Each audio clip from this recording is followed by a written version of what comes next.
Chapter 551. He returns to his room. Fang Hao prepares 5 beads of filthy blood. He takes out the bone bell and gives it a light shake. The sound of the bone bell is not crisp and clear, it's more like a wooden mallet hitting a metal plate, a dull thud, and Fang Hao wonders if such a sound can attract the cranial rats. Perhaps it would be more effective to shake it near a sewer. Just as Fang Hao is contemplating whether to go out, a scratching sound is heard from outside the room. Opening the door, he sees 5 cranial rats. They are sitting straight up, their large eyes staring at Fang Hao. When a single cranial rat exists, its intelligence is similar to an ordinary rat.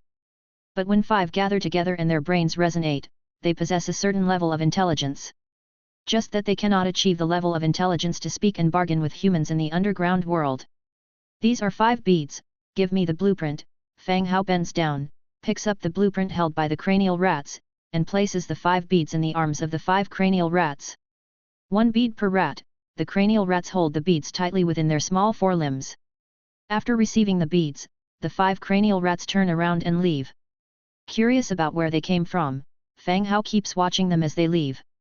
He sees the 5 cranial rats carefully follow the wall to the courtyard, then directly burrow into the sewer. The city's underground system connects the entire city, forming a special passageway for the rats. They really did come from the sewer. After completing the trade, Fang Hao promptly stores the blueprint. The blueprint turns into a light and merges into the Book of Lords at his waist. Level 1 City, Diversion Underground Pipeline, Wood 1200, Stone 2200, Iron 500, Cast Iron 320, Metal Parts 120. Level 2 City, Diversion Underground Pipeline, Wood 2000, Stone 3500, Iron 780, Cast Iron 500, Metal Parts 250. Level 3 City. Level 10 City, Diversion Underground Pipeline, High Quality Wood 27,500, Stone Bricks 58,200, Fine Stone Bricks 34,700, Cast Iron 7,500, White Steel Ingots 3,750, Metal Parts 1,570, White Steel Parts 850. Description: establish a diversionary drainage pipeline underground. It has 2 independent drainage systems for sewage and rainwater, collecting and draining sewage and rainwater respectively. The construction materials for the underground pipeline are quite different from the previous buildings. The amount of materials required depends on the city level. In other words, the higher the city level, the more materials are needed to build the underground pipeline, and the higher the required material grade. This point actually makes sense and is not hard to understand. Once he returns, Fang Hao can directly start construction in the city where he resides. At the same time, he opens the Book of Lords and shares this blueprint with the few lords under his charge, instructing them to construct all their underground pipelines as well. Preparing for the autumn rainy season. All right, boss, I'll start building right away. Received, Brother Hao. Dong Jiayu and the others, in turn, sent back messages. Ever since joining Fang Hao's subordinates' territory, they basically no longer have to worry about blueprint construction problems. Fang Hao periodically shares blueprints usable by human cities, and they proceed to construct them. Simply put, by being attached to Fang Hao, their development speed has been improved. Before he realized it, it was already late. When it reached 11 p.m., the darkness outside the window deepened. Due to the recent unrest in the city, the taprooms and evening entertainment venues had closed down. The entire city was completely engulfed by darkness. Falling into silence, Fang Hao releases the demon doll, brings Dimitrija and Little Yu, along with 100 Lionheart Knights. He comes out of his dwelling place. Taking advantage of the night, he quickly heads towards the warehouse in the East City. The mission this time is to find Lei Li. Now Lei Li, like a dog that had lost its home, was hiding in a dark basement of a warehouse. Without his henchmen and the powerful backing him, Lei Li is like a toothless tiger, he has lost all his lethality. Since Fang Hao already knows his location, he naturally won't let him go. Calculating the timing of the city's patrol guards, his party quickly weaves their way through the streets. It didn't take long for them to arrive at the abandoned warehouse in the East City. Using the moonlight to view the 5th warehouse from a distance, they could spot 2 people on guard in the dark. Little Yu, kill all the guards, Fang Hao commands quietly. No one is certain if there is an escape route in the basement. Therefore, the hidden lookouts need to be taken care of in advance. Yes, Master. Once little Yu acknowledges, her figure disappears into the night. A blurry shadow is seen rushing towards the warehouse from the darkness. A lookout at the corner of the wall leans against the wall, yawning. Muttering to himself about getting stuck with such a crappy job. Having to keep watch late into the night. At that moment, a cold dagger is pressed against his neck from behind. Before he can react, a hand covers his mouth as the dagger slices open his throat. He struggles as he is pulled into the darkness. The same scene soon occurs to the second lookout. Under the watchful eyes of Fang Hao and his party, the two men have their throats swiftly slit. Storm in. If he's alive, bring him back. If he's dead, bring his body. Lei Li cannot leave this place tonight, Fang Hao commands resolutely. Yes, master, comes the reply. Whoosh! The Lionheart Knights rise to their feet, weapons in hand, and quickly rush towards the target warehouse. Not long after, a fierce fight erupts within the warehouse. Chapter 552. And bursts of shouting. This time, the operation led by Dmitrija to kill Lei Li and others was without any difficulty. Bang! Soon, a muscular man covered in blood burst through the window. Without a closer look, he was immediately recognized as Lei Li. However, as soon as Lei Li appeared, he was pierced from behind by a slender sword, his body pinned to the wall. Dmitrija came out of the warehouse, pulling his long sword from Lei Li's body. Lei Li slumped in the corner, continuously vomiting blood. It didn't seem like he would last much longer. The battle, from beginning to end, didn't last more than 10 minutes. This place was remote, and the sounds of the fight didn't attract nearby guards. Lei Li saw Fang Hao coming out from the shadows. His drooping eyes widened instantly. Spitting blood, he roared, "Fang Hao, it's you, why are you killing me?" The fight happened so quickly that all he saw were large swaths of golden armored soldiers who killed upon sight. He didn't have a clear view of the situation. He initially thought Rebecca's men had come, but he didn't expect Fang Hao to come out from the shadows. If it wasn't Rebecca, he might still have a chance. Fang Hao squatted down and looked at Lei Li, who was on the brink of death, and softly said, "Lei Li, do you think I'm a fool?" The Faceless One, arranging assassins, capturing transmigrators, which of these actions didn't warrant your death? Upon hearing Fang Hao's words, Lei Li's eyes went instantly dim. Then, they became frantic. "Haha, you are Fang Hao, the #1 transmigrator, indeed formidable. But killing me changes nothing. Rebecca will die, you all will die, including you, Fang Hao. The transmigrators you want to protect."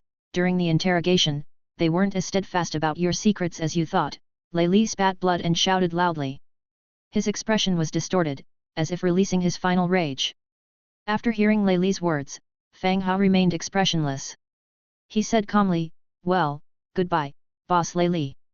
The next second, with a swing of Dmitrija's sword, Lei Li's head dropped from his neck. It rolled on the ground. The boss of Lyss City's grey industry died at the hands of Dmitrija. "See if there's anything valuable here, we'll leave in 5 minutes, Fang Hao continued. Everyone spread out, searched the warehouse again. In the basement, they found 2 small chests of gold coins. Fang Hao collected them and then they turned to leave.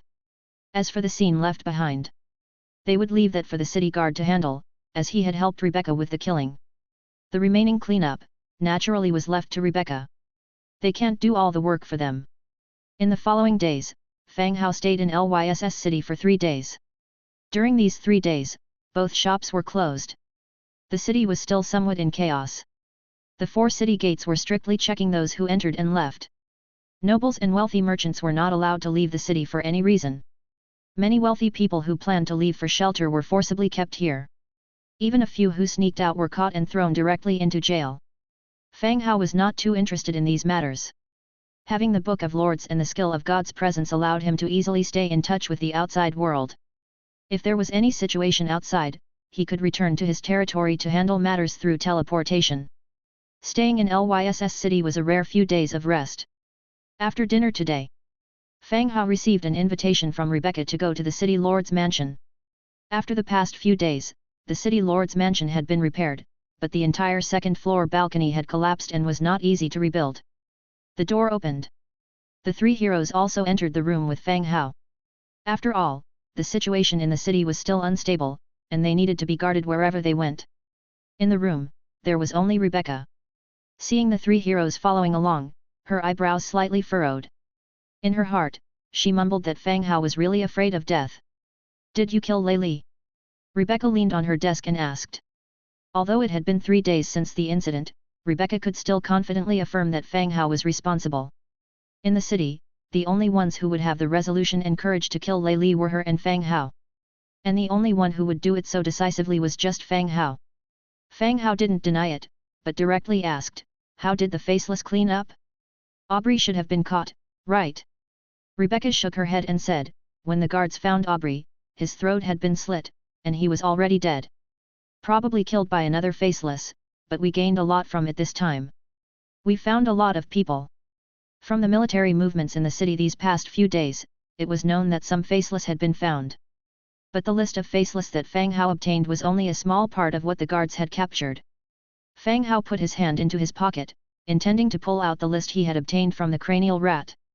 Before he could pull it out, he already heard Rebecca continue, "After this is over, I have something important to tell you." "Oh, just say it, why be so polite?" Fang Hao held the note in his hand.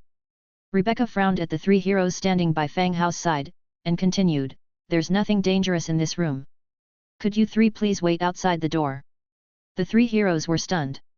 They saw Fang Hao at the same time. Fang Hao was also curious about what Rebecca wanted to tell him, asking them to leave. "You three wait for me outside the door. After the conversation, we'll go back together," Fang Hao said. "Yes, sir." The three of them rechecked the safety of the room before closing the door and leaving. At this point, only Fang Hao and Rebecca were left in the room. "All right, now it's just the two of us. Whatever secret you have, you can just tell me straight away," Fang Hao joked. But when he looked up again, he found that Rebecca's cheeks immediately flushed, even her neck and collarbone were blushing. She hesitated a bit before continuing, "You should have heard some rumors about Lyss City." "Hey? What's up?" Fang Hao was a bit confused. "Although I am in control of Lyss City, due to my own reasons, I can't gain recognition from the Federal Conference, so," Rebecca's voice suddenly trailed off. Fang Hao still sat there, not understanding why Rebecca was telling him all this. He had indeed heard of these matters, but what did they have to do with him? Seeing that Fang Hao was still perplexed, Rebecca's face turned even redder. She gritted her teeth and said, "Since Aubrey is dead, I need a husband of human status to become the city lord of Lyss City, while I remain as the lord's wife." Cough, cough. Upon hearing these words, Fang Hao choked and coughed twice. You're not." "Yes, I need a man I can trust and who can also help Lyss City to be its lord. I discussed with Rolina, and we think you are suitable. Plus, I don't have any objections towards you." Rebecca stepped forward, looking straight into his eyes. She spoke earnestly. Because of Rebecca's half-elf identity, the Federation wouldn't allow her to rule Lyss City. Now that Aubrey was dead, she still needed a man to silence the members of the conference, preventing them from finding any reasons to take over the city. However, she had enough of Aubrey's incompetency and wanted to find a man who could actually be of help to Lyss City, serving as her husband. These 2 days, she discussed all these matters with her supporters and Rolina. When discussing the requirements that the next lord of the city needed to meet, they realized it was difficult to find such a man in the city. Eventually, Rolina came up with a name, Fang Hao. If there was indeed a man in the city who could meet Rebecca's requirements, it would be Fang Hao, and no one else. If there was, Rebecca wouldn't have picked Aubrey from the decadent nobles in the first place. So, after a thorough discussion, Rebecca went straight to Fang Hao and told him all of this. Fang Hao was shocked at the news. Who could have thought that she asked for him to be her husband? This seemed a little too abrupt. "I treated you as a partner, and now you want to make a move on me." Chapter 553. Fang Hao sat in the chair, completely taken aback. "Are you joking with me?" Rebecca wore a serious look, exhibiting no signs of jesting. "Do you think I would joke about something like this?" Given Rebecca's character, she certainly wouldn't joke about something like this. Yet, Fang Hao found himself curious. Rebecca knew about his identity as a transmigrator and that he was an outsider, so why would she choose him? It would be simpler for her to pick the second man in the city and live off him. Wasn't she afraid that the power he displayed would threaten her political power? "I'm curious, why not take your time to find a local?" Why the rush? Fang Hao asked, voicing his doubt. Rebecca explained, I received news that a representative from the council would arrive in Lyss City within 3 days. Although I'm not sure about his purpose, Lyss City cannot remain without a city lord during this time. While Rebecca was busy combating the faceless, she received news that someone from the council was already on the way. She suspected that this was part of Aubrey's plan. The plan was to have the council member arrive in Lyss City right after murdering her. By then, the news of Rebecca's accidental death would naturally reach the ears of the council, solidifying Aubrey's position as the city lord. By the time it happened, even if the city guards found Rebecca's death suspicious, they wouldn't be able to investigate because the power had shifted to Aubrey's hands. Aubrey's plans were meticulously arranged, with every step taken into account. Unfortunately, his plans ultimately failed, leaving Rebecca to deal with the mess. The council was inherently distrustful of Rebecca's identity. Therefore, she needed to secure a candidate for city lord before the council's arrival, not providing them with any opportunity to intervene. This seems rather unfair to you, Fang Hao remarked. She was marrying herself off to solidify her power. Fang Hao felt that this was rather unfair to Rebecca. Inequality is present in every corner of this city, everyone bends over backward to survive. Compared to them, I'm better off. Besides, I promised the former city lord to take care of this city, I won't give it up easily. Rebecca looked up at the ceiling, speaking softly. Though her voice was faint, the firm conviction could be clearly felt. Compared to Pruel City, Lyss City was much more developed. Only here did Fang Hao feel like he was in an actual city, everywhere else felt like small towns or villages. Fang Hao thought for a moment, scratched his head, and said, Rebecca, you don't really know me. What's there not to know? Rebecca asked. She had elf bloodline, inheriting a portion of the elf race's appearance and lifespan. Moreover, she was one of the leading beauties. No way she couldn't handle a young man like him. Ah, well, I own a large territory, and I already have several women by my side. After pondering, Fang Hao decided to disclose these facts.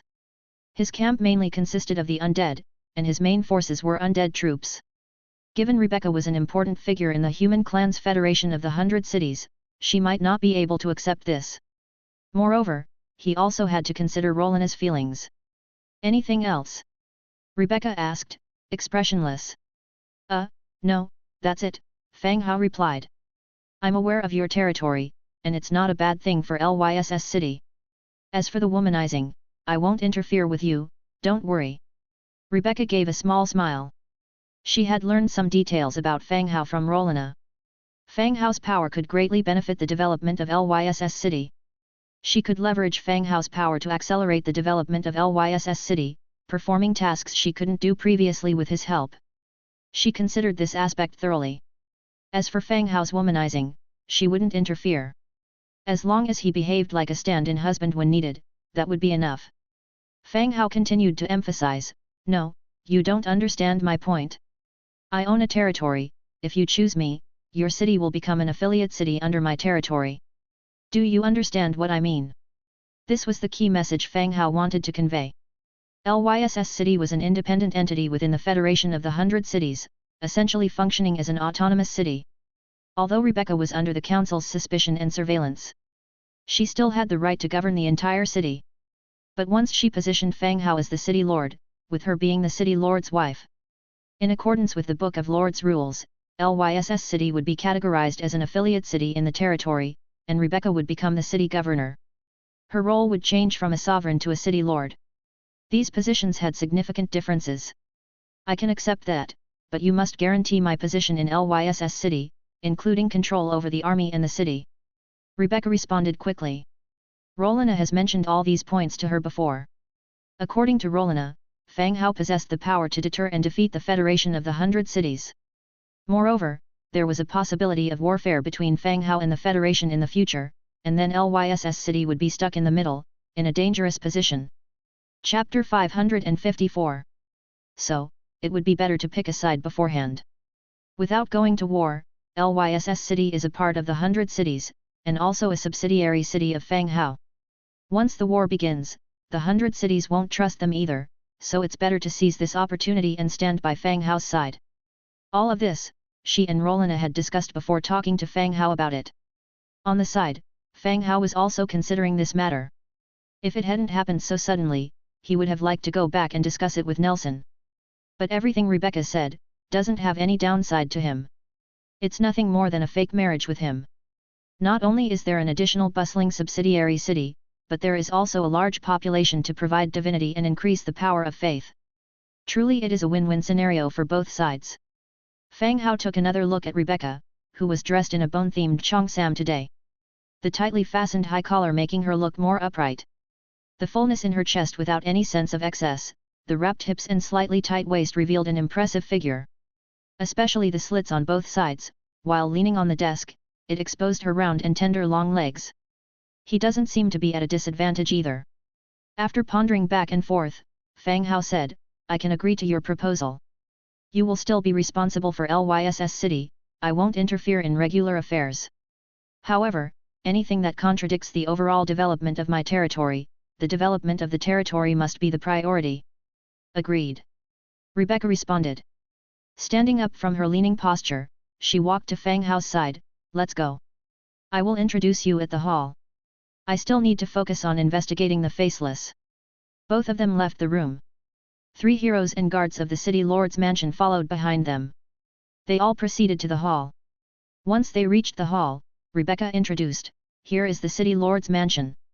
I will announce your ascension to city lord later. Whoosh! Once these words were spoken, the whole place immediately erupted in astonished exclamations. No one expected that just after a private chat in the room, Fang Hao became the city lord. Plus, it wasn't even 2 days since Aubrey's death. Angia was about to exclaim. Fang Hao covered her mouth and said, I'll explain it to you later. Angia did not have any particular objection to this. But since she is close to Fang Hao, she had heard about the affair between Rolina and Rebecca. If Fang Hao and Rebecca teamed up together, who could bear the fury of that woman? Okay. Angia quickly nodded her head. Fang Hao didn't stand on ceremony, he directly walked towards the city lord's seat in the hall and sat down. The very moment his buttocks touched the seat, system prompts started appearing in succession. Lyss City has become your subsidiary city, rename the city here, all resources of the city and its subsidiary villages can be controlled by you. The appearance of the system prompt represented that Lyss City had officially become Fang Hao's subsidiary city. He never thought that he would conquer another city through marriage. Cooperating with Rebecca to clean up the faceless in the city, after all the hustle, he himself ended up sitting here. Indeed, life is always unpredictable. In short, this place now belongs to Fang Hao. Moreover, with the addition of Lyss City, the population of humans in his territory surpassed the orcs, becoming the race with the highest population. He opened the Book of Lords and directly filled in Rebecca's name under the governor column. Successfully set Rebecca as the governor of Lyss City. Rebecca's current loyalty to you, 90 points. As soon as he set Rebecca as the governor, her loyalty emerged. Starting with 90 points, this loyalty is scarily high, and not at all like the original residents joining. It's even higher than the loyalty of those summoned by recruitment coupons. Such high loyalty should have a direct relation to Fang Hao's help in capturing the faceless and later rescuing her. Rebecca's trust in Fang Hao even surpasses most of the other city officials. Lyss City. City level, 12th level ancient original city. Attributes, food production plus 30%, population growth plus 30%, city prosperity plus 25%, commerce plus 20%, military plus 20%. Description, a city with attributes can bring various bonus effects, accelerating city construction and development. The city level of Lyss City is surprisingly a level 12 ancient city. This level has surpassed Fang Hao's main city level, making it the highest level city within his territory.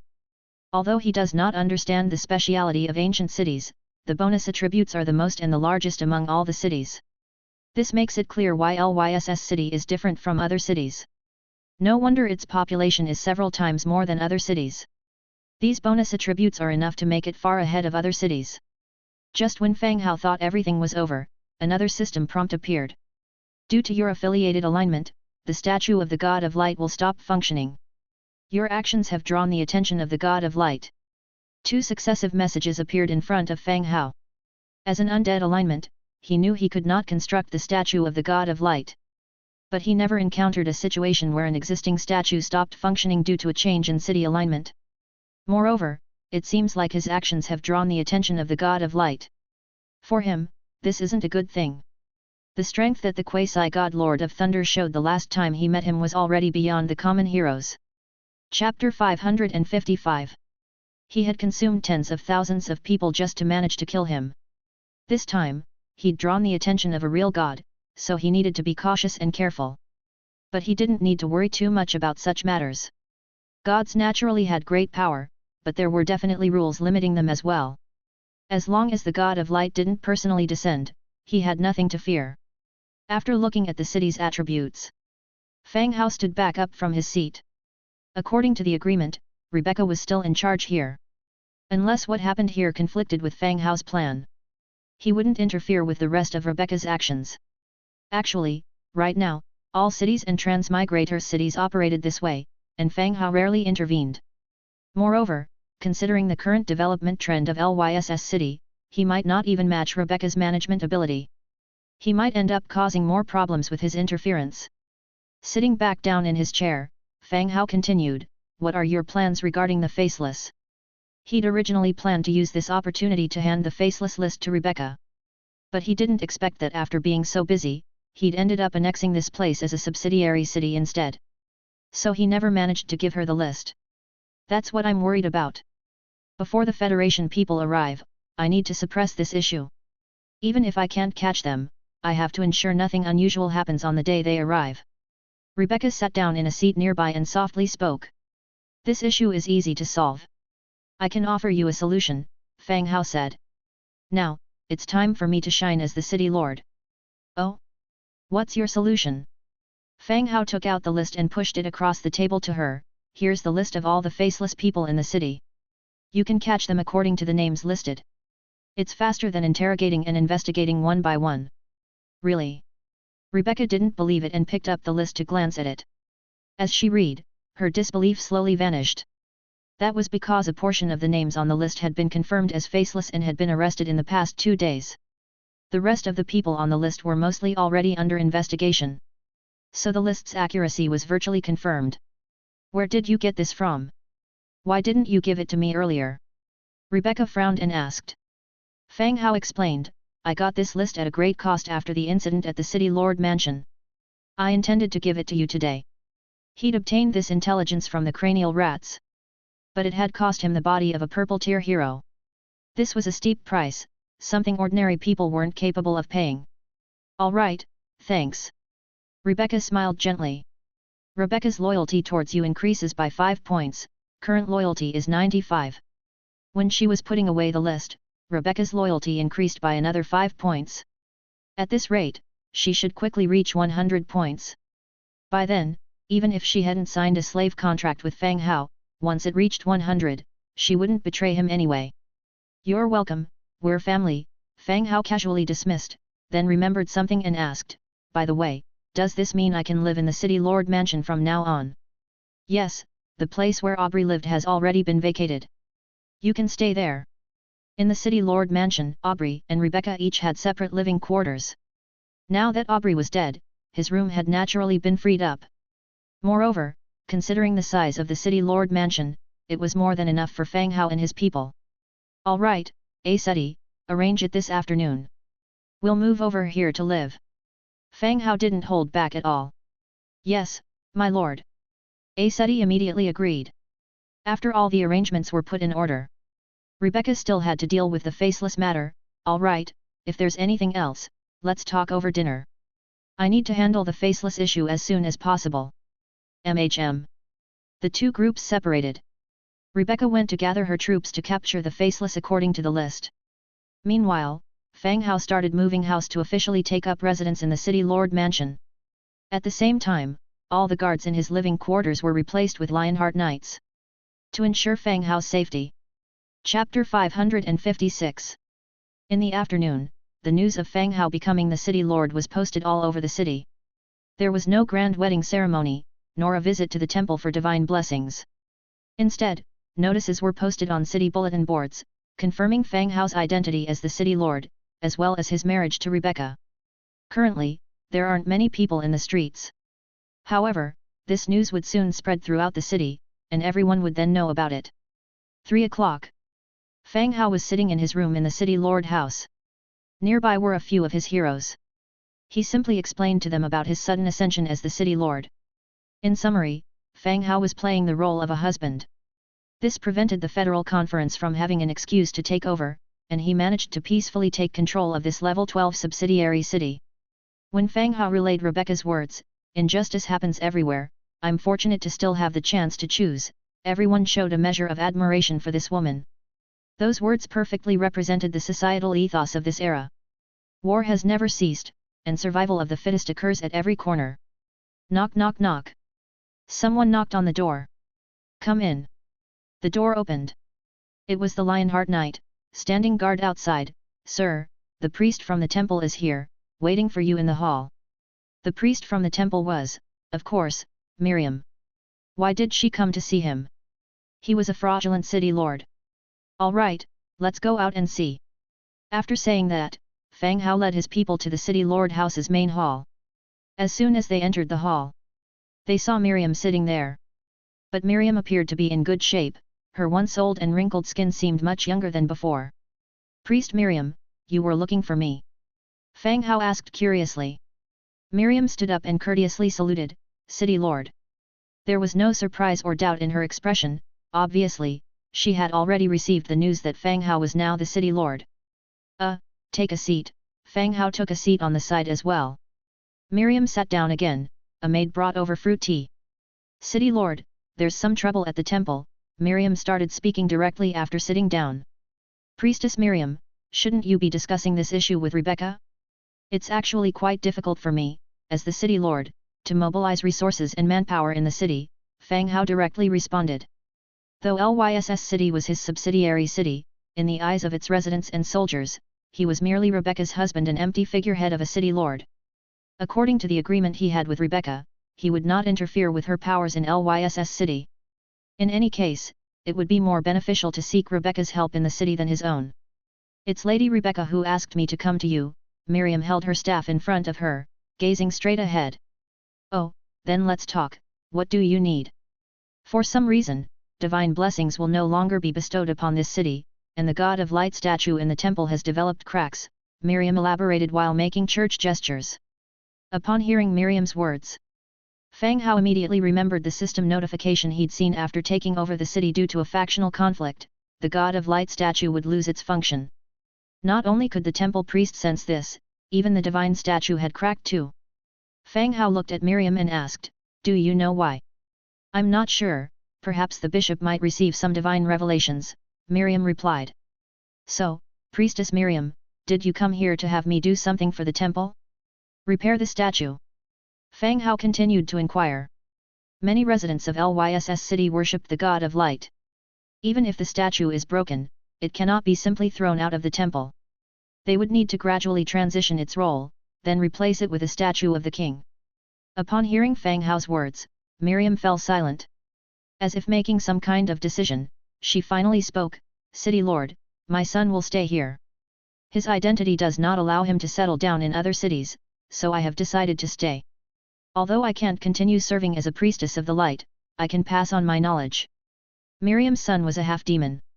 Not to mention going to other human cities, even in Lyss City, he had to tread carefully. Once his identity was exposed, even if he had never committed any wrong, his half-demon status would warrant a death sentence. Therefore, for her son's sake, Miriam did not plan to leave. After hearing Miriam's reason, Fang Hao did not show any surprise. In his opinion, although Miriam is a believer, she was not a fanatic. Otherwise, she wouldn't have kept the half-demon a secret from the church. Leaving the Church of Light to stay here could be understood. "I can agree to this on behalf of Rebecca. You can continue to stay in the temple. The temple will undergo refurbishment and adjustments, and you can still be the priestess," Fang Hao agreed directly. Miriam pondered for a bit, but did not reject the offer. "I understand, City Lord. I will do my job. Yes, when the time is right, I will provide your son with an identity, allowing him regular access to Lyss City, ensuring no one would pass judgment on him based on his identity." Upon hearing Fang Hao's words, a noticeable change appeared on Miriam's face. Chapter 557. Murky eyes, at this moment, flashed a special light. "Thank you, sir, I understand," Miriam replied. "Good, go on with your work. You don't have to worry about the changes in the city, the army won't interfere with the temple." "Yes, my lord." Miriam left, and Fang Hao returned to his own room. Before dinner, Fang Hao met with Rolina.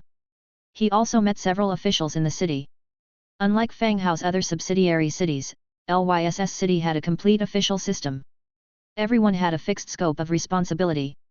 Unlike Fang Hao, in his land, apart from himself and the heroes, there were a bunch of undeads.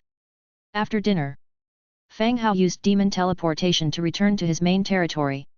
Lyss City had become Fang Hao's subsidiary territory.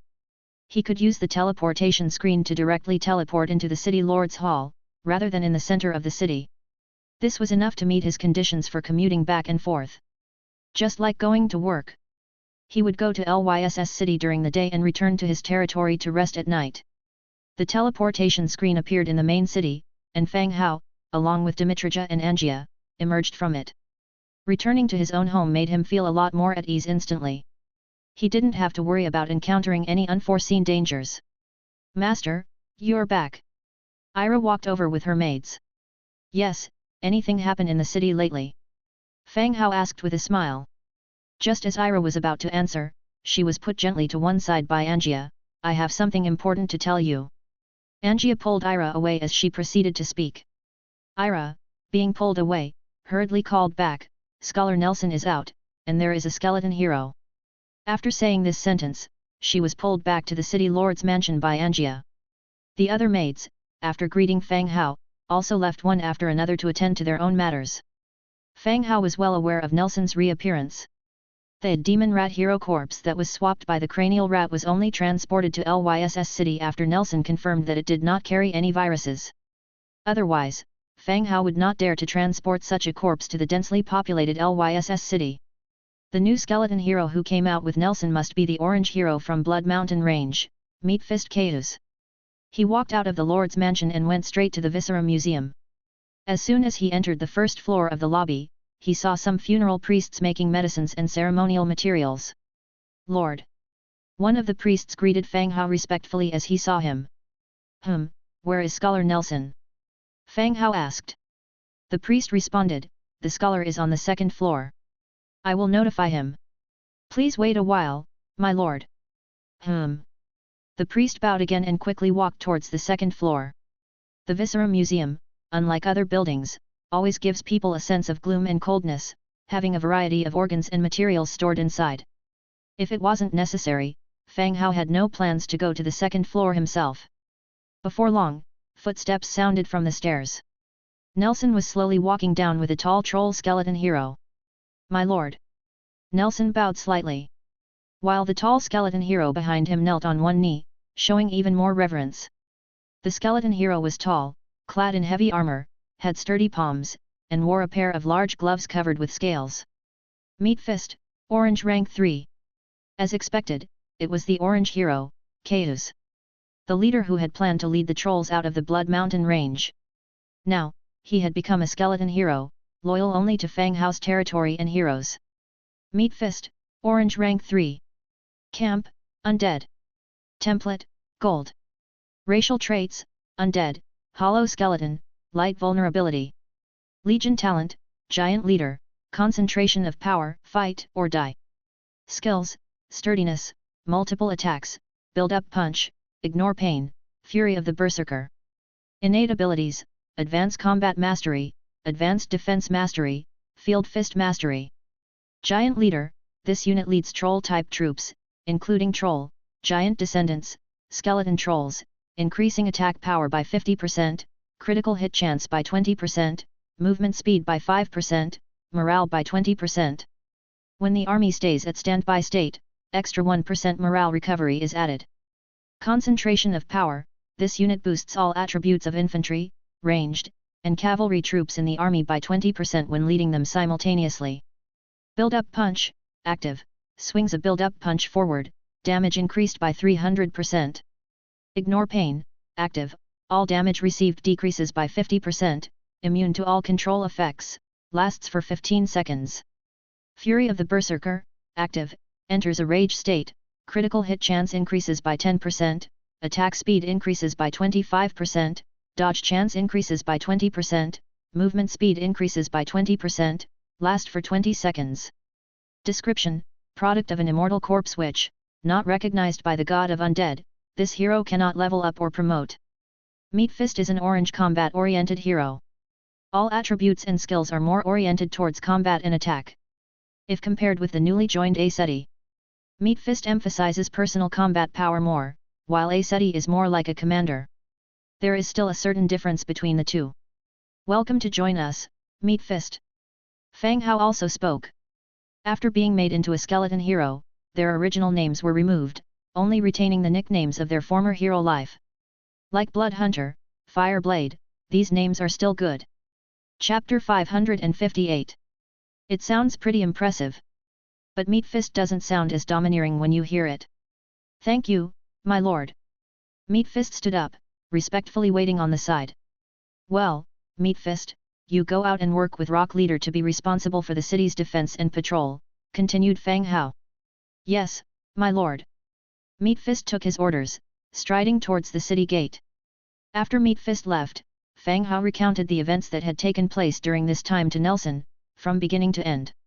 This included killing the Quasi-God, the Lord of Thunder God, subsequently marrying Rebecca and incorporating the level 12 city of Lyss into his territory as a subsidiary city. Nelson remained silent, quietly listening to the account of everything that had happened in his domain while he was sequestered away in work. He also expressed approval of Fang Hao's decisions. Perhaps some matters could have been handled better in hindsight, but Fang Hao's initial actions were reasonable given the circumstances. After chatting with Nelson for a while, Fang Hao returned to the Lord's mansion. In front of the Lord's mansion, Fang Hao opened the Book of Lords, searching for the newly obtained blueprint Diverted Underground Drainage System Blueprint.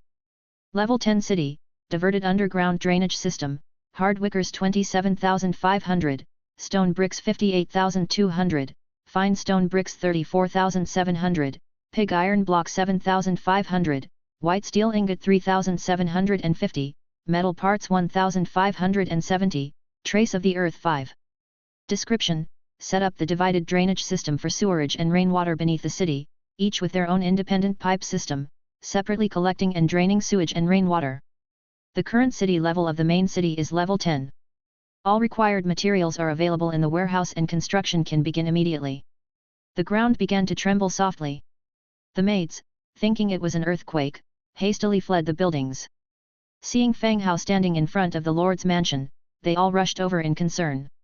Fang Hao explained to them that a sewer system was being built. However, the maids still stood by Fang Hao's side, waiting together for the construction to finish. After about half an hour, the ground ceased to shake. Level 10 Diverted Underground Drainage System has been completed. From now on, dealing with rainfall and drainage from the territory will be much more convenient. After the sewer system was completed, Ira had dinner ready. She informed Fang Hao that it was time to eat. After dinner, Fang Hao leisurely soaked in the hot spring, enjoying the evening's comfort. Ira walked in with fruit wine and a fruit platter, sitting down beside Fang Hao. Without Fang Hao needing to lift a finger, her delicate hand picked up a piece of fruit, feeding it to Fang Hao. Fang Hao took a bite and the sweet taste of the fruit and the aroma of the wine exploded in his mouth. What is this? Fang Hao asked curiously, trying it for the first time. Ira smiled and replied, just fruit soaked in wine, how does it taste? It's delicious, Fang Hao commented while chewing. Ira's face blossomed with joy, feeding the fruit to Fang Hao one piece at a time. Just as Fang Hao was enjoying Ira's attentive service, the Book of Lords suddenly buzzed with a private message. Fang Hao opened it and found it was from Deng Bin, the lord who sold him flax. Deng Bin is a woman, but both her name and appearance are more masculine. Especially last time, she had sent Fang Hao a photo of herself. Under the torch's light, her thin face, cropped hair and full arm tattoos gave off an intimidating impression. However, she revealed a straightforward and outgoing personality in later collaborations. And thanks to her continuous supply of flax to Fang Hao, providing ample food and clothing supplies, she quickly developed her territorial strength.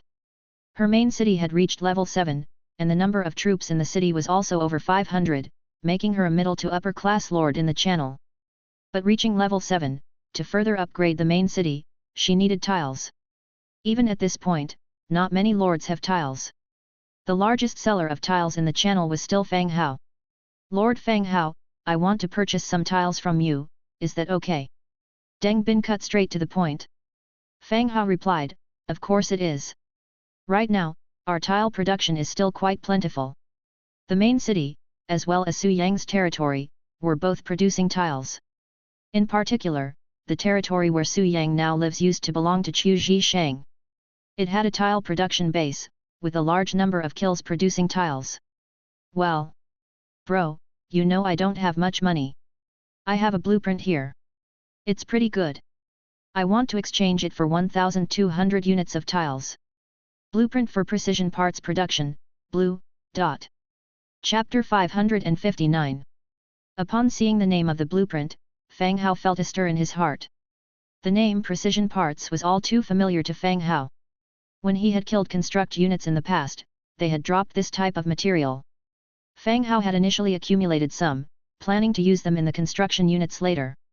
However, not long ago, he had recruited some dwarves, and all of the precision parts had been used up when they were building the Great Mountain Furnace. Now, there was no stock of precision parts in his repository. The blueprint of precision parts belonged to special materials that regular weapons and equipment didn't require. They only came in handy for constructed units, or precise machinery. Unexpectedly, Deng Bin had obtained one. How did you obtain it? Fang Hao asked. Could it be that Deng Bin also had some construct unit scenery, and thus obtained this blueprint? Deng Bin did not hide anything, he directly replied, I exchanged it with the dwarves. They are selling some items like firearms, so I plan to accumulate enough warfire coins and buy some from them. So it had come from the dwarves.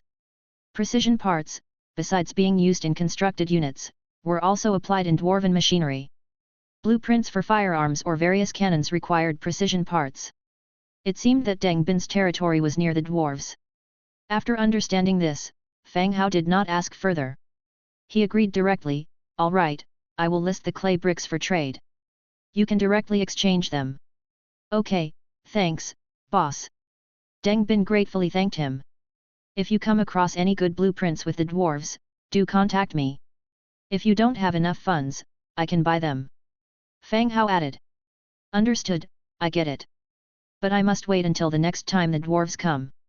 I will contact you when there's new stock. Deng Bin naturally understood Fang Hao's proposal. Deng Bin didn't have many warfire coins. It was difficult for him to acquire any high-level blueprints. But Fang Hao was loaded, and even had spare cash that he had nowhere to spend. She could act as an intermediary to help complete the transactions. The two ended the transaction. 1,200 clay bricks disappeared, and a blueprint for precision parts appeared in Fang Hao's possession. He recorded it directly in the Book of Lords. Precision components, 2 cast iron blocks, 1 fine iron. Materials for the precision parts had already included fine iron.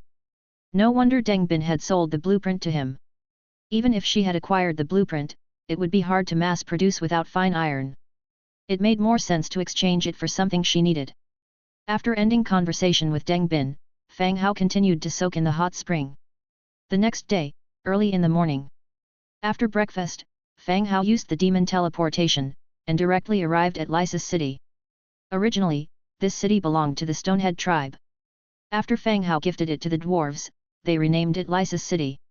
When Fang Hao, Angia and Dimitrija stepped out of the teleportation light curtain, they saw a few dwarves had surrounded them. These dwarves were bare-chested, their solid and exaggerated muscles exposed. In their hands, they held crossbows, firearms, pickaxes, all sorts of weapons, vigilantly watching the group of 3. I am Fang Hao. Summon Belarga to see me. Fang Hao declared his identity promptly. The dwarves were the race that had the least interaction with Fang Hao. Dwarves only knew that there was a human city lord who helped them rebuild Lysis City, but most of them didn't know what the city lord looked like. Even those who have seen him once might have a vague memory due to the passing time. On the other hand, Dimitrija's lizardman figure was remembered by some of the dwarves. Soon, one of them said, I recognize that lizardman, he must be the city lord. Quickly, go call the clan leader. As the dwarves whisper, someone quickly leaves to find Belarga. Not long after. The crowd made way, and Belarga, alongside a group of dwarven elites, swiftly headed over. Upon seeing Fang Hao, he immediately greeted, "City Lord." Dwarves might be hot-tempered and impulsive, but they retained their respect towards Fang Hao, the one providing them with a stable living environment. Tell everyone to disperse. There's no issue here. Fang Hao said. Belarga nodded and immediately ordered the observers to disperse and return to their respective positions to continue their work. When everyone had dispersed, Belarga continued to ask, "City Lord, do you have any instructions for this visit?" "Not much, we have sufficient materials now. Planning to build 2 more mountain furnaces for you," Fang Hao said casually. Initially, he only built a large mountain furnace for dwarves due to a lack of precision parts. But yesterday, he received the blueprint of precision parts from Deng Bin. Now, the conditions to continue building the mountain furnace have been met. It could also increase the speed of iron ore melting, ensuring a consistent material supply for making equipment. Upon hearing Fang Hao's words, Belarga was instantly elated. Stroking his wire-like beard in excitement, he said, "That's excellent. This will significantly speed up production." Seeing his reaction, Fang Hao smiled at him, saying, "That's what I was thinking, too." The group moved out of the city. Lysis City was located in a peculiar locale, situated amidst 3 tall mountains. Previously, one of these mountains was chosen for the construction of the mountain furnace. This time, Fang Hao planned to use the other 2 mountains as the foundation for his furnaces. Taking Belarga to the front of the mountains, Fang Hao opened the Book of Lords and found the blueprint for the mountain furnace. Chapter 560. Mountain Belly Great Furnace, wood 15,750, stone 125-8850, hardwood 27,580, fine masonry bricks 185,470, thick leather 5,435, iron 15,820, cast iron blocks 8,575, metal parts 1,255, precision parts 420, red flame essence 22, perfect essence 10. Start with the production of precision parts first. Precision parts, cast iron blocks 2, fine iron 1. Set the production quantity to 10. Hundredfold amplification triggered, obtained 1010 precision parts. After having enough precision parts, Fang Hao continued to the 2 mountains and chose to build the Mountain Belly Great Furnace. A light enveloped the 2 mountains. Bit by bit, the furnace structure was built. Shortly, the furnace was completed and Fang Hao finished his task too. Belarga, along with the dwarves who followed, looked at the newly built furnace with excitement, blushing and somewhat unbelievably thrilled. 8 Peaks Mountain only had 1 great furnace. And they already had 3 here. In a sense, they have the foundation to surpass 8 Peaks Mountain, as long as they continue to develop steadily. Regaining what they lost is not impossible. I will have the ores mined by the trolls and orcs transported here. The beasts and dangers on the way need to be cleared out to ensure the safety of the transport team. Fang Hao closed the Book of Lords. "Okay sir, I will organize a team to clear out the beasts on the road once I get back." Belarga immediately agreed. Fang Hao nodded, leading a few people towards the city. "Well, let's go back, I have some buildings that need to be constructed for you." A few people returned to Lysis City. Fang Hao continued to build the diversion underground pipeline, temple and king statue in the city. He also made a large number of trolleys, mine tracks, mine carts and some production tools that would be used. When the statue of the king was erected in the temple, the dwarves were all watching, their heads tilted back to look. Their height barely reached the base of the statue.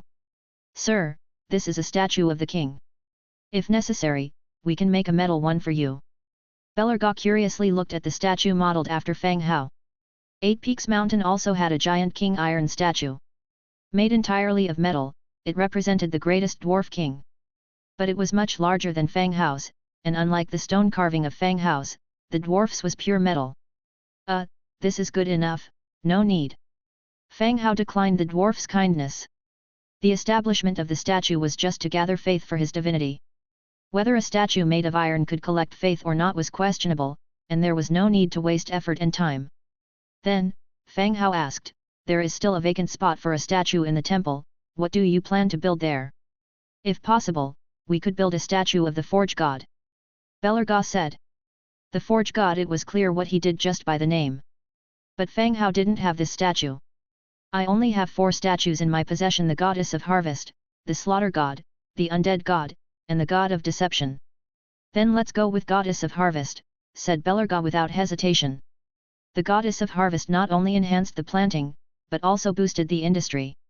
And the other 3 were not suitable for the dwarves, so he could only choose the goddess of harvest.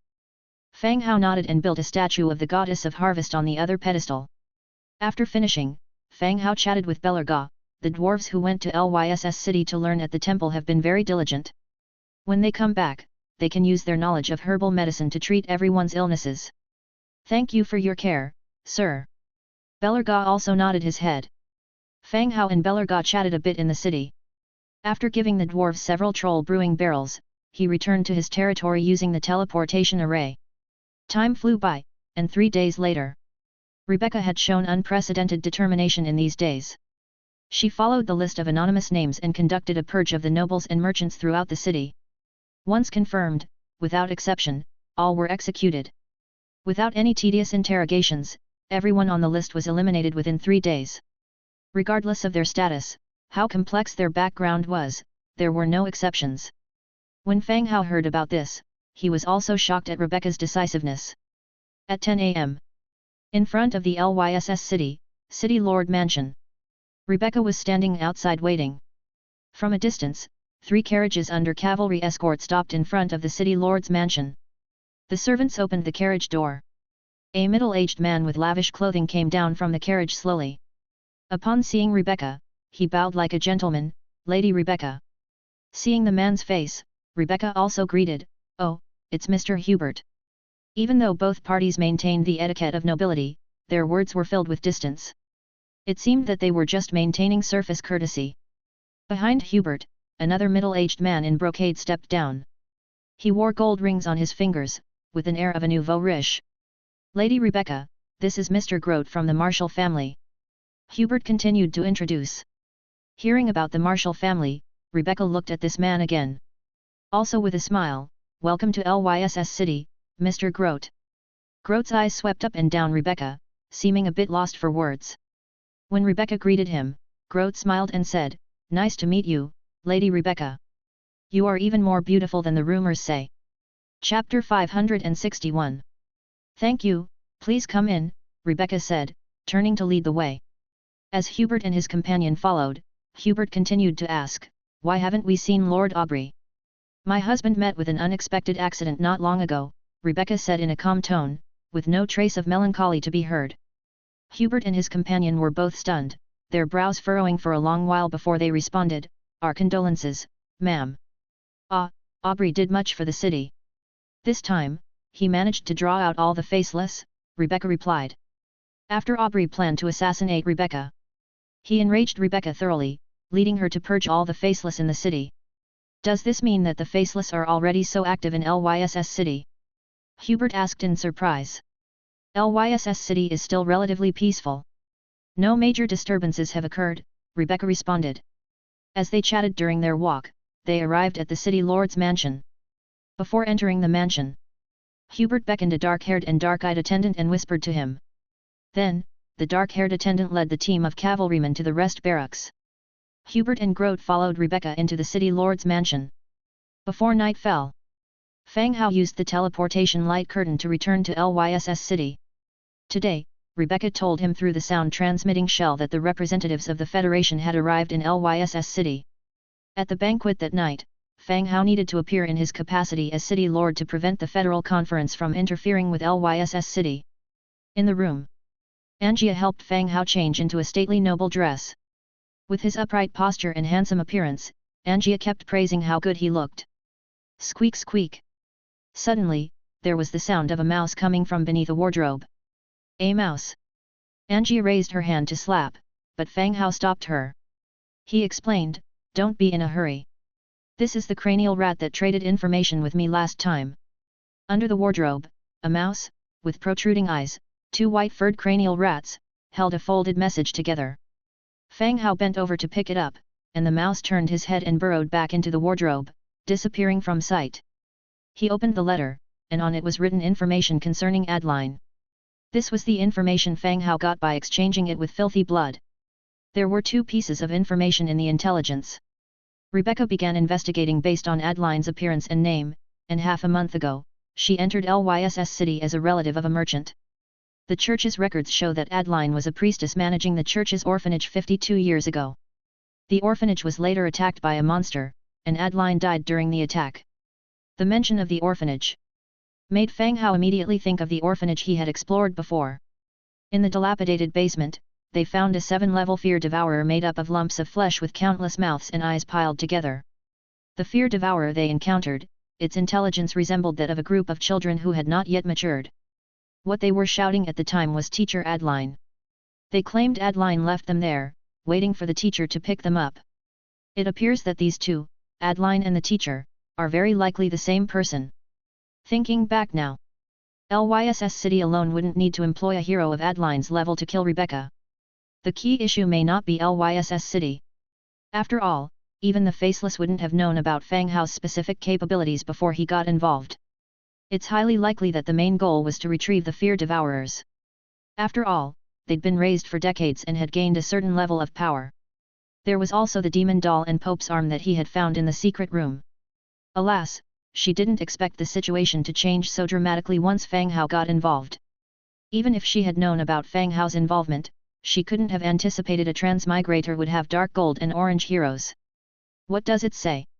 Angia curiously asked while draping her arm over Fang Hao's shoulder. Information about Adeline, Fang Hao responded. Who's Adeline? She's the one from the last banquet, the one with the big wings who fought Rolina from the ground to the sky, Fang Hao explained. Oh, who is she? The information may not be accurate. 52 years ago she was a priestess of the church, then joined the demons and is now a Faceless, said Fang Hao, folding the letter and storing it. 52 years ago, hey? How is she still so young? Angia questioned, surprised. It must be the power of the demons. Can I learn it too? I want to stay young. Who would you learn from? I don't know how. As the two were chatting, a knock came from outside the door. A maid's voice carried in from outside. Sir, the lady requests your presence in the banquet hall.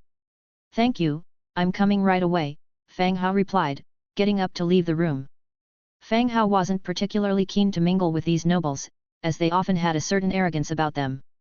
However, this banquet involved the welfare of Lyss City, so he still needed to cooperate with Rebecca.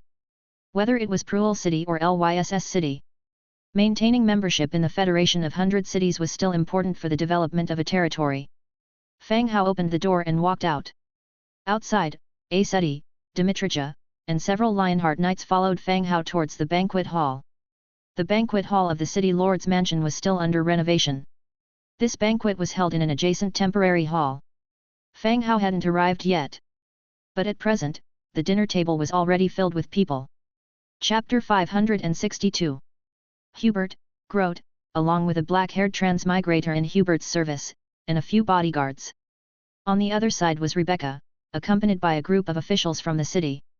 Madam Rebecca, there have been rumors that Lyss City is not letting the local merchants leave the city. Doesn't that violate the council's rules? Hubert casually asked with a smile. The human territory is only so big. Whether they're nobles or wealthy businessmen, their relationships are a tangled web. Some collude for the sake of interest, while others are tied by marital relationships. To put it bluntly, Rebecca's lockdown of the city and the city-wide hunt for the Faceless ones have long reached the ears of other cities. It was merely to hunt down the Faceless ones. After that period, the city gates have been opened to everyone. Anyone can come and go freely, Rebecca answered calmly. Hubert continued to probe into events that happened in the city. Rebecca always managed to find a logical and unimpeachable reason to explain them. Hubert changed the subject abruptly, saying, Madam Rebecca, I deeply regret what happened to Lord Aubrey, but according to the council's laws, I'm afraid you can't live here anymore. The council will soon appoint a new city lord to manage Lyss City. As these words exited his mouth, the room fell silent. The accompanying city officials instantly shut their mouths, no one uttering a single sound. These past few days, Rebecca has been causing a bloodbath in the city. A woman going berserk is even more terrifying than a man. Just as everyone was anxiously wondering what would happen next, Rebecca smiled and said, the council does not need to worry about this. Before Lord Aubrey died, he left a will, whereupon his death a new city lord would succeed him. This new city lord already held an important position in the city and is well versed in the affairs of Lyss city. Hubert's brow furrowed momentarily. Oh? There's such a matter. On top of that, I have already married the new city lord. This too was a wish expressed by Aubrey before his death. Rebecca spoke in a casual tone. It was as if the matter had nothing to do with her, like she was simply reciting a pre-written script. Hubert and Grote, among others, widened their eyes. They were astonished by Rebecca's response. But Hubert understood why. Aubrey had indeed been a puppet city lord, and it was essentially just swapping people after his death. What shocked him was how calmly Rebecca dealt with these matters. Compared to previous years where Rebecca would put on a show, it seemed she no longer wanted to act. She simply followed the rules, leaving no room for fault-finding. Hee. I'm quite eager to meet this new city lord, Hubert chuckled twice, leaning back in his chair. After a little while, the sound of rapid footsteps echoed down the hallway. Straight away, a group of soldiers armored in gold marched in. Hubert opened his eyes wide. What's going on in the banquet hall, he thought. Before he could question Rebecca, Fang Hao, guarded by 3 heroes, strode in. Rebecca revealed a soft smile, turning to address the crowd. Mr. Hubert, Mr. Grote, this is my husband, and the current city lord of Lyss city, Fang Hao. Clang. Hearing this name, the black-haired attendant sitting next to Hubert suddenly stiffened. His wine glass dropped onto the table, splattering scarlet fruit wine in all directions. Chapter 563. Clang. The black-haired man's unusual behavior drew the attention of everyone around him, instantly stealing the limelight from the grand appearance of the new city lord. Startled by the sound beside him, Hubert frowned and asked in a low voice, "What is the matter?" "Nothing serious, sir.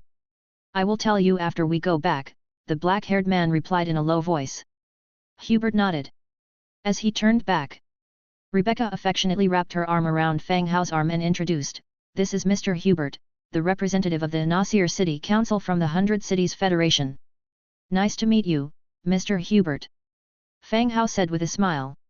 "A transmigrator?" Hearing Rebecca's introduction, Hubert and his entourage all turned their attention to Fang Hao. They had speculated about many people who could be the new city lord.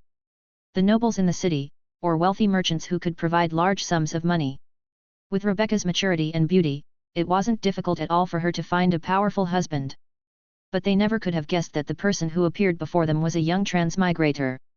Seeing how affectionately Rebecca was hanging on the young man, jealousy surged in everyone's hearts. If the news of Aubrey's death had been announced earlier, probably, men from all cities would have rushed to Lyss city to pursue Rebecca. At this point, everyone had arrived, and the servants began to serve the exquisite food. The table, 3 meters long, was laden with sumptuous dishes. Hubert cut a piece of beef with his knife and fork while saying softly, "City Lord Fang Hao is really young. You're a transmigrator, aren't you?" Fang Hao didn't hide anything and played along, "Yes, that's what they call us." With the passage of time, as more transmigrators came into frequent contact with the indigenous people, this was no longer a secret. Perhaps ordinary residents didn't know much about it, but those in power had already learned of the existence of transmigrators through various channels. Among those who accompanied Hubert to the banquet was also a transmigrator. Fang Hao saw him when he entered. This man had his head down the entire time, eating silently. "City Lord Fang Hao, how did you meet Mrs. Rebecca?" Hubert continued to probe. Fang Hao replied, "I have a mercenary group, and we met through some tasks." Upon hearing about the mercenaries, contempt was evident in the eyes of Hubert and his companions. Transmigrators indeed had their own advantages. But the profession of a mercenary, notorious for bloodshed, was considered far more lowly than bodyguards and guards in the eyes of the nobility. A mercenary within the city is a soldier, outside the city is a bandit. Mercenaries have always had a bad reputation. Hubert looked at Rebecca again, his gaze returning to Fang Hao. He continued to ask, "City Lord Fang Hao, in another month, the Federal Conference will take place. The upper house has proposed a unified command to mobilize the armies of all cities. What's the position of Lyss city on this?" After asking, Hubert fell silent, smiling as he waited for Fang Hao's reply. Fang Hao turned to look at Rebecca. The latter quietly shook her head. As for the draft resolution of the upper house, Fang Hao had no idea, having been city lord for just a few days. We, Rebecca and I, are discussing this issue. Once we've made a decision, we'll announce our position at this year's conference, said Fang Hao, taking a bite of the steak he had just cut. The agreement between Fang Hao and Rebecca was that she would handle affairs in Lyss City. As long as the decisions didn't contradict their territory's development plans, he wouldn't intervene. In case of discrepancies, the two would discuss it privately and arrive at a more prudent decision. As for the federal conference, Fang Hao wasn't well acquainted with such matters. Particularly, power struggles among the nobility were beyond his understanding and enthusiasm. Therefore, Rebecca would handle conference affairs, and he would provide necessary support. Hubert continued to ask several more questions afterwards. Fang Hao's answers were rather nonchalant, practically echoing the same things. The conversation died off. Hubert, unable to find more topics to discuss with Fang Hao, started talking with Rebecca again. Fang Hao, now left alone, quietly enjoyed his meal, eagerly waiting for the banquet to end so he could go back and rest. Just then, Grote, seated beside Hubert, picked up his wine glass and stood up. His hand was adorned with gemstone rings that dazzled the eyes. Grote Marshall was from a well-known family in the Federation and was responsible for the family's business operations. He and Hubert had long been friends, and they came to Lyss City together this time. This was his first visit to Lyss City, and he was amazed by Rebecca's beauty when he saw her. Upon hearing that this beautiful woman had just lost her husband, he felt a sense of destiny in his heart.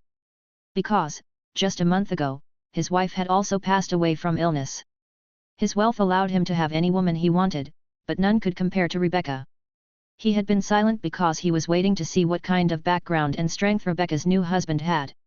Now, he was certain.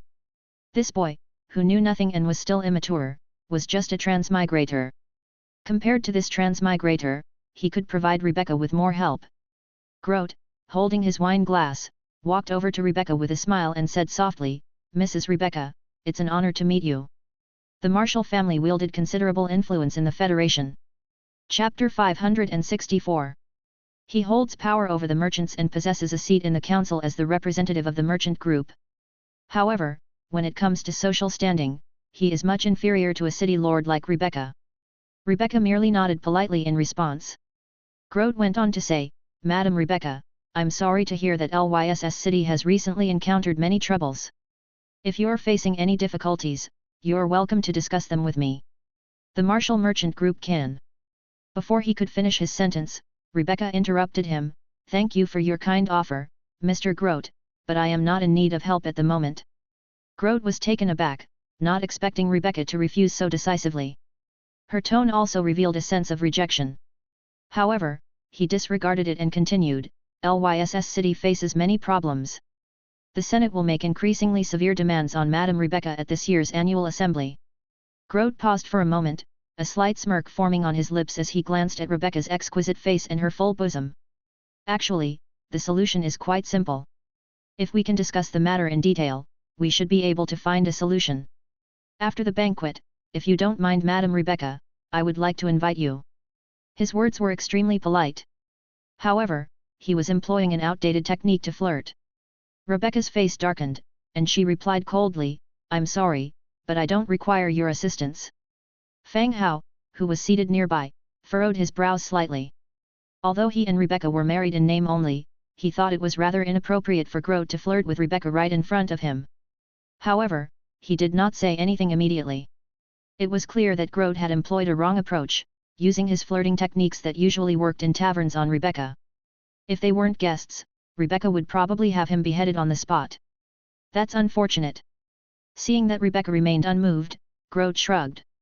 A shadow flickered in Grote's eyes, and he sneered at her unabashedly, "You must be well aware of the influence of my Marshall family.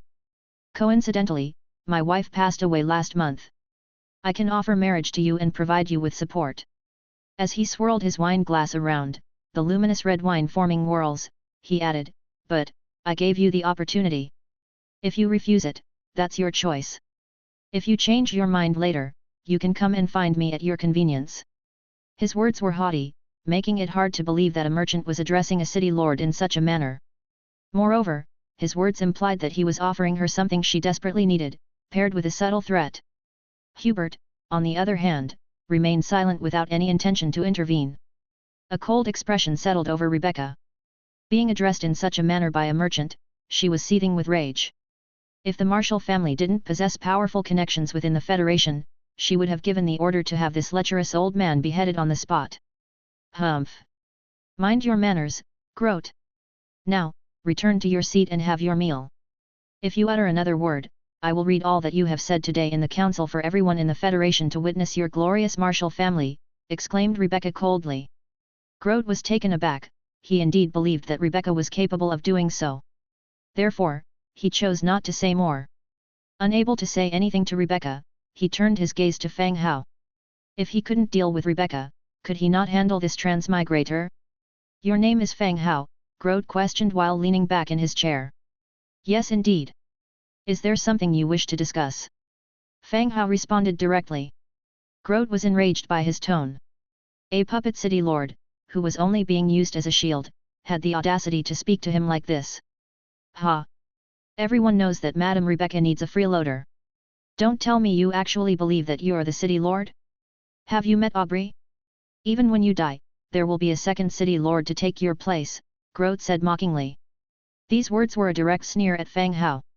But Fang Hao was not Rebecca. He did not care about the face of the noble families like Grote who insulted him to his face. He directly ordered, this clown has had too much to drink, send him back to rest. 2 guards stepped forward, indicating Grote to leave the area. Grote's face instantly darkened, he cried out, Transmigrator, you dare speak to me like this? In response, he pushed away the guards who were beside him. However, before he could say anything else, bang! A Suddy, who was acting as a guard, stepped forward and kicked Grote in the stomach. Grote's body flew like a cannonball. He staggered and flew several meters before hitting the ground heavily, his body curled up like a shrimp. He fell into unconsciousness instantly. Hubert and the others watched with wide eyes as Grote was sent flying and laid motionless on the ground like a dead dog. Being only a merchant, he was no match for a kick from A Suddy. The sequence of events had happened so quickly that he didn't even have time to intervene before Grote was knocked out cold. Fang Hao, what is the meaning of this? Hubert stood up and questioned loudly. Was Mr. Hubert sleeping earlier? Did you not notice how he insulted me? If I don't teach him a lesson, he'll assume he's the master here and dare to boss me around, Fang Hao retorted strongly. Faced with Hubert's interrogation, Fang Hao didn't show a trace of fear. Chapter 565. He wasn't Aubrey, nor did he have any weaknesses that these people could exploit. Moreover, he didn't have to rely on his relationship with Rebecca. In fact, Lyss City had become a part of his own territory. He wouldn't tolerate such disrespect anymore. Humph! Grote is a member of the Marshall family, he just got drunk and spouted nonsense. Is this how you treat your guests? Hubert declared loudly. If he knows he is a guest, he should be clear about what can and cannot be said. This is the first time, I'll forgive his loose tongue. But if there's a second time, I'll have his tongue cut off.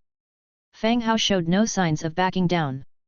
Seeing that Fang Hao was entirely fearless, and even seemed ready to have someone arrested, Hubert cast his gaze onto Rebecca, sternly asking, Rebecca, is this how you treat your guests? Rebecca looked utterly innocent, confused as to why the blame was being directed at her. After thinking for a moment, she replied, I have already contacted the temple. Someone will soon arrive to treat him. There's no need for you to worry, Mr. Hubert. Hubert's face turned red with anger, his eyes sweeping around the room, unsure of where to direct his fury. Finally, he could only harumph once, saying tersely, let's go. With that, he quickly left with his entourage. After Hubert and the others had left, the entire dining room suddenly quieted down. This was Fang Hao's second time attending a high society dinner. Rebecca was used to the verbal sparring among the nobles and knew how to handle herself. However, Fang Hao, unfamiliar with all of this and uncertain of who the others were, responded with simple and unrefined defiance. He had no idea who Grote was, and Rebecca had not introduced him. In any case, Grote had been knocked unconscious with a single kick. Now that Hubert had left, only the city officials remained. They all stared blankly at Fang Hao. They all felt that this new city lord was very different from Aubrey. Why are you looking at me? Eat, don't let those guys ruin everyone's mood, don't waste the food. Fang Hao signaled everyone to continue eating. Everyone looked at Rebecca. The latter nodded, the banquet continues, don't mind them. Hearing Rebecca's words, everyone resumed their activities, chatting and continuing with the banquet. In a room, the temple's adjunct priest surveyed Grote. After taking a potion, Grote was in no danger. He was just unconscious, yet to wake up. After the adjunct priest finished examining Grote, he left the room. Accompanied by Hubert, Wang Dongxiu, the transmigrator with black hair, stepped into the room and respectfully stood to one side. That Fang Hao is a transmigrator as well, do you know him? Hubert asked in a grim tone. Hubert usually had two individuals by his side. A guard, and the transmigrator standing before him, Wang Dongxiu. Wang Dongxiu lowered his head and quickly explained, my lord, Fang Hao is quite famous among us transmigrators. I didn't expect to see him here. Oh? Famous? Hubert looked curious. Yes, very famous. Among us transmigrators, one could say that he ranks first. He has killed many transmigrators by himself in just half a month, nobody dares to provoke him. Wang Dongxiu promptly explained. Transmigrators usually came in groups. Some might have secretly killed other transmigrators. However, in the channel, Fang Hao wielded significant deterrent power. Whether it was Li Teng, who was beheaded at the very beginning, or Yu Tianpeng, the alliance hierarch of Tianpeng Alliance, all had left a deep impression on everyone. This was why he felt tense when he heard Wang Dongxiu mention Fang Hao's name. Humph! A mere transmigrator. If he can rank first, he must have been entangled with Rebecca for a long time. Aubrey was likely killed by both of them. Hubert snorted. He had visited Wang Dongxiu's city, and it was but a small city with only a few hundred people. Although transmigrators possessed abilities that were truly incredible, their foundations were still too shallow and simply couldn't compare to his own. As for Fang Hao being known as the top-ranked transmigrator, it was now clear that this was due to Rebecca's support. Lys's city was a city with a solid foundation. To support a pretty boy that she fancied was not a big deal for Rebecca. Even though Wang Dongxiu didn't agree with Hubert's words, he didn't dare to refute him outright. After all, he was dependent on Hubert and had no say in the matter. After thinking for a moment, he continued, Mr. Hubert, there is something else I need to say. Say it. The lizardman beside Fang Hao and the person who attacked Mr. Grote, are both orange-ranked heroes. The bodyguards with them were all Lionheart Knights of the 8th rank.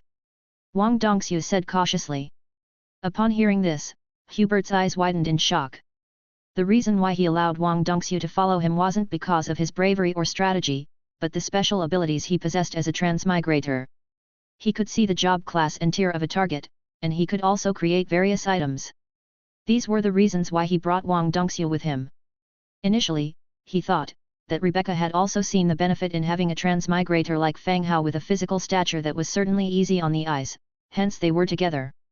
But hearing that Fang Hao had two orange-ranked heroes, and an 8th rank bodyguard team, it was simply impossible. Are you sure you're not mistaken? Hubert asked, not quite believing Wang Dongxiu's words. My lord, I would not mistake such things. Wang Dongxiu assured earnestly. Hubert fell silent, his fingers rhythmically tapping the armrest of his chair. After a while, he asked, these guardians are Fang Hao's subordinates. This I cannot guarantee. I am guessing, even if Fang Hao is powerful, he couldn't possibly have two orange-ranked heroes. Could it be that the female city lord is backing him? Wang Dongxiu cautiously suggested. Although Fang Hao was powerful, and seeing Fang Hao had made him tense. He did not think that Fang Hao's power had reached such an extent. Two orange-ranked heroes, this was already beyond comprehension. Hubert remained silent for a long time. He muttered under his breath, I'm intrigued to see what secrets Lys's city is hiding that I'm not aware of. The old men of the council might find it of interest. He stood up again. Addressing Wang Dongxiu, he said, arrange for someone to take good care of Grote. I am going to see what Rebecca is up to. Chapter 566. As the banquet was drawing to a close, Hubert returned with a cheerful grin on his face. He took his original seat and chatted intermittently with Rebecca. After finishing his meal, Fang Hao left the banquet directly and returned to his room. His task was done. Upon arriving at his room, he changed into comfortable clothes. Sitting at the desk, he picked up a pen and began to write. After finishing, he folded the paper and took out a bone bell, gently shaking it twice. Squeak squeak. Before long, sparse noises could be heard from behind the wardrobe. A cranial rat emerged, staring intently at Fang Hao with its big eyes. Fang Hao handed the paper to it. The cranial rat took the paper in its mouth, turned around, and disappeared back behind the wardrobe. The message on the paper was simple: to keep a close watch on Hubert and his cohort, and to relay any unusual sightings or meetings in the city. This was to prevent these malicious individuals from causing any unknown problems in the city. Lyss City had just finished clearing out the faceless, and the residents had not yet managed to relax from the tense atmosphere. If these people caused any more trouble, the situation would become severe. The room in the city lord's mansion was very quiet. Unlike his previous residence, where he could hear footsteps from the street below. The sky outside the window was gradually darkening. The voices of the guards could be heard from outside the door. "Sir, Lady Rebecca is here. Let her in." The door opened, and Rebecca walked in. She took a seat to the side and grumbled, "This is my city lord's mansion, now I need to report to see you." "That's not right, even if it's your place, this is the room where I stay. You can't just walk in whenever you want." Fang Hao immediately responded. "Why do you always have so much to say?" Rebecca shot him a look. "Hubert came to find you again, could it be that he's taken a fancy to you?" Fang Hao teased. Rebecca glanced at him and said, "Hubert hasn't taken a liking to me, but it seems he's quite interested in you. He mentioned you several times, and rumor has it he doesn't discriminate between males and females, you better be careful." Fang Hao was stunned. This Hubert, he couldn't be that twisted, could he? Thinking it over carefully, he immediately understood why Hubert had returned and started inquiring about him. Fang Hao explained, "It's not surprising. Hubert has a transmigrator with him, and after he returned, he must have mentioned some things about me, which aroused Hubert's interest." The problem was not difficult to deduce, pulling all the information together made it clear. When the transmigrator at Hubert's side smashed a wine glass on the dining table, it had attracted his attention. At that time, he had surmised that some of his information would reach Hubert's ears. But it would be limited to what the transmigrators in the channel knew, the hidden information was unknown to those transmigrators. "Do you know each other?" Rebecca was curious. It seemed as if the transmigrators had a way of keeping connected, otherwise how would they know so much about each other? "We don't know each other, but I'm somewhat famous among transmigrators, and they basically all know me. So when he heard my name, he quickly associated it with my information." Fang Hao continued explaining. "It seems that even if your information got out, it wouldn't pose much of a threat to you." "Yes." Fang Hao nodded. Hearing this response, Rebecca pursed her lips. He responded with such confidence. The room fell into a brief silence. Fang Hao suddenly remembered Hubert had asked him about the council during dinner, and in curiosity, asked, "During dinner, what did Hubert mean by an upper chamber and a lower chamber?" It could be guessed that the upper and lower chambers were part of the council's organizational structure. But he didn't really understand what it meant, nor had he heard anyone mention it. Now was a good time to ask Rebecca. Rebecca replied directly, "Before the establishment of the council, the decision-making of human city-states was each to their own, and collaboration was achieved through mutual discussion. At that time, humans were weak, and they suffered severe losses in battles with other races. In order to coordinate conflicts between cities, the human cities established a council system 53 years ago." Rebecca began her explanation. It was clear that she was well versed in this history. Fang Hao now understood how the council was initially formed, and how it evolved into its current mode over time. In simple terms, the Council of 100 Cities was divided into the upper and lower chambers. The upper chamber consisted of 5 heavyweights, namely the Hall of Justice, the Church of Light, and 3 powerful city lords. As for the lower chamber, it was much larger and more diverse. It included representatives of city area lords, aristocratic representatives, worker union representatives, NGO representatives, trade union representatives, mercenary representatives, etc., totaling up to 100 delegates. The Grote Marshal, whom he had beaten up, was the trade union representative this year. Though a businessman, he had quite a few connections. The idea of unified military command that Hubert mentioned was a proposal from a couple of years ago. The goal was to legalize the council's power to mobilize the military forces of different cities, thereby increasing the effectiveness of a unified military command. This issue has been at a deadlock as it would impact the influence of various city lords and contradicts the clause in the agreement which prohibits interference in the affairs of individual cities. In reality, it was a ploy devised by some people wanting to gain better control over the military forces of various cities. Oh, how do you plan on dealing with this matter of unifying the military? Fang Hao continued to ask. Chapter 567.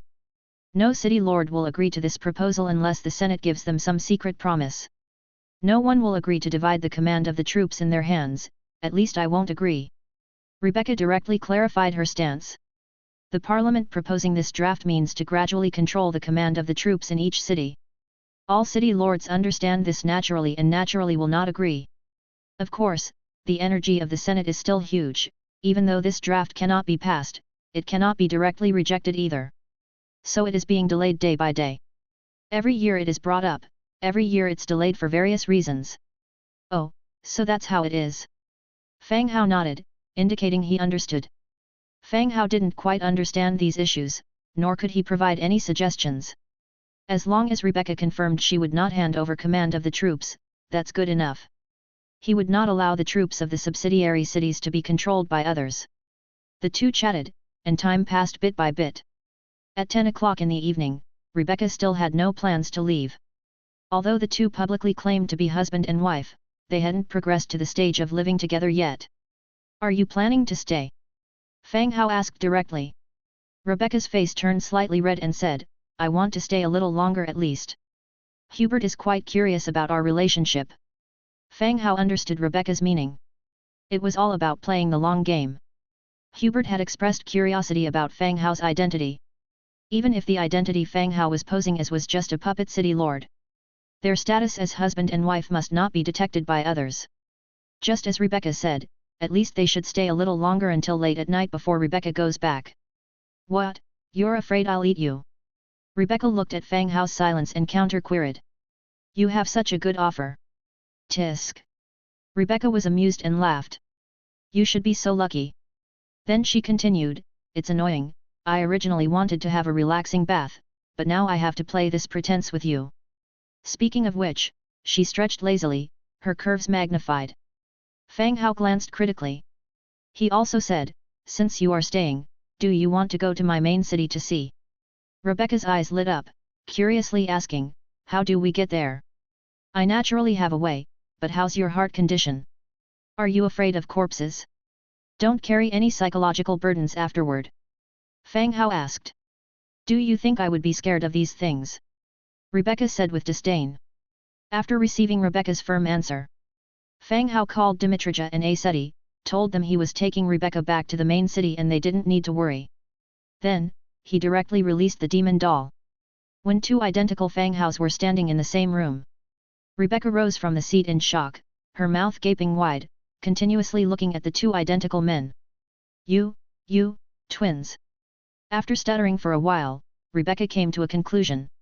Twins my ass. It's a substitute. Follow me in later, don't be afraid. It's just an ordinary transmission. Fang Hao explained.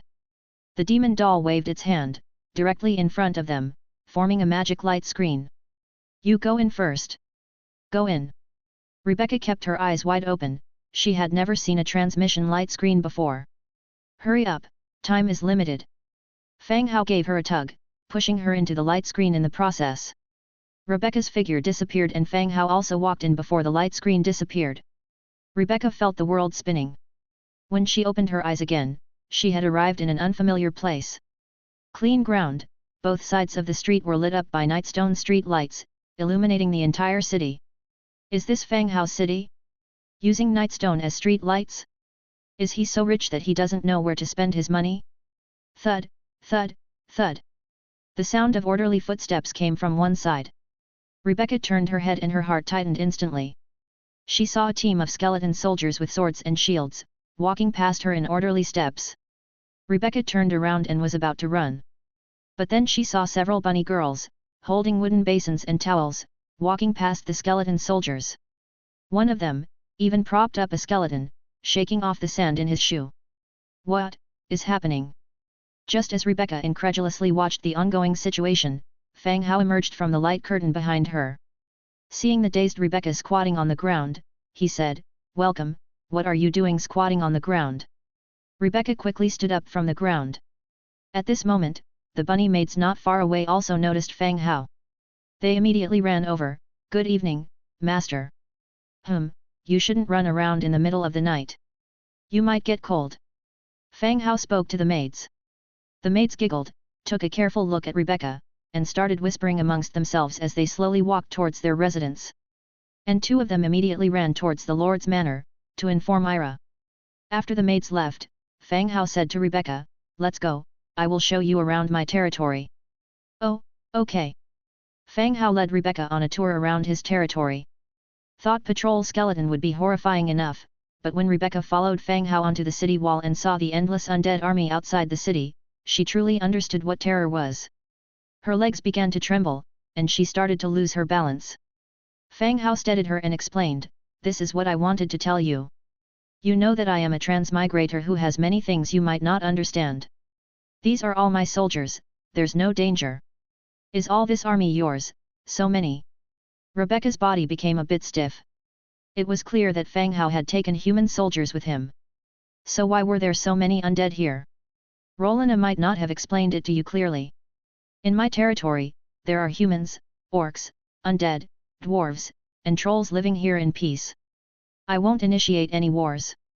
Fang Hao seriously introduced his territory to Rebecca. There are so many. Rebecca's mind slightly struggled to keep up. Not only does Fang Hao possess such a large undead army, there are also many different races living in his territory. Those races that were once hostile are unexpectedly living peacefully in a single territory, accepting the rule of a human. Even though she knew that Fang Hao was not lying, she still felt a sense of unreality. "Let's go, I'll arrange a place for you to stay. There's also a hot spring here, didn't you say you want to take a bath?" They both came down from the city wall and headed towards the Lord's manor. Upon returning to the manor, he introduced Rebecca to Ira. Although it was their first meeting, Ira had heard about Rebecca from Fang Hao before. So, the two women greeted each other. They arrived at the backyard. Fang Hao introduced Rebecca to the effects and functions of the life spring. After asking Ira to prepare a change of clothes, he left Rebecca alone in the backyard. Rebecca sat by the pool. Underneath her black cheongsam, she revealed her silky smooth long legs that were as smooth as a lotus root, kicking up ripples in the pool. Looking around and seeing that nobody was there, she finally changed into the spare clothes and bathed in the hot spring. As soon as she got in, she felt as if a gentle spring was wrapping around her body, a gentle energy rushed through her limbs, driving away the feeling of fatigue. After all was prepared for Rebecca, Fang Hao went back to his room to rest. The next morning, after breakfast, he escorted Rebecca back to Lyss City. In the following days, life was as ordinary as before. Lyss City was gradually returning to normal as time passed. Hubert and others stayed in the city for 3 days. Grote, who was knocked unconscious by Aceti's kick, was almost recovered. After venting his anger in his room, he decided to leave Lyss City, not wanting to stay there for even a moment longer. "Lord Hubert, the carriage is ready. We can set off." A guard stood outside the door and said. "Okay, noted." Hubert replied. Just as he was about to open the door with his things, the sound-transmitting shell in his hand suddenly made a noise indicating a message. Hubert took out the shell from the package and put it to his ear. As the sound came from the shell, Hubert's face gradually turned serious, and his eyebrows furrowed. He pushed open the door and told the guard, "Let's go to the temple." Chapter 568. Hubert, along with a group of guards, made his way directly to the temple via the street. There were many pedestrians on the street, who gave way when they saw Hubert's large entourage. They ascended the stone steps and directly entered the temple. However, upon seeing that only the statue of the goddess of harvest was on the high platform, and that the statue of the god of light had been moved to a side, Hubert's eyebrows immediately furrowed. He was not a devout believer, but the church still held an important position in the Human Federation. Moreover, the church was a member of the upper house with considerable decision-making power. It exerted a great influence, and establishments for the god of light were set up in every city. But the statue in Lyss City was replaced by the new city lord after his succession. Hubert had to associate these two issues. Hubert stopped an assistant priest who was passing by and asked, "What happened to the statue?" The assistant priest glanced at Hubert and his guards, and explained, "The statue of the god of light was damaged a while ago, and we are waiting for a craftsman to repair it." Damaged? When did this happen? Just a few days ago. The assistant priest replied. Hubert's brows furrowed even more. It seemed that something was really happening to the church, otherwise, they would not have sent him a message through the sound-transmitting shell to investigate the situation here in the temple. Hubert didn't make a fuss, nor did he meet the priests here. Instead, he remembered everything he saw. When the time came, he would pass on what he saw and heard to the church. What the church would do then had nothing to do with him. Hubert left the temple with his men. Without even waiting for Rebecca and the others to send him off, he hurriedly left the city. In the carriage, he sent off a message using his sound-transmitting shell after leaving. Looking at the scene outside, he revealed a smile. Having offended both the Martial Consortium and the church, Rebecca, even with your great capabilities, you will have to step down from this position. After Hubert and the others departed, Fang Hao immediately received the news returned by the cranial rat. Indeed, Hubert's actions were questionable. But the person had already left, and he seemed to have not caused any danger, so it was considered over. In the following days, Fang Hao quietly enjoyed his comfortable lord life. All the subordinate cities and villages built underground drainage systems. The next day after Hubert left, Lyss City's temple also added a statue of the king. The assistant priests began to introduce some of the king's blessings. Time passed and 5 days later. Inside the lord's mansion in the main city, Fang Hao stood in front of the window, watching the heavy rain outside the window. This rain had been going on for 3 days, and the sky was still filled with dark clouds, with no sign of the sun. A lot of lords were cursedly complaining about the terrible weather daily on the channel. Has the sky sprung a leak? How many days has it been raining, and it's still not stopping? The whole sky is black, it couldn't be something like Thulhu coming, could it? We all migrated, so if something we don't understand pops up, it's all pretty normal, right? Normal your sister, if you say it again, I'll pee on you. Fuck, my city is in a low area, and it's all flooded now. I and the residents are hiding on the 2nd floor.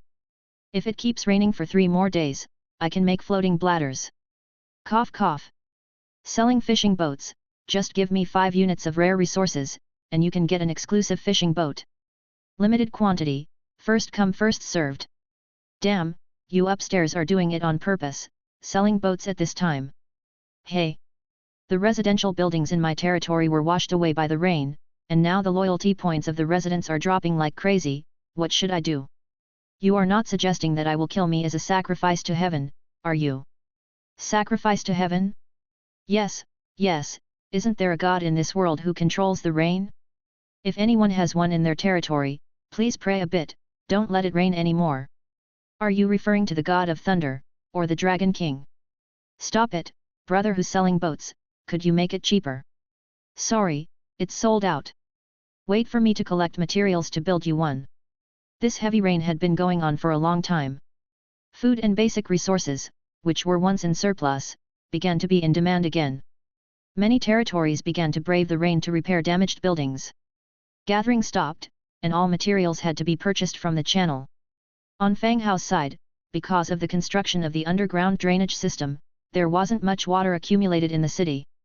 However, Fang Hao was worried that the rainy season would cause many avoidable consequences for the skeleton and undead army. After all, anti-corrosion wind drying was a step in the work of the mortuary priests for the skeleton soldiers. It could be seen that maintaining a dry state was beneficial to the skeleton soldiers. Sir, everything is ready. Outside the door, the stone-featured guard stood in the rain and spoke. Fang Hao put on a leather rain cape and walked out with large strides. Large raindrops fell, akin to pebbles being poured from the sky, patteringly landing on the body. He braved the heavy rain all the way and went straight out of the city. Outside the city, Fang Hao had set up a troop hiding cave. Apart from the soldiers who patrolled daily, all the other soldiers stationed in the main city were all placed in the troop hiding cave. The troop hiding cave was a special building with a perfect drainage system inside. Although it was built underground, the entrance was above the ground, and there was a drainage outlet inside, which could greatly reduce the degree to which the undead were drenched by the rain.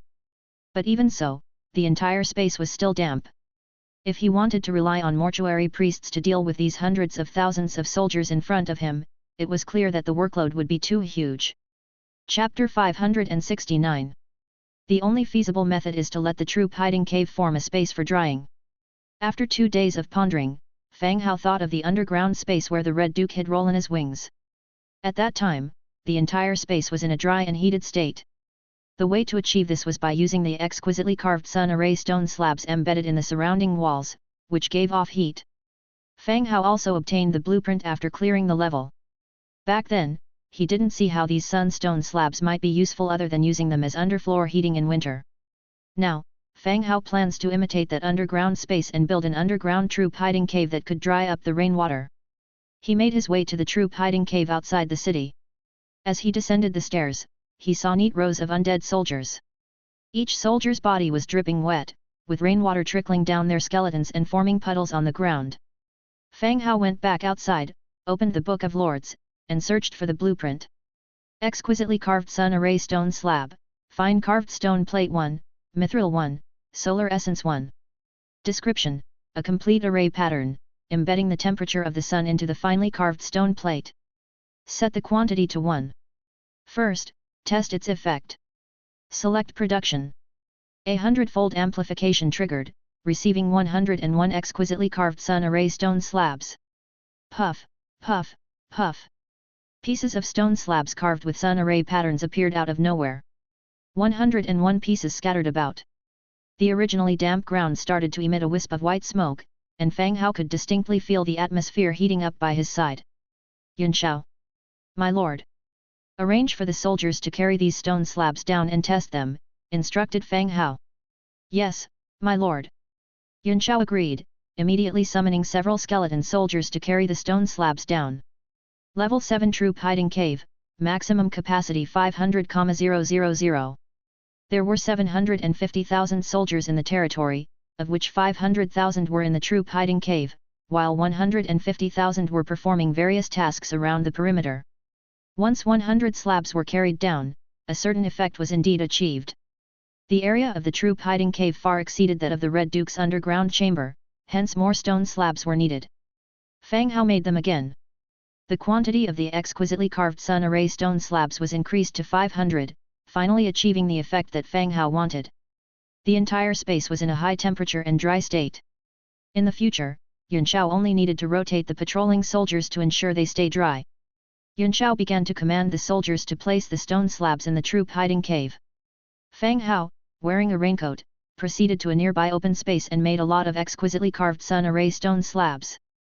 He called over Dimitrija and Meat Fist, among other heroes, and had them ride bone dragons to deliver the sunstone slabs to the territories where the undead soldiers were stationed. In this way, he wanted to prevent damage to the undead from the damp weather. As for Dong Jiayu and Kong Yang, he traded the stone slabs to them via the trade channel, and then the two of them delivered them to the skeleton heroes. In short, the goal was to minimize the damage that this kind of weather could do to the skeleton soldiers. After arranging everything, only then did Fang Hao return to the Lord's manor. Upon entering his room, Ira helped him change out of his wet clothes. Ira, there are some sunstone slabs outside the door. Have the maids each take one, it's cold outside, everyone don't catch a cold, Fang Hao told Ira. Oh, okay, master, Ira immediately relayed the order. The maids ran over quickly, picked up the sunstone slabs, and carried them back to their own quarters. Fang Hao's situation here was much better than others. Even the maids' quarters had installed glass windows, which could greatly block the rainwater and cold air. With the addition of the current sunstone slabs to withstand the autumn temperature, there was absolutely no problem. More than that, the maids' work had also come to a halt these past few days. With such heavy rain, there was no way they could work even if they wanted to. After having lunch, Fang Hao lay down on the bed with his head resting on Ira's slender thigh, watching everyone chat in the regional channel. In this kind of weather, there was nothing to do. They could only chat together to pass the boring time. Bang, bang, bang. At that moment, there was a sudden knock on the door. A maid's voice came, Master, Lord Nisbet is waiting for you in the hall. Oh, I'll be right down, Fang Hao immediately sat up. Nisbet was a general term for a type of soldier species, and since he had recruited 101 Nisbets all at once through the Hundredfold Amplification, each with independent intelligence, he had divided them into NIS-1 to NIS-101. He quickly got dressed and rushed downstairs. Then he saw 18 Nisbets standing orderly in the hall. Upon seeing Fang Hao come down, they all saluted at once, Lord. Fang Hao nodded. At the same time, he noticed something off about several of the Nisbets. The name of the leading NIS-1 had changed. Desert Death God Nisbet, Green Tier 5. There were also 4 others with several name changes. They were taller, reaching up to 5 meters high, like gigantic statues, towering in the center of the hall. Seeing this, Fang Hao immediately understood why they had come. Half a month ago, Fang Hao gave 18 hero hearts to Nisbet and let them select 18 Nisbets to undergo the hero trial. It seemed that today the trial had ended, and a portion had successfully advanced to become hero units.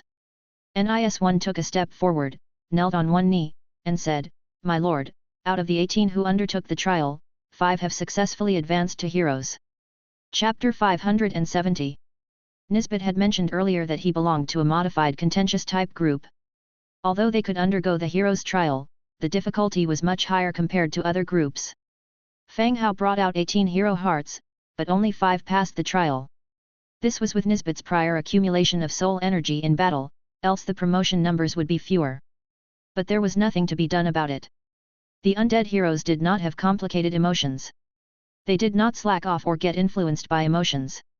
If they did not pass, it was because they were not strong enough. There was nothing to complain about. All right, everyone get up. Continue striving next time. There will be many opportunities to accumulate soul energy in the future for upgrading, Fang Hao consoled. Nisbet stood up respectfully in front of Fang Hao. Fang Hao immediately checked the information about Nisbet after he became a hero. Desert Death God Nisbet, Green Rank 5. Faction, Undead. Race traits, Undead, Hollow Skeleton, Weakness to Light. Legion Talent, Desert Guardian, Monster Infantry, Soul Charging. Skills, Soul Devouring, Stripping Traits, Death God's Arrival, Ancient Shadow. Innate Skills, Domain Power Mastery, Domain Axe Mastery. Desert Guardian, increases 15% of all attributes of the unit's troops when in the desert. Monster Infantry, increases attack power by 10% and defense by 15% of the infantry led by the unit. Soul Charging, the unit absorbs the death energy from the battlefield, and for every 10 energy, it reduces 1%, reducing the unit's skill cooldown. Soul Devouring, passive, the unit kills the enemy and devours their souls, enhancing its strength. Stripping Traits, active, the unit robs the target's racial traits, which will lose effect for at least 10 seconds. Death God's Arrival, active, the body receives the blessing of Death God for 120 seconds, increasing all attributes by 200%. Ancient Shadow, passive, reduces final damage taken by 20%. Description: Nisbet is the epitome of the ancient god, the shadow of death will once again overshadow this land, and the immortal undead cheer for this. Nisbet, after becoming a hero, added the prefix Desert Death God to his hero classification. For skills, he added 3 Legion skills and an additional personal ability. In the Legion skills, the Desert Guardian requires being in the desert to gain a full 15% attribute boost. Fang Hao wasn't sure whether future battlefields would extend into the desert. But the current situation clearly made this skill somewhat useless, on top of the downpour outside. The second skill, Monster Infantry, grants a certain boost to attack and defense. The third skill, Soul Charging, enables Nisbet to regain his own abilities after killing the enemy, proving to be a decent Legion ability. Personal skills like Soul Devouring, Stripping Traits, and Death God's Arrival were original skills. After becoming a hero, all 3 of these skills saw numerical improvements. The new skill, Ancient Shadow, passively reduces final damage by 20%. It is an excellent defensive skill. All in all, Nisbet's promotion, even though just to a green level, with the Legion skills and individual attribute enhancements, still has a significant impact on the entire Legion. The presence of, and the number of heroes in an army, can all affect the direction of the entire battle. Nisbet, the weather has been quite rainy lately. Take everyone for a rest. Those who didn't make it, don't be discouraged and strive hard next time, said Fang Hao to the crowd. Nisbet has his own living space. The 5 Nisbets, after being promoted to heroes, have grown in size. Once the rainy weather is over, Fang Hao plans to expand their living space for easier access. Yes, my lord. The Nisbets saluted and then quietly navigated their way out of the door. As soon as Nisbet left, even before Fang Hao could ascend the stairs, a bone dragon landed directly in front of the lord's mansion. Domina, in her human form, with 8 spider legs on her back, rushed in urgently. Drenched and looking rather frantic. Before Fang Hao could speak, Domina hurriedly said, "My lord, the Dragon Clan and the Blackstone tribe have surrounded our camp and mines." Chapter 571. Domina wiped the rain off her face, her tone anxious. Upon hearing this, Fang Hao's eyebrows also instantly furrowed. The webweaver's base, which is responsible for mining the mithril mine, though not large in number, is an indispensable location for territorial development. Now, the Dragon Clan and the Blackstone tribe have encircled the base and the mine. This is not good news. Why don't you sit down and take it slowly? Fang Hao gestured for Domina to sit and talk. Domina didn't sit down, but continued speaking. "Lord, they somehow found out about our last treasure cave operation. A few days ago, the Blackstone tribe surrounded us, demanding to know where we transported the treasure." Taking a deep breath, she continued, "Lord, we didn't say anything, but they are running out of patience. Once the rain stops, they might attack the camp." Domina spoke very quickly, her anxiousness evident.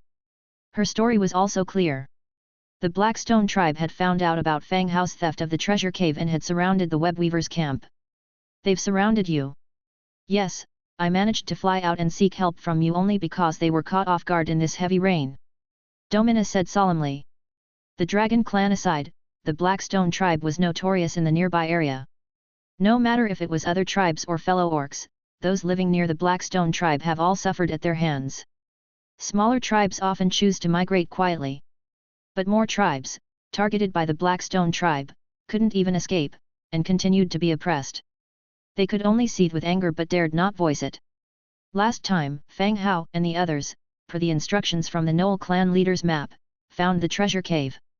They looted all the gold and silverware, gemstone crystals from inside. They left a message framing the Blackstone tribe on a stone pillar inside the cave. Later, the Dragon Clan member went into battle with the Blackstone tribe and mediation had to be done by others. Unexpectedly, almost a month later, they somehow traced the scenario back to Domina. However, Domina's webweaver's camp was just a transit point, all the treasures have been transported back to Fang Hao. The gold and silver had already entered the melting furnace of the coin factory, turning into gold coins and silver coins. How many of them are there? Fang Hao summoned a maid to provide clean clothes. Without any hesitation, Domina directly changed into the clean clothes. The maids by the side were all wide-eyed. Even though the essential areas of Domina's body were wrapped with black insect armor, the tight-fitting armor showcased a woman's curves smoothly. After changing clothes, Domina continued to answer, "There are thousands of them surrounding the camp, but the Blackstone tribe has at least tens of thousands of people. Plus, there are people from the Dragon Clan." Fang Hao stroked his chin. Tens of thousands of people were not a difficulty for him. The only potential danger was the Dragon Clan and the heroes of the Blackstone tribe. How many heroes does the Blackstone tribe have? Just as Domina was about to answer, a loud alarm bell was rung from outside the door. Fang Hao immediately stood up. The sounding of the alarm bell indicated that enemies have entered the territory's range, and the skeleton soldiers on standby have already begun attacking. "We'll talk later. Enemies are approaching." Fang Hao led Domina out of the Lord's mansion, and Angia leaped from a second-floor window. Meanwhile, Dimitrija, Aceti, and Nelson also headed towards the commotion from their respective residences. Without question, everyone saw that a substantial number of skeleton giant bats and bone dragons were already at battle with the enemy in the sky above the city's east gate. However, due to the multitude of skeleton giant bats and the darkness brought by the rainy weather, they couldn't discern what the enemy was. "Let's go and check it out." Protected by the heroes and Nisbet, Fang Hao headed towards the eastern city gate. On the city wall, the orange hero Meatfist and blue hero Rockhead were already organizing the skeleton warriors in defense. But the main battlefield still happened in the sky. The mass of skeleton giant bats occupied the sky, as a result, the archers and defense towers on the ground found it challenging to attack, fearing that they might injure their own. "Can you identify the enemy?" Fang Hao led others to the city wall. "Lord, they appear to be the Orcs Bat Knights, they seem to have followed her here." Meatfist glanced at Domina as he spoke. Meatfist and Rockhead were the commanders in charge of city defense. Just as Rockhead was instructing the skeletons to set up the troop hiding cave, Meatfist had observed Domina arriving on a bone dragon. In less than 5 minutes, these orc air forces flew in from the same direction. It did not take much to deduce that the Orc Air Force was directly related to Domina. Upon hearing this, Domina's face turned pale. Lord, I. Before she could explain, Fang Hao immediately waved his hand to interrupt. No hurry, let's deal with the enemy first. After saying this, Fang Hao released the Diem doll, spreading its giant bat wings, and flew into the sky. When he got closer, the enemy who was being pummeled by the skeleton giant bats was down to just one person. Fang Hao immediately ordered, they shouldn't kill everyone. The skeleton giant bat encasing the last person immediately dispersed, a half-dead orc fell from the sky. Chapter 572. With a thud, he fell to the ground. The demon doll landed on the ground, allowing the soldiers to throw the scattered corpses into the conversion field. He took the relatively intact body and flew back. He landed in front of everyone, tossing the corpse on the ground. Dimitrija squatted down to check. My lord, he's dead. He was too late after all. Fang Hao thought for a moment and said, Yunxiao, you ride the bone dragon to the North Town City, replace Blackthorn there. You will be in charge of North Town City from now on. Understood, my lord. Yunxiao mounted the bone dragon and flew towards the bloody mountain range. The commanding officer should have been replaced long ago. Yunxiao himself is a troll hero and familiar with the bloody mountain range. As for Blackthorn, although he is also an infantry hero, his skills lean more toward defense and interrogation. This opportunity is perfect to swap positions between Blackthorn and Yunxiao. Yunxiao will take charge of North Town City, while Blackthorn will handle the main city. An hour later, the heavy rain persisted as Blackthorn, mounted on the bone dragon, descended from the sky. The downward airflow stirred up a wave of water. He shook off the rainwater at the door and entered the hall. My lord. In the hall, Fang Hao was discussing the siege of the Webweaver camp by the Blackstone tribe with several heroes. Seeing Blackthorn's return, Fang Hao instantly said, Good, Blackthorn, allow me to introduce you to Aseti, Domina, and Meat Fist, all heroes of our territory. Blackthorn nodded in acknowledgement to the three. Seeing that everyone had been introduced, Fang Hao continued, Let's go, let's examine the corpse. Everyone put on rain cloaks and headed in the direction of the dungeon. The blood prison was empty. In the nearest cell, the corpse of an orc was laid on the ground. The cold body lay there, its wounds turned white from contact with the water on the ground. Blackthorn, examine the body. Fang Hao commanded. Yes, my lord. Blackthorn started to draw magical runes beneath the corpse. Once the runes were complete, 3 unicorns were led over. Their throats were slit to let out blood, and when the fresh blood converged onto the corpse through the runes, the already cold orc suddenly sat up. His eyes widened in fear, staring at the people in front of him. My lord, we can begin. Blackthorn reminded in a soft voice. Fang Hao nodded and directly asked the corpse, How did you guys get here? The orc pointed at Domina, We followed her here. You knew she was coming. The great commander guessed that she would take advantage of the heavy rain to make a move. We were prepared well in advance. It seems like the Blackstone tribe had already guessed that Domina would use this heavy rain as a cover to send out a message. They had people tailing her. How many people were tracking? Did anyone escape back? Fang Hao continued to ask. No, only 5 of us came here, none of us returned. It seems that the 5 night riders that came here all died in the ambush by the skeleton giant bat, and this orc here was the last to die. Tell me everything about the Blackstone tribe's plans, how many people you have, and your relationship with the Dragon clan. Fang Hao hurriedly pressed as he watched the orc's body start to swell up.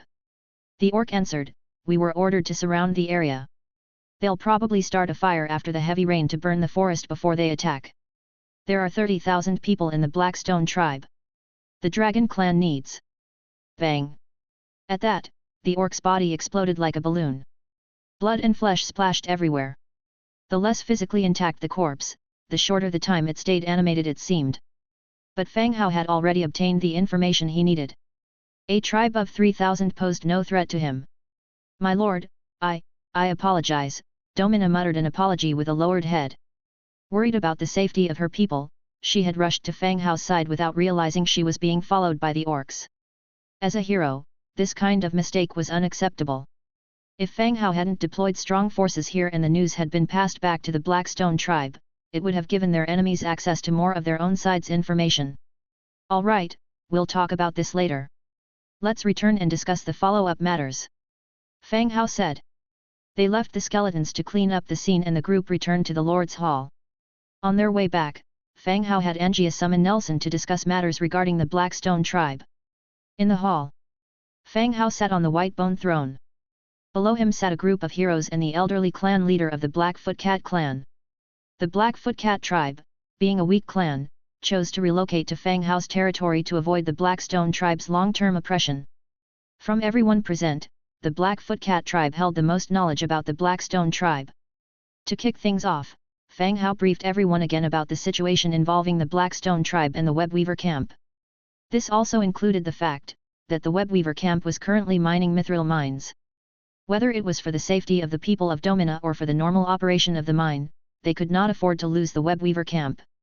After Fang Hao finished, a brief silence hung over the room. The first to break it was the clan leader of the Blackfoot Cat tribe. He said straightforwardly, "My lord, respected heroes, the Blackfoot Cats have had some dealings with the Blackstone tribe. I would like to supplement the information that we currently know about the Blackstone tribe." "Yes, go ahead, there's no need to stand, you can speak while sitting," Fang Hao said. Chapter 573. "Yes, sir." The Blackfoot Cat clan leader, still standing, spoke out loudly. "The Lord mentioned that the Blackstone tribe has around 30,000 members, but I want to add that the Blackstone tribe can summon many smaller tribes in the surrounding area. Once war breaks out, their numbers will exceed this estimate, possibly even substantially."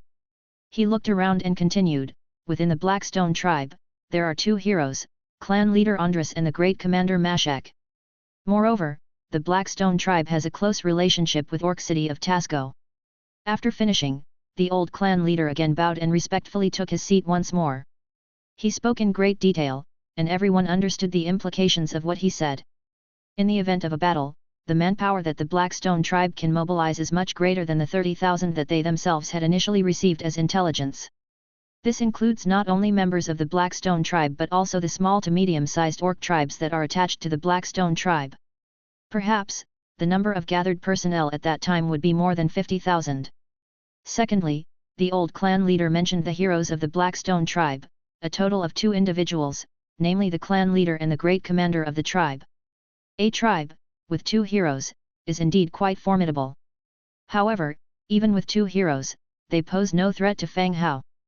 But the key point lies in the last sentence he mentioned: the Blackstone tribe has close ties with the Orc City of Tasco. That is to say, if Fang Hao goes to war with them, it is very likely to escalate into a war with Tasco Orc City. Besides, currently, Bronze Bull is conducting trade dealings with Tasco Orc City. Each of them has established shops in the other's markets. The additional information provided by the old clan leader is crucial. Bronze Bull City is currently in a business partnership with Tasco Orc City, we need to pay attention to this point, said Fang Hao. Sir, we can't abandon the Webweaver camp, Domina warned urgently. Don't worry, I won't give up the Webweaver camp. Let's first hear what everyone else has to say. Fang Hao replied calmly, then turned to the others. Everyone, what are your thoughts? Aseti spoke straight away. Sir, all fair trades are built on equal strength. Occasionally showing off our weapons might actually smooth our CO operation. That seemed reasonable and also very in line with their current relations with the orcs. According to her attribute description, Aseti is a very fierce hero. Known as the glory of the kingdom, she indeed has her unique reasoning. What about others? Sir, I am willing to lead the troops and crush the Blackstone tribe, Meatfist declared loudly. The other people also subsequently voiced their agreement to the fight. Looking around, the heroes assembled were all battle-oriented, clearly a faction eager for war. Fang Hao looked back at Nelson and quietly asked, Sir Nelson, do you think we can fight this battle? Nelson didn't hesitate much. He nodded. In trades with the orcs, showing our strength will make things simpler. It seemed that Nelson also agreed with this plan. All right, Domina, Nelson, said Fang Hao. Sir, the two of them stood. The two of you, lead the army and set out in advance. Construct roads and bridges where necessary along the way, and ensure that the main forces have a route to the Webweaver camp. Outside, the rain had been pouring heavily for several days. If they were to march, they should first ensure that the roads are open. Yes, sir. The two of them loudly acknowledged the order. Chapter 574. Outside, the rain was still falling. Even for the undead army, marching under such weather was difficult. However, the Blackstone tribe was ready to attack. They didn't have much time. The Webweaver camp and the Mithril mine could not afford any mishaps, so even in the pouring rain, the army had to be deployed to the Webweaver camp. Fortunately, the skeleton army didn't have to worry about getting a cold, which was somewhat of an advantage. Two heroes took their orders and marched out of the Lord's manor. Fang Hao continued to give orders, Meat Fist, along with all of the Nisbets, prepare yourselves. Once I've recruited the forces, we will immediately set out for the Webweaver camp via Bronze Bowl City. Yes, my lord, Meat Fist and a group of Nisbets immediately responded. As for the other heroes, since they were living units, they would not only slow down the speed of the army but also risk getting sick in the rainy weather. It would be easier for Fang Hao to join them via the transfer screen after the army arrived. This would avoid a lot of trouble. As for Nelson and Blackthorn, Fang Hao planned to have them stationed in the main city and, in passing, let Nelson rest for a few days. After this battle, the hero corpses they would obtain would need Nelson to transform into skeleton heroes. All tasks were distributed. After everyone agreed without objection, they dispersed to attend to their tasks. Fang Hao had a bowl of soup prepared by Ira, put on his raincoat and stepped out again. The raindrops beat down on his body, heavy like falling stones. Thud, thud, thud. Before he could go far, sounds of footsteps stepping on the rain-soaked ground came from behind. Angia came running up to him and draped her arm around his shoulder. I'll protect you. What's there to protect in the city? You never know. The rain is so heavy, one might slip and break an arm or leg, or maybe fall into a puddle and drown. If anything happens, I can save you, Angia stated. Thanks for your concern, but I'm starting to get scared the more you talk, Fang Hao said, feeling speechless. The two quickened their pace to the barracks, where Fang Hao planned to recruit troops. The forces stationed in the main city totaled 750,000. He didn't plan to move these soldiers. After all, he was being targeted by the God of Light. If anything happened, these forces would need to protect the main city. Therefore, the troops to be dispatched to the Webweaver camp needed to be newly recruited. Thankfully, the accumulation over time of the wriggling spine in the warehouse had reached a staggering level. More than 270,000. This number was frightening. Under his hundredfold boost, the force had become astronomical. They could probably sweep across any force, it would not be a problem. Of course, there was danger if the enemy had quasi-gods or higher. A single skill from them could wipe out a large number of troops. First, he came to the skeleton conversion field to recruit converted troop types. Currently, the skeleton conversion field had unlocked, Skeleton Beast, Tier 1, Skeleton Soldier, Tier 1, Skeleton Wolf, Tier 2, Skeleton Ostrich Beast, Tier 2, Skeleton Warrior, Tier 3, Skeleton Giant Bat, Tier 3, Skeleton Ghoul, Tier 3, Skeleton Bat Knight, Tier 5, Skeleton Troll, Tier 5, Skeleton Pseudo Dragon Guard, Tier 6, Skeleton Troll Cyclops, Tier 7, Skeleton Mantis Man, Tier 8, Undead Centipede, Tier 9, and Bone Dragon, Tier 10. Recently, Fang Hao hasn't explored the map much and hasn't unlocked any new troop types. Knowing that there were dragons among the enemy, Fang Hao first looked at the flying troops. For aerial units, he felt the Tier 3 Skeleton Giant Bat was very useful. The swarm tactics were hard for the enemy to defend against. Also, the Tier 5 Skeleton Bat Knight, unlocked today, was not bad. Contrarily, the Skeleton Pseudo Dragon Guard and Bone Dragon, although powerful, required dragon crystals for recruitment, which Fang Hao didn't have at the moment. After giving it some thought, he first recruited those two types of flying units. Skeleton Giant Bat, 3 wriggling spines, 1 bloodstone. Skeleton Bat Knight, 5 wriggling spines, 2 beast teeth, 1 death trace. Confirm recruitment. 100-fold amplification triggered, 101,000 skeleton giant bats recruited. 100-fold amplification triggered, skeleton 1010 bat knights recruited. Since the death trace was also considered a rare material, Fang Hao had only recruited 1000 skeleton bat knights. From thin air, a large group of aerial units materialized. The image of a skeleton bat knight was an orc riding on the back of a giant flying creature. Although named a bat knight, the flying creature appeared more similar to a winged dragon. All of you, wait outside the East City. Whoosh! All the flying units changed direction and flew towards the city outskirts. With the troops leaving, Fang Hao began to check the attributes of the new troop type. Skeleton Bat Knight, Tier 5. Faction, Undead. Racial traits, Death, Hollow Skeleton, Weakness to Light, Flight. Skills, Fast Flying, Aerial Throw. Innate skills, Intermediate Javelin Mastery, Intermediate Flight Mastery, Intermediate Throw Mastery. Fast Flying, active increases flying speed by 30% for 3 minutes. Aerial Throw, active throws a javelin dealing an extra 35% physical damage, with a 50% chance of penetrating the target. Chapter 575. Description: the riders always carry a plethora of peculiar items in their backpacks, which they would dump out once they arrived above a destination. The attributes of the Bat Knights were quite admirable. Their greatest advantage was their strong air-to-ground combat capability. From the description, it was clear that Bat Knights could throw various items downward, not only limited to javelins. For instance, toxic potions or even the explosive devices at Fang Hao's disposal. These could all be hurled by the Bat Knights, and by then, the bombing effect would be much more significant than that of a skeleton giant bat. That counted as a decent flying unit. Having completed recruitment of the airborne troops, Fang Hao proceeded to recruit skeleton trolls and skeleton minotaurs. Due to a lack of unique materials, Fang Hao decided to forfeit the 7th tier Cyclops and instead recruited normal skeleton trolls that were only 5th tier. Anyway, strength in numbers was the key to winning a battle, and those rare materials could be used for more advanced units later. 100-fold amplification activated, recruiting 101,000 skeleton trolls. 100-fold amplification activated, recruiting 101,000 skeleton minotaurs. Great masses of skeleton-type units emerged.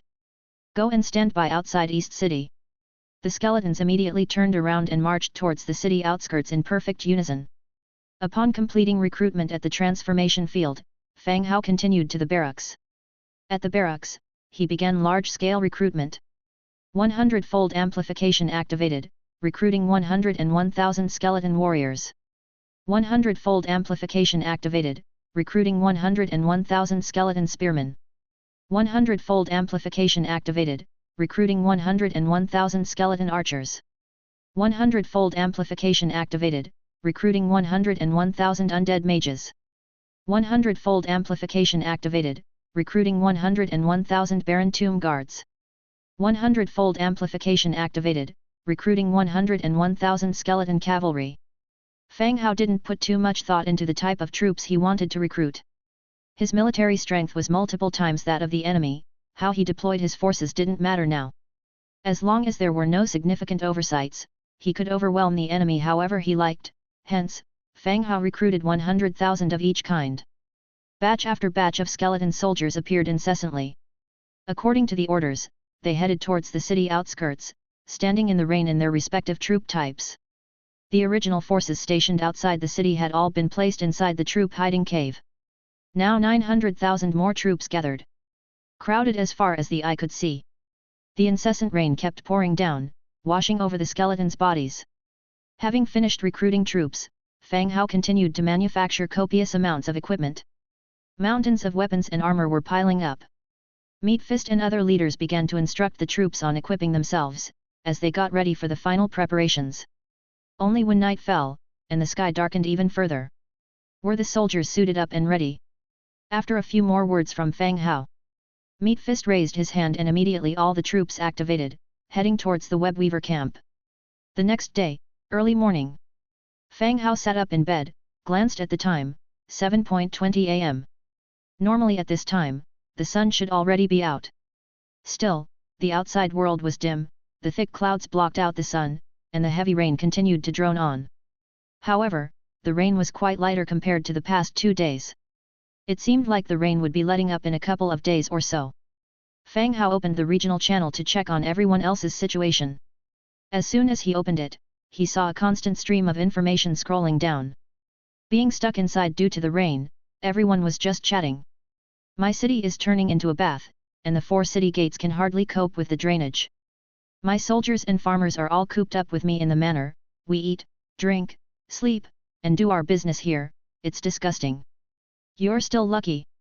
On my side, many farmers have loyalty levels down to the 40s, I'm worried they might rebel. The weather is too cold, I want to buy hot pot ingredients to beat the cold. Fang Hao reviewed the situation. He reduced the prices of his clothes and hot pot ingredients listed for sale. There's not much he can do about this natural disaster. His land had a drainage system that helped a lot, so it wasn't too badly affected. However, since the drainage system was part of the building blueprints, it couldn't be sold and they would have to deal with this on their own. Looking at the situation, the rainfall volume has been decreasing over these 2 days. He estimated that the rainy weather would end soon. All they had to do was to bear with it for a few more days. After checking the regional channel, Fang Hao checked his sound transmitting shell. Meat Fist hasn't sent any messages back yet. It seemed that the heavy rain last night did impact their march. They marched all night, but they still haven't arrived. Dressed up and got out of bed. Exiting his room and walking downstairs, he saw a group of Blackfoot cats waiting in the hall. Upon seeing Fang Hao, Lowry immediately jumped up. He went forward and reported, "My lord, we've gathered 172 Blackfoot cats here." Being small and nimble, the Blackfoot cats were famously competent scouts among the orcs. However, due to their small size, their combat power was inferior compared to the muscular orcs. Except for Lowry, who was more relaxed, all the other Blackfoot cats were standing in an orderly fashion. Fang Hao glanced at them and said, "Did the old clan leader tell you about the operation?" "He did, fighting the Blackstone tribe. We've been wanting revenge for a long time." Lowry clenched her small fist and said loudly, "Blackstone tribe's forces have besieged one of our auxiliary camps. Your responsibility will be gathering intelligence and reconnaissance. You won't need to fight directly, but you must guarantee the accuracy of the intelligence. Do you understand?" Fang Hao asked, looking at the Blackfoot cats. "Understood, don't worry." Lowry was the first to guarantee. The remaining Blackfoot cats also nodded in comprehension. Chapter 576. "By the way, have you guys eaten?" Fang Hao sat down next to them, as the aroma of breakfast wafted from the kitchen. "We have," replied Lowry before continuing his query, "Where is Angia?" "Angia is sleeping. Go call her for breakfast. We are heading to the webweaver camp soon." "All right," Lowry agreed, dashing up the stairs. Soon, he returned, leading a drowsy Angia from the 3rd floor. Angia yawned, as Lowry chatted non-stop about their mission, his face full of excitement. It was close to noon when Fang Hao received a message from Meat Fist. The army Meat Fist led had arrived at the webweaver camp and crushed a wave of orc troops. Upon receiving the message, Fang Hao immediately rallied his forces. He activated a teleportation gate, directly heading to the webweaver camp. Due to the short duration of the teleportation, only Fang Hao, Dimitrija, Aseti, and 52 Blackfoot cats arrived. The remaining Blackfoot cats would be led by Lowry and Angia and arrive via Bone Dragon mounts. It was only because Lowry was there that Angia didn't accompany Fang Hao, opting to stay with Lowry instead. The teleportation gate appeared in the middle of the webweaver camp. The moment Fang Hao and the others opened their eyes, they saw Domina and Meat Fist waiting nearby. "Lord," the group saluted immediately. "Well done, what's the situation nearby?" Fang Hao instantly inquired about the surrounding circumstances. Meat Fist reported, "My lord, we encountered an orc squad when we arrived. We killed over 500 of them. However, a small fraction escaped into the nearby woods. We're unfamiliar with the terrain and didn't give chase." Domina added, "The squad was a small team from the Blackstone tribe, who were on guard around the camp. Once they escape back, they will certainly inform the Blackstone tribe. Also, because of the rain, there weren't many orcs left in the vicinity. Upon encountering the skeleton army of 900,000, they were decisively defeated. The orcs who managed to escape would surely deliver news about the skeleton army to the Blackstone tribe." After listening to both of them, Fang Hao nodded in understanding. He checked the time, it was exactly noon. "Prepare things up. Once the subsequent troops arrive, we will attack the Blackstone tribe. We will conquer the Blackstone tribe tonight." In the army, there were also Blackfoot cats and orcs from Bronze Bowl City on their way here. "Yes, my lord," the group responded. At this moment, Domina spoke up again, "My lord, that Dragon Clan member might also be in the Blackstone tribe." "Yes, I know." The group of heroes withdrew, starting their pre-battle preparations. Fang Hao nodded, starting to construct weapons, including various arrows on the empty ground. Among them were tools to deal with large airborne units, dragon locking crossbow and its heavy arrows. Hundredfold Augmentation activated, acquired dragon locking crossbow X101. Hundredfold Augmentation activated, acquired heavy crossbow arrows X10,100. Hundredfold Augmentation activated, acquired iron arrows X1,010,000. The light flickered, and a huge pile of equipment appeared on the ground. According to Domina's intel, there was only one dragon. Along with the crossbows left in the camp from last time, an excess of 200 should be enough. Once the battle starts, there will be a large number of flying units. Dealing with a dragon shouldn't be a problem. The myriad of iron arrows piled up into a small mountain. A large number of giant spider hatchlings crawled out of the dense forest, started organizing the arrows, and bundled them with spider silk.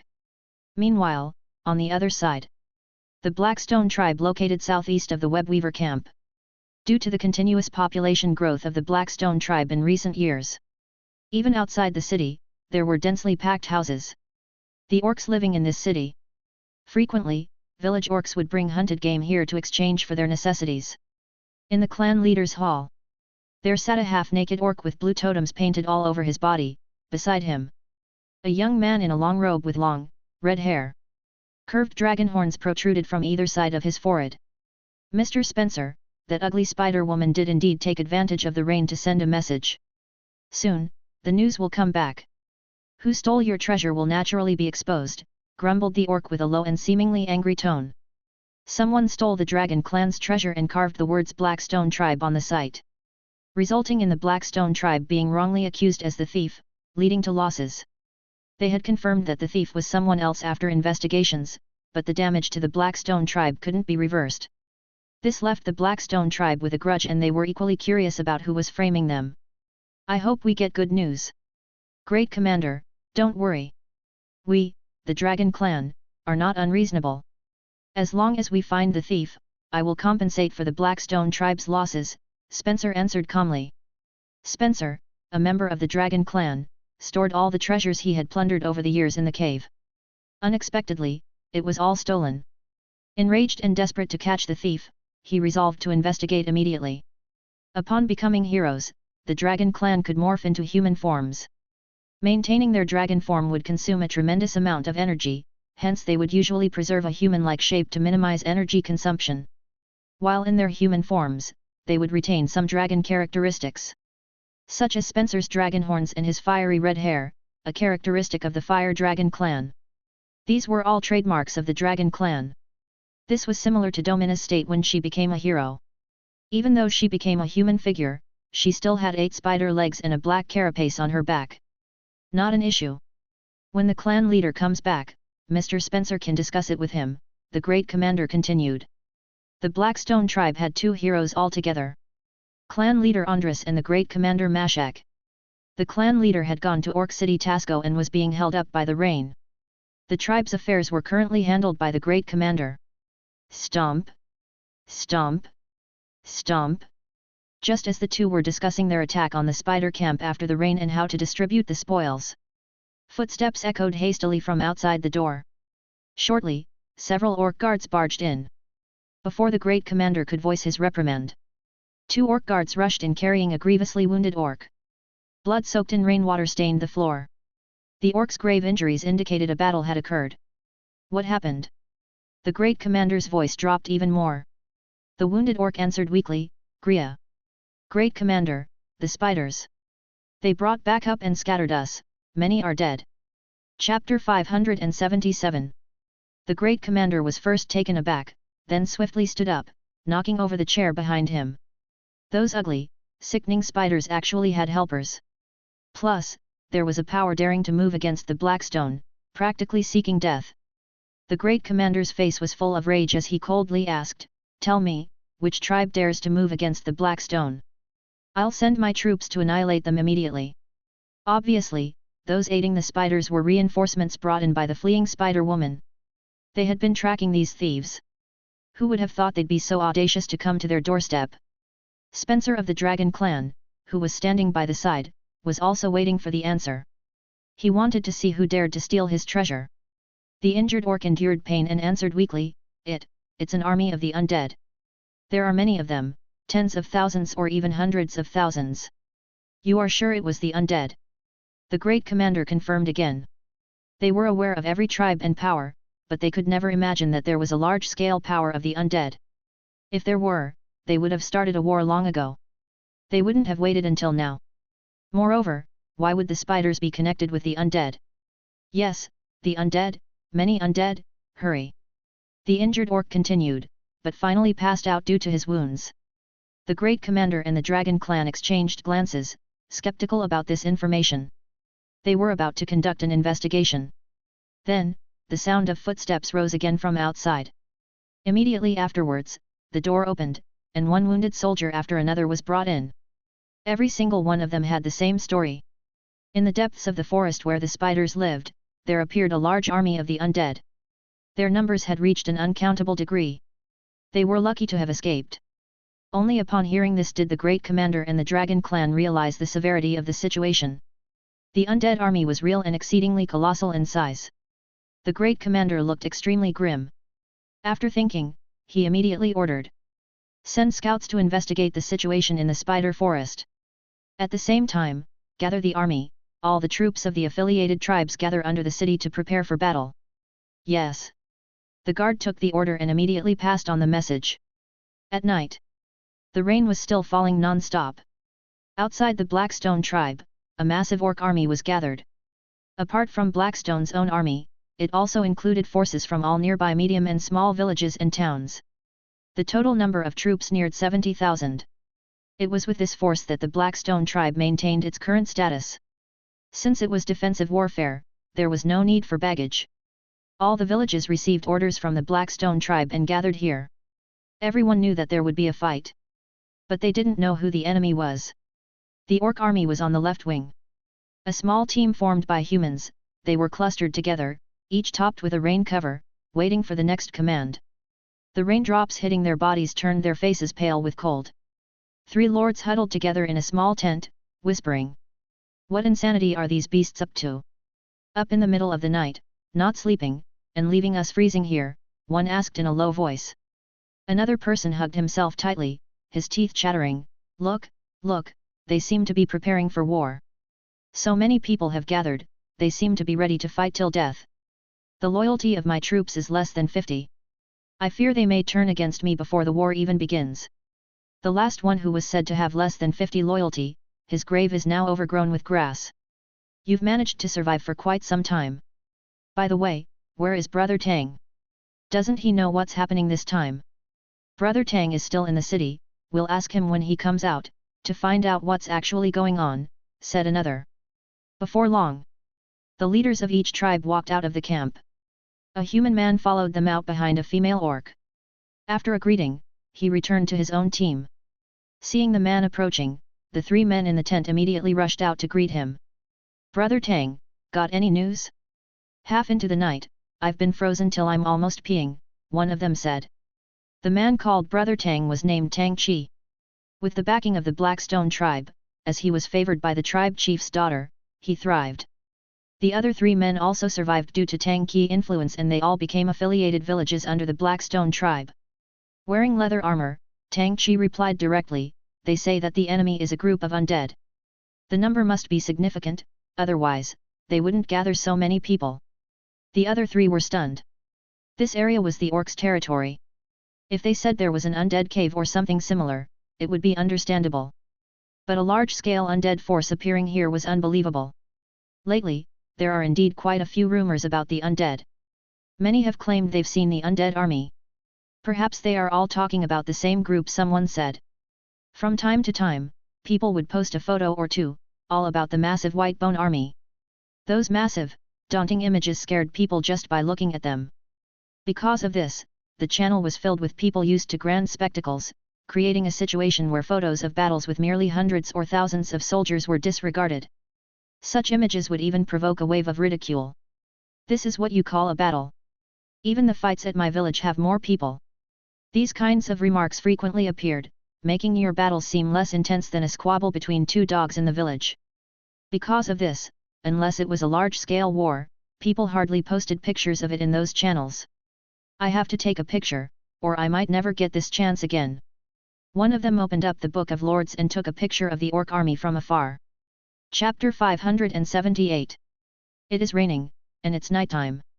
Even though the visibility is poor, the photos taken by the Book of Lords are still clear when directly sent to the regional channel. After showing off, the group continues to chat. I remember last time someone said the undead army had connections with Fang Hao. Could it be the same this time? One of them spoke up. No, don't you guys know the recent happenings about Fang Hao in the channel? Another one leaned in a bit, speaking in a low voice. What happened? Someone claimed they saw Fang Hao. Also, the reason Fang Hao is so powerful is because he was helped by a widow whose husband died.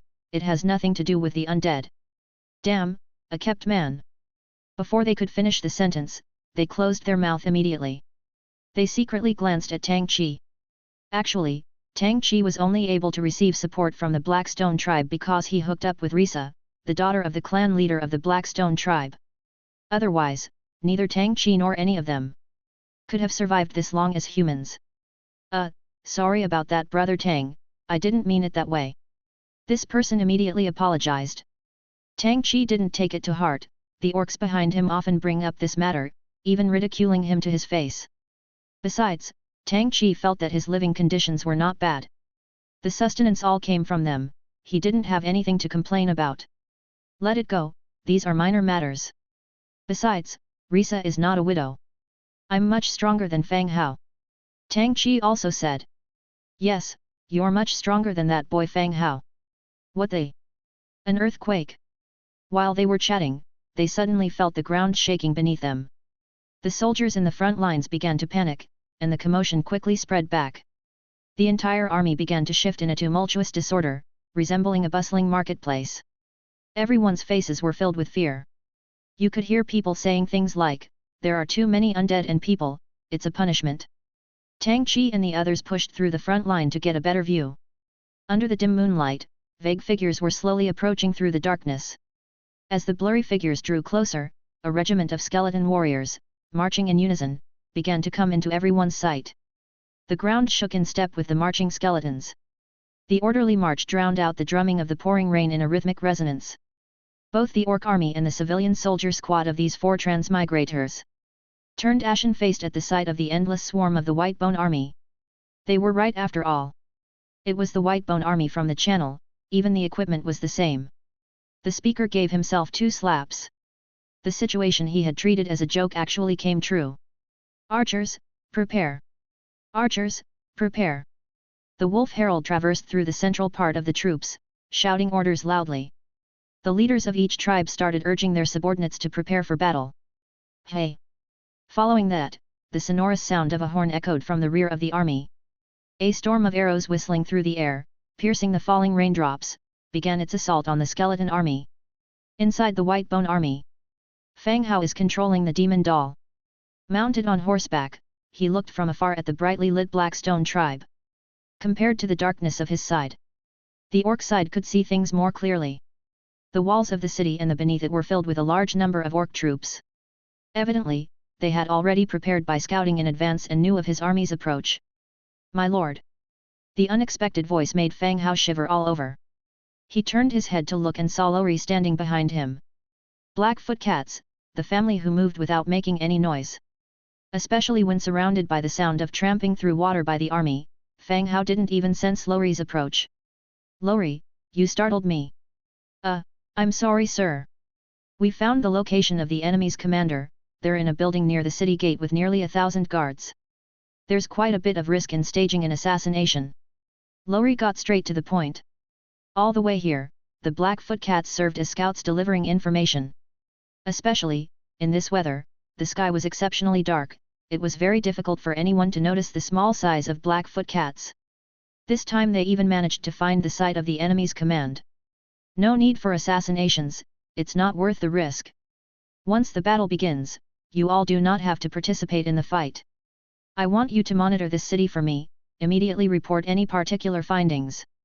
Fang Hao directly stated. The Blackfoot cats have limited combat power. They were not necessary in the midst of such abundant military power. Yes, sir. Lori responded and quickly left. The army continued to march for 20 minutes. Pass the order, sound the drums.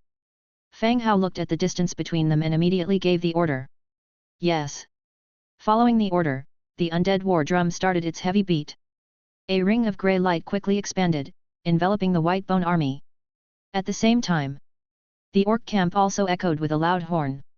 Immediately after, an intense flurry of arrows streaked through the sky, splashing down in front of the white bone army's camp. Due to the distance, only a few arrows managed to strike the front lines. A few of the skeleton warriors who were hit by the arrows continued marching forward undaunted. Sir, we are now within shooting range. The messenger quickly ran over. Fang Hao nodded, speaking directly, pass down the order, archers and mages, attack. Yes.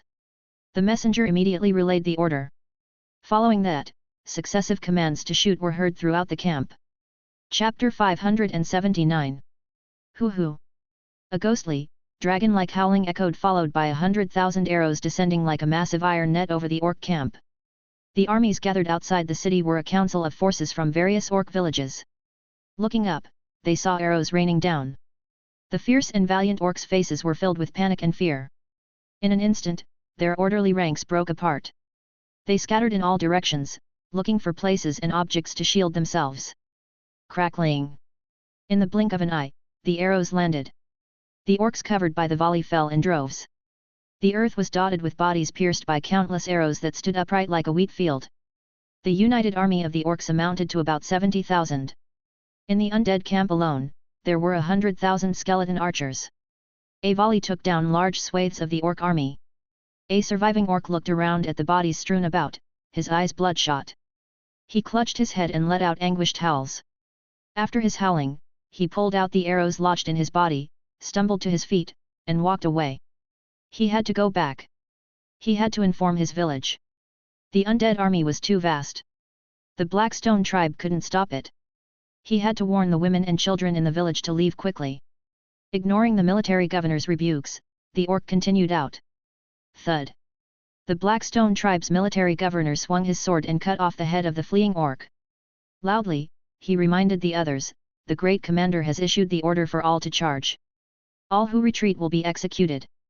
The war horn sounded again, a red glow enveloped all the orcs. Herded by the military governor, all the orcs began charging towards the undead army. The exchange of arrows, constantly flying towards the opposite camp, whittling down the numbers of the opposing army. Magic missiles sketched an arc in the sky above the ranks and crashed among the orc forces. Limbs were scattered everywhere. My lord, the enemy has started charging. A flight unit of about 1,000 is approaching under the cover of darkness from the right flank, a Tauren soldier whispered. Fang Hao sat on horseback, his gaze fixed on the mushrooming clouds in the sky to his right. He couldn't see any flying units, but the report could not have been false. The enemy was likely still a significant distance away. Do you know what kind of unit it is? Fang Hao asked. The Tauren replied, Sir, it should be the Bat Riders of the Blackstone tribe. Any sighting of the Dragon clan? Fang Hao continued. According to Domina's intelligence, the Blackstone tribe had Dragon clan members, so he had to be cautious. No mention of the Dragon clan in the report from the front, my lord. Good, let Meatfist take command of the infantry. Deploy the skeleton giant bats, intercept every enemy flight unit, directed Fang Hao. Yes, sir. The Tauren soldier turned and left.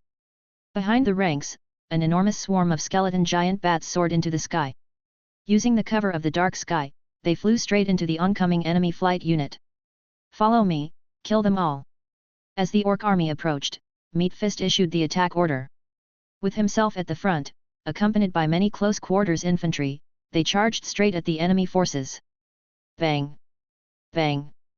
Bang! With each punch Meatfist threw, a fan-shaped blast was created. All enemies within 3 meters were blown away, forming a series of vacuum zones. Behind Meatfist, were countless towering skeleton trolls and barren tomb guards with dual swords. Without any intentions of defense, they directly plunged into hand-to-hand combat. The forces of the two sides clashed at the center of the battlefield. The skeletons tirelessly wielded their weapons. Even when their bodies were damaged, it did not affect their combat abilities. Under the enhancement of the undead war drums, the even recently fallen skeletons got back up, discarded damaged parts, replaced them with bones from their comrades and rejoined the fight.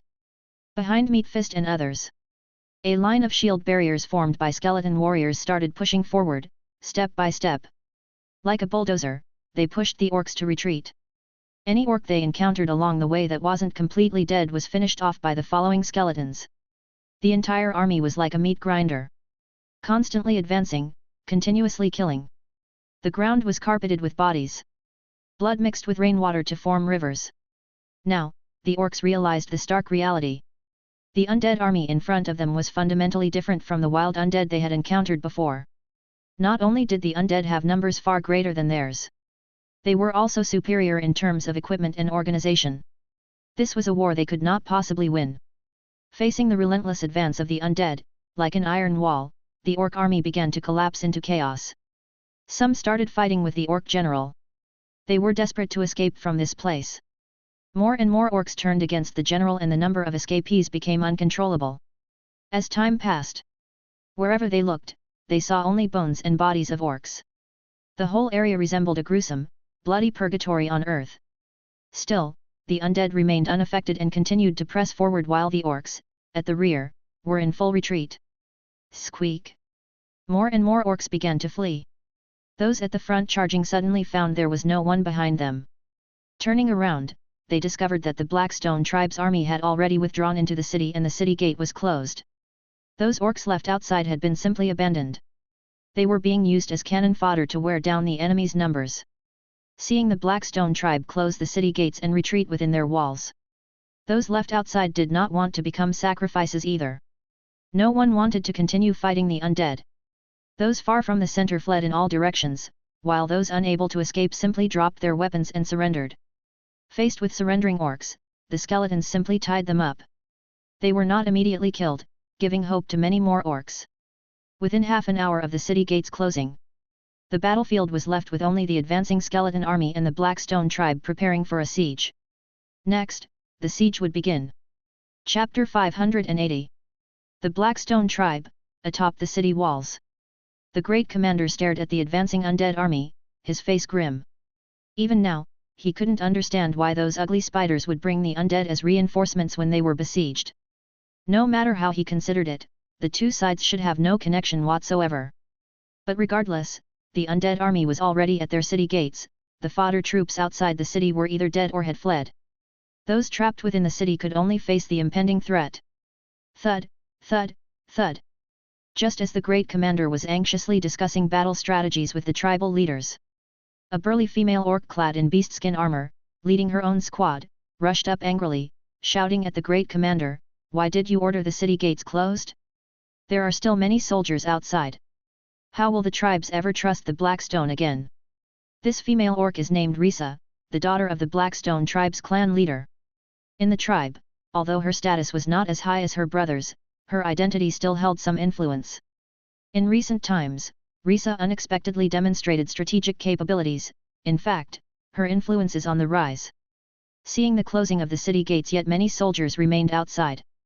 Risa stormed forward, brazenly confronting the commander.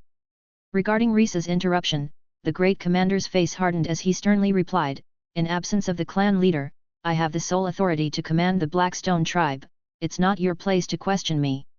The great commander was a hero who joined the tribe later. It was only after he joined, and the tribe had 2 heroes at its helm, that it rapidly expanded.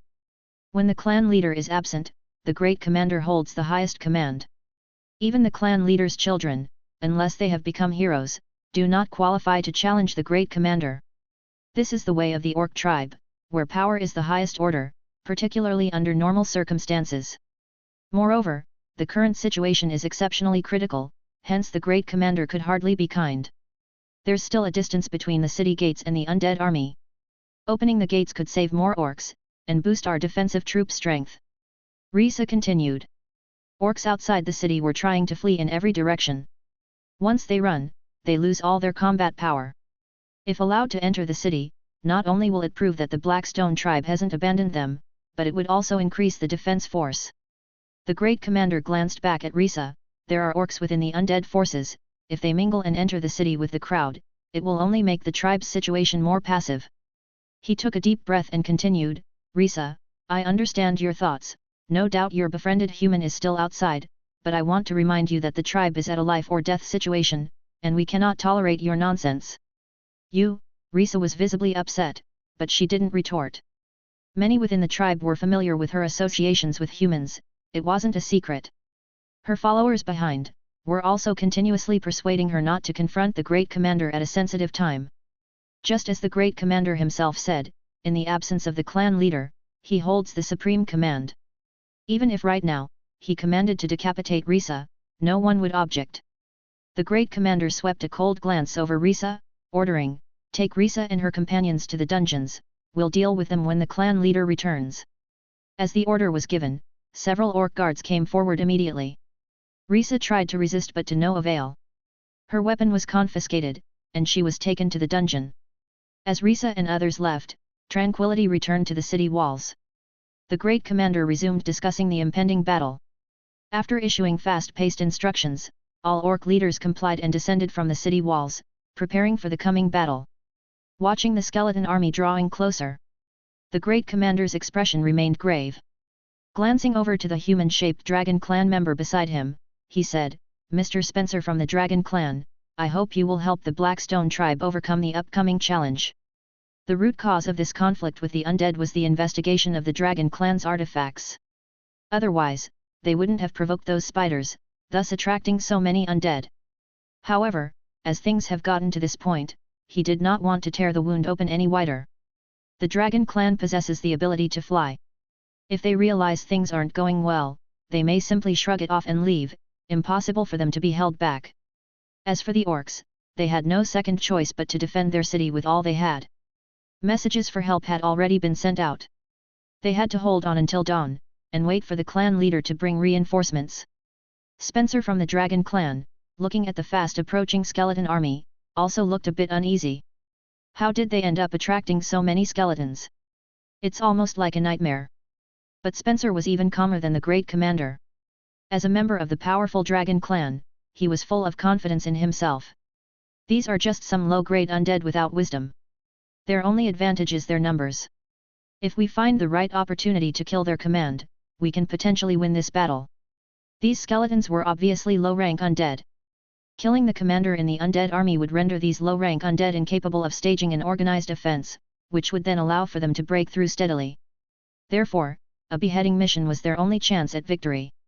Hearing Spencer's suggestion, not just the great commander, but all other orcs lit up. This was indeed a plausible solution. Chapter 581. The great commander immediately said, "We will do our best to hold back this army," and then asked Mr. Spencer to kill the enemy leader to end this battle. Spencer did not refuse. He glanced at the dim sky and nodded, "Sounds good." He has the ability to fly, and he himself is a very powerful hero. Even if he doesn't succeed in killing the enemy leader, he has the ability to escape. If successful, he can not only retrieve the treasures he lost but also make the Blackstone tribe owe him a favor. It's a win-win situation. There isn't much to lose in giving it a try. Just when the two had finished their conversation, somewhere on the watchtower came an orc's shout, "Enemies are approaching from the sky." There are many. Everyone immediately looked up. Under the dark clouds, a large number of flying units were quickly approaching. Although far away, they could tell that the shape of the flying soldiers was very similar to their bat knights. It was very difficult to raise these wyvern bats and train their knights. The Blackstone tribe had only built up around 2,000 bat knights over several decades. Among these 2,000 people, many have already died in battle. However, the number of skeleton flying units approaching head-on, not only similar in shape to the bat knights but also in their large number, astonished them. The great commander did not dare to delay and immediately ordered, "Archers, get ready and stop the undead from approaching." Criers immediately passed on his orders. The archers in the city were ready for battle, aimed, and drew their bows at the dark sky. As the skeleton bat knights flew over the city, a voice said, "Loose!" Whoosh! Arrows whizzed out towards the dim sky. However, the skeleton bat knights did not seem to have plans to attack from the air. They kept a high distance from the ground. Clap! Clap! Clap! The shot arrows disappeared in the dark night. Not a single undead was hit. What was falling was cylindrical objects emitting white smoke. Skeleton bat knights swiftly flew over the city, sprinkling cylindrical objects all over the city like flyers. The orcs picked them up to examine them. "What are these?" they wondered. Short sticks. Oh, I know. These undead are trying to kill us by hitting us with these. Outside the city wall, the skeleton army stopped moving, staying within a certain range, waiting. Everyone in the city was speculating about the cylindrical objects that fell. These objects could definitely harm a person if they hit them. But why were these things shaped like this? It would be more lethal to throw stones from a high altitude. An orc, carrying a cylindrical object, ran towards the city wall and shouted, "Great Commander, the whole city is filled with these things. Do you know what they are for?" Just as he approached, the smoke from the cylindrical object he held had burned up completely. Boom! An explosion sounded, making ears ring. Under the watch of the Great Commander and others, the orc was instantly blown to pieces, where even the cobbles under his feet were crushed to debris. Before the Great Commander could say anything. Boom, boom, boom. There were dense explosions all over the city, every corner of the city echoed with it. The assorted strategic arrangement of troops was shattered into chaos in the explosions. The bodies of countless orcs blasted into pieces, flying all over the place along with raindrops. The world seemed to shake and dust filled the sky. The explosion lasted 5 to 6 minutes. The city was filled with thick smoke and a scent of gunpowder. The Great Commander crawled out of the ruins, spitting out a mouthful of blood and looking towards the inner city. Wherever he looked, all he saw were ruins, the mutilated bodies strewn everywhere, and his clansmen howling in pain. With bloodshot eyes, the Great Commander grimaced in distress. It was over, the Blackstone tribe was over. Before the Great Commander could give any further orders, rapid and low drumbeats echoed from the direction of the skeleton army outside the city. Dong dong, dong dong, dong, dong. The drum beats were becoming more rapid. Then, the ground began to vibrate again ever so slightly. Those who had survived on the city wall immediately peered outside, only to see the skeleton soldiers that were waiting in the killing field, had already started to attack the city wall. They did not bring any siege equipment. They just charged forward directly without a care. "Regroup, quickly get back to your posts, the enemy is attacking." As the Great Commander vomited blood, he roared. But those who responded to him were still moaning in pain and howling in agony. Only a handful of lightly wounded soldiers, fewer than 100, staggered up on the city wall. The view from the top, however, was filled with desperation and numbness. This undead army was not something they could resist at all. Even the Great Commander began to regret why he had helped the Dragon Clan and provoked those spiders. Watching as the skeleton soldiers rushed below the city wall like a tide, and then step on their companions' bodies to climb down the city wall. Like a dense swarm of ants, they clung to the city wall and spread upwards. Climbing the city wall with their bodies was something they had never seen before. But for these skeletons, it was devilishly effective and fast. "It's over, it's all over," said the Great Commander, slumping to the ground and muttering to himself. The battle had only just begun. And it's already over. Originally, he thought he could rely on the city wall to hold off until the clan leader came to move the troops from Tasco Orc City for help. But now it seems that we can't hold on until then. By the time the clan leader comes back, it would be just to collect the dead bodies. One after another, some orc warriors slowly climbed up the city wall. Chapter 582. Dragon Clan. Spencer now approached from afar.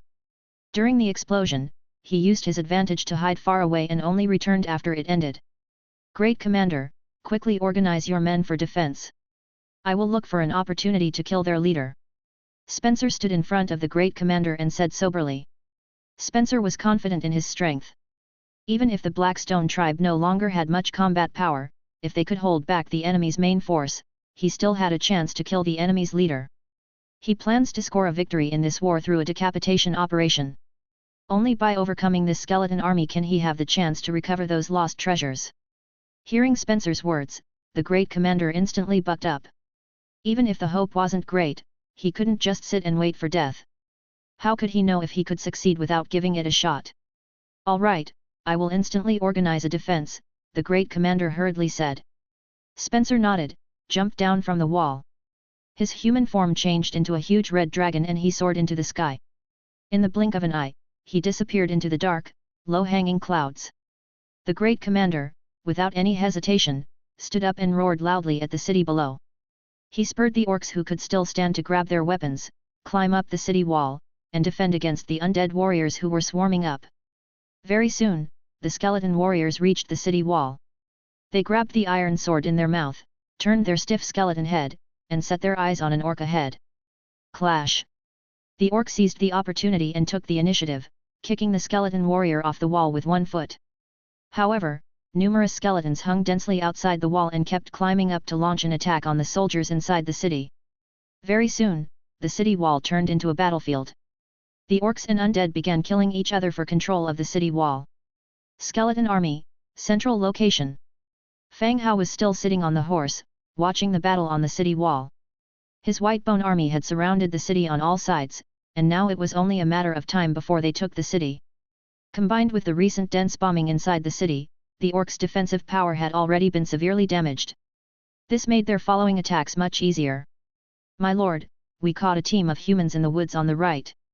Aseti wanted me to ask if we should execute them directly," a Tauran warrior came over and reported in a deep voice. The orc army outside the city was scattered and fled to the dense forest on both sides. Fang Hao asked Aseti to lead the cavalry to chase and drive out the larger group of orcs to prevent these orcs from forming into groups again and harassing the army in the forest. Along the way, Aseti led the cavalry and killed many people. But they had captured a group of humans which made Aseti wonder how to dispose them, so he sent someone to report back. Hearing this news, Fang Hao found it unexpected. The previous battle was chaotic. Meat Fist, the leading infantryman, had a more direct and bold fighting method. Leading the army head-on, he quickly defeated the orc army. During the battle, he didn't notice the traces of humans. But to appear here, it must be a group of transmigrators. The human natives surely would not live in this area of the orcs, so the only possibility was the transmigrators. As for why they would help the orcs fight, they would have to be captured and interrogated. "Capture them alive.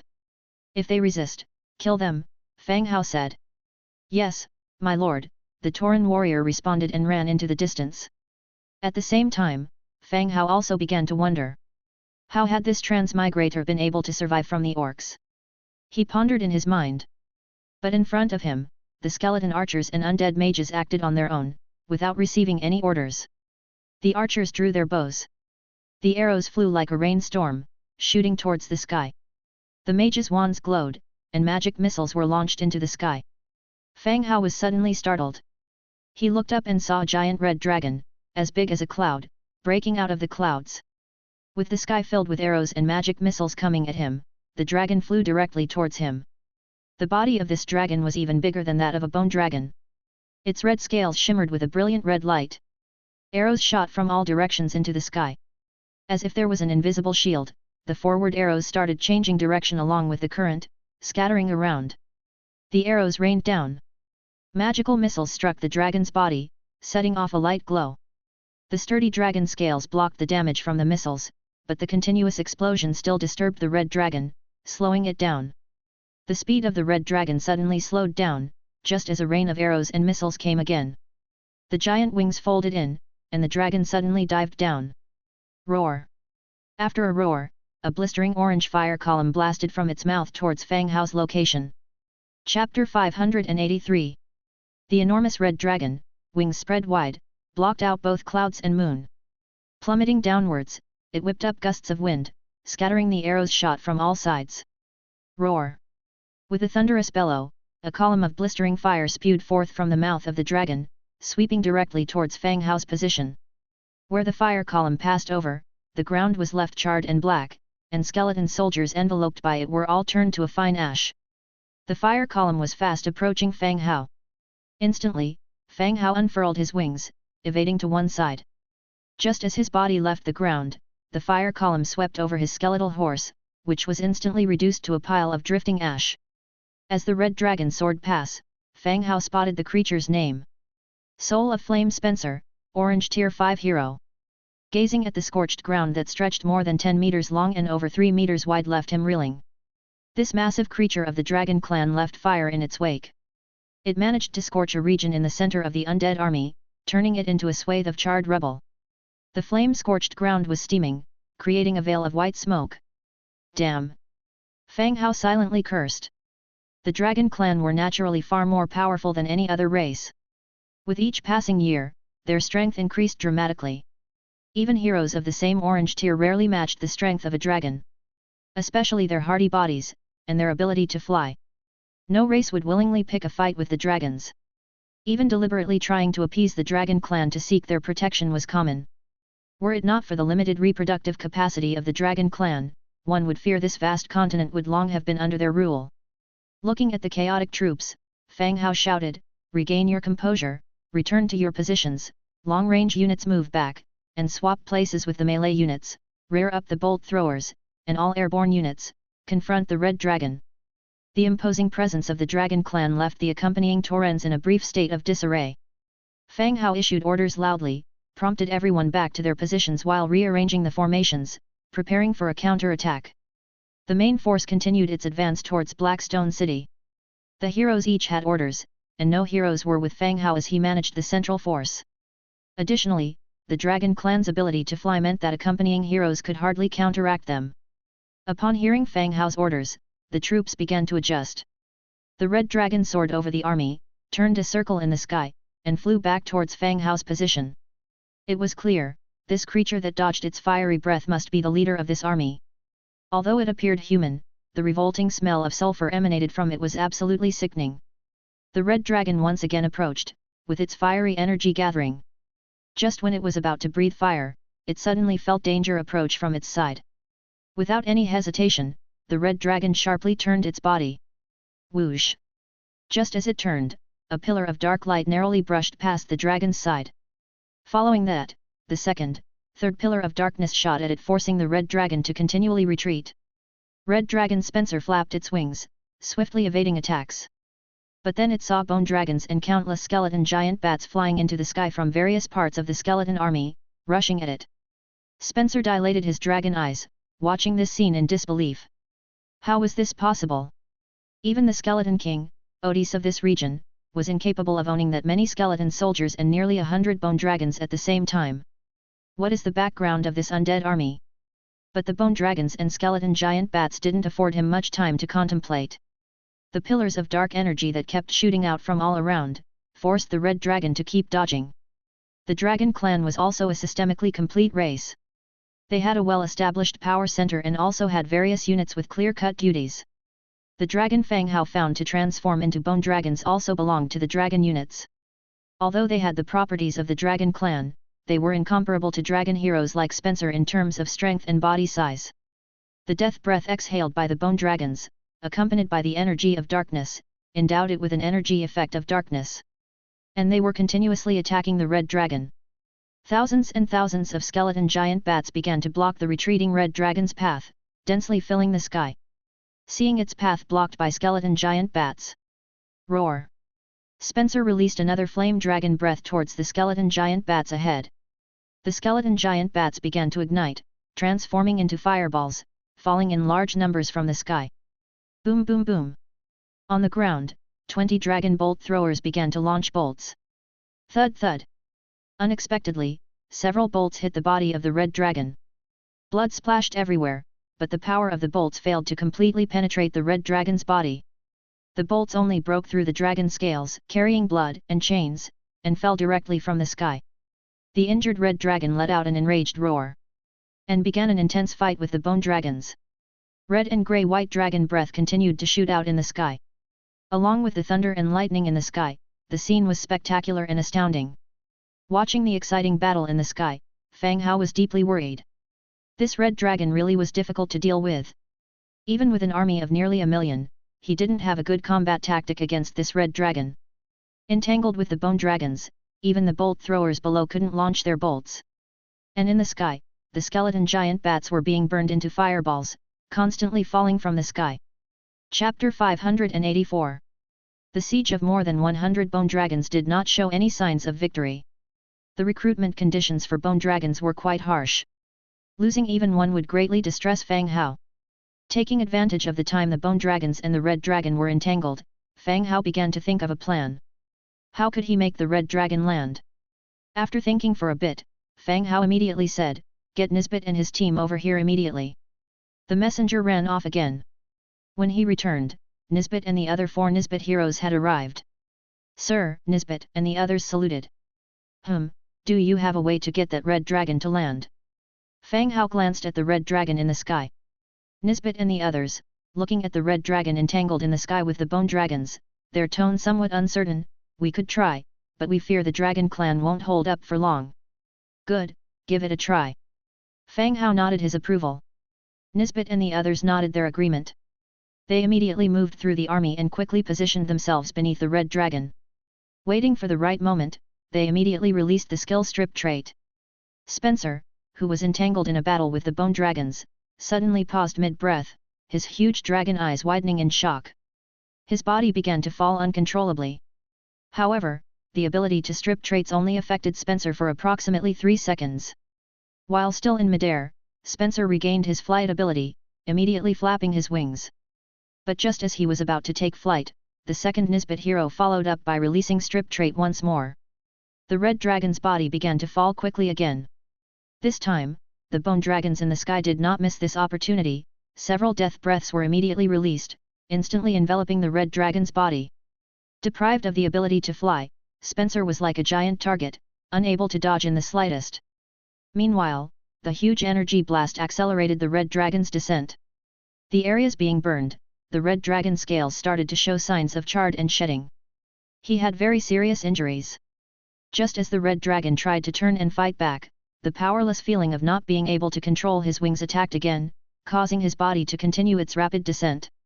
Below, the skeleton soldiers, densely packed, raised their spears, aiming at the red dragon's landing spot.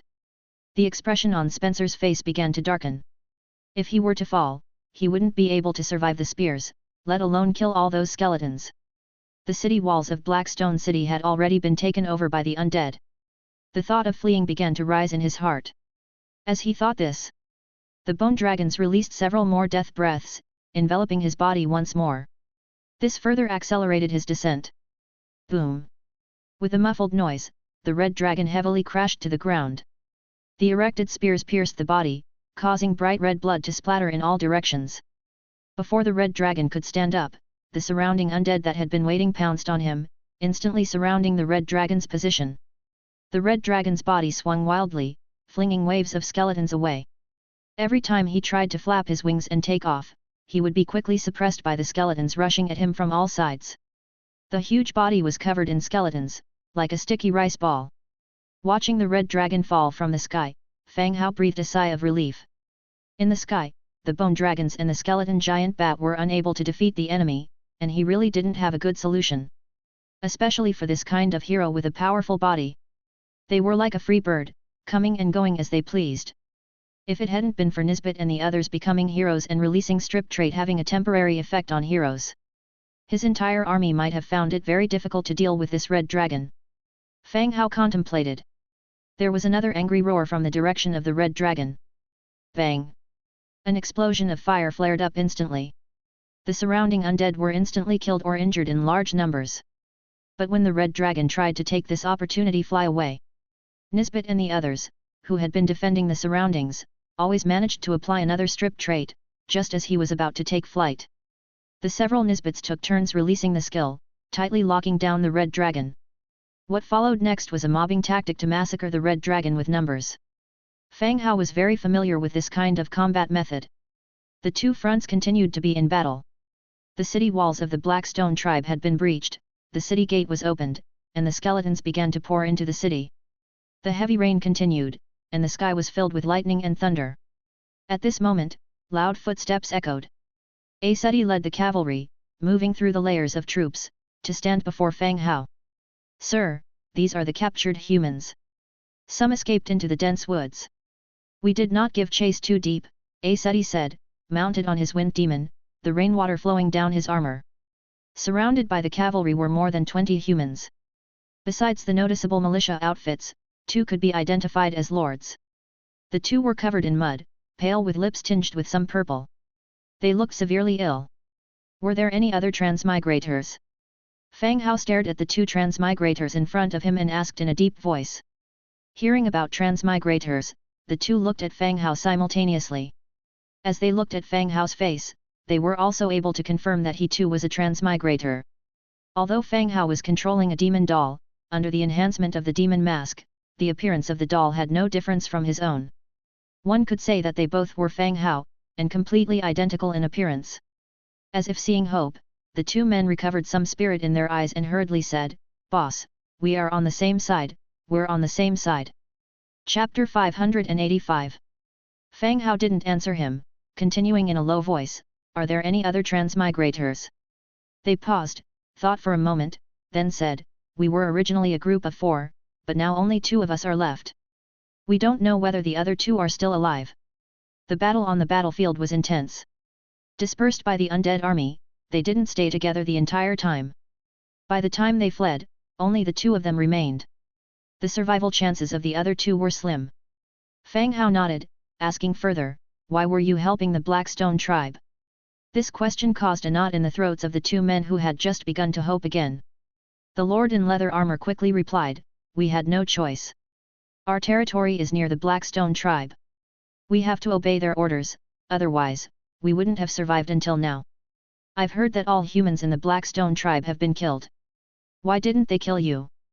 Fang Hao continued to ask coldly. The Blackstone tribe had an infamous reputation. Not to mention outsiders, even medium and small tribes amongst the orcs were oppressed and enslaved by the Blackstone tribe. Those who didn't obey ended up having their villages annihilated, their people enslaved for labor or sold.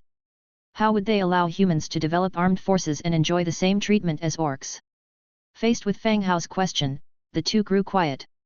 After some thought, one of them secretly glanced at his companion, murmuring, well, Brother Tang knows someone high up in the Blackstone tribe, so we received some preferential treatment. Fang Hao noticed their glances, and looked at the man crouching below. He wore leather armor, had a decent build, long hair tied in the style of the orcs. What are your names? Fang Hao asked. I'm Shang Xinran. I'm Tang Qi. Hearing the name Tang Qi, Fang Hao suddenly found it familiar. With careful thought, he remembered where he had heard this name. At the auction held at Trade Alliance's Outpost 032, Fang Hao had met Tang Qi. They had even exchanged a few words at the time. However, they had only met once, and both of them were fairly unrecognizable today, so they hadn't recognized each other. During their conversation, Tang Qi had mentioned he was affiliated with the Blackstone tribe, specifically the daughter of the clan leader of the Blackstone tribe. Presumably, this connection was why the Blackstone tribe allowed their small group to maintain an armed force. So your relationship with them is really close? Fang Hao looked straight at the 2. Not close. We are also oppressed by the Blackstone tribe, and have no relationship with them. Shang Xinran hurriedly said. He was not stupid, he understood why these questions were being asked. All right, for now, I'll believe you, Fang Hao nodded, then ordered his soldiers, keep these humans under close watch. Kill anyone who attempts to leave or touch a weapon. Swoosh, swoosh. The surrounding skeletons turned almost simultaneously. They formed a circle, surrounding the 2 lords and the militia in the middle. Seeing this, everyone's body tensed. Over 20 people huddled together, carefully squatting on the ground. After Fang Hao and Aseti left, Shang Xinran whispered, Brother Tang, was that Fang Hao? How should I know? But judging by his demeanor, I guess that probably was Fang Hao. Tang Qi looked in the direction Fang Hao left, saying softly. One who dealt with the undead and possessed such terrifying power. Among the transmigrators, Fang Hao was their only guess. Shang Xinran thought for a moment, saying, but that's not right, a while ago someone on the channel said they saw Fang Hao. He was some aristocratic lady's kept boy, looked like the real deal. The city was called Li something si. Tang Qi discreetly glanced at the skeleton soldiers around them, swallowed, and said, stop talking about it. No matter who he is, our lives are in his hands. We should think about how to survive first. Chapter 586. The battle raged on. Red Dragon Spencer, besieged by the skeleton army, rapidly consumed his energy and had morphed back into a human form. Bruises and wounds were scattered across his body, and one of his dragon horns had been cut off. Blood mingled with rainwater, forming a red puddle on the ground. Spencer's face was grim as he released one fire elemental spell after another, frantically fending off the encroaching skeleton warriors. He was clearly aware of his condition. The relentless attacks of the undead would soon break his resistance. If he didn't get a chance to escape soon, he was likely to remain here forever. Though he could resurrect at the hero's altar after death, his strength would still be significantly impaired, increasing the difficulty of his subsequent breakthrough. Therefore, he could not afford to die here at any cost. His gaze quickly scanned the few gnoll undead hidden within the skeleton forces. He couldn't fly because of a curse skill these gnoll skeletons had cast.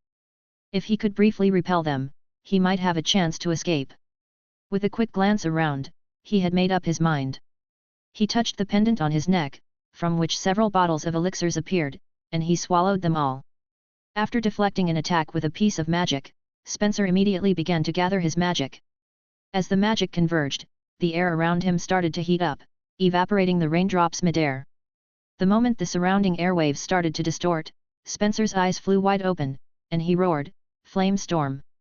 Boom! A fiercely rotating firestorm erupted from Spencer, its center. The flames swirled into a vortex, continuously rotating and enlarging, engulfing everything within its range. Skeleton warriors, flying missiles, incoming arrows. All of them were caught in the spiral, twisted up into the air, and then burned into ashes. The vortex kept expanding. The skeleton warriors, upon receiving their orders, quickly retreated to escape the engulfing vortex. Ugh! Spencer, at the center of the storm, vomited blood profusely. His body staggered, barely able to keep his footing. The strain of releasing the flame storm, added to his injuries, had now pushed his body to its limits. He immediately swallowed several more elixirs. Seeing several gnoll undead escaping the flame storm, he mustered all the strength the elixirs afforded him, transformed into a massive dragon and flew into the distance. By the time the flame storm had dissipated, the red dragon had already flown a great distance. Fang Hao was watching from afar, and a surge of surprise rushed through him when he noticed the fleeing dragon. If the dragon managed to escape and bring back the dragon clan as reinforcements, things would get tricky.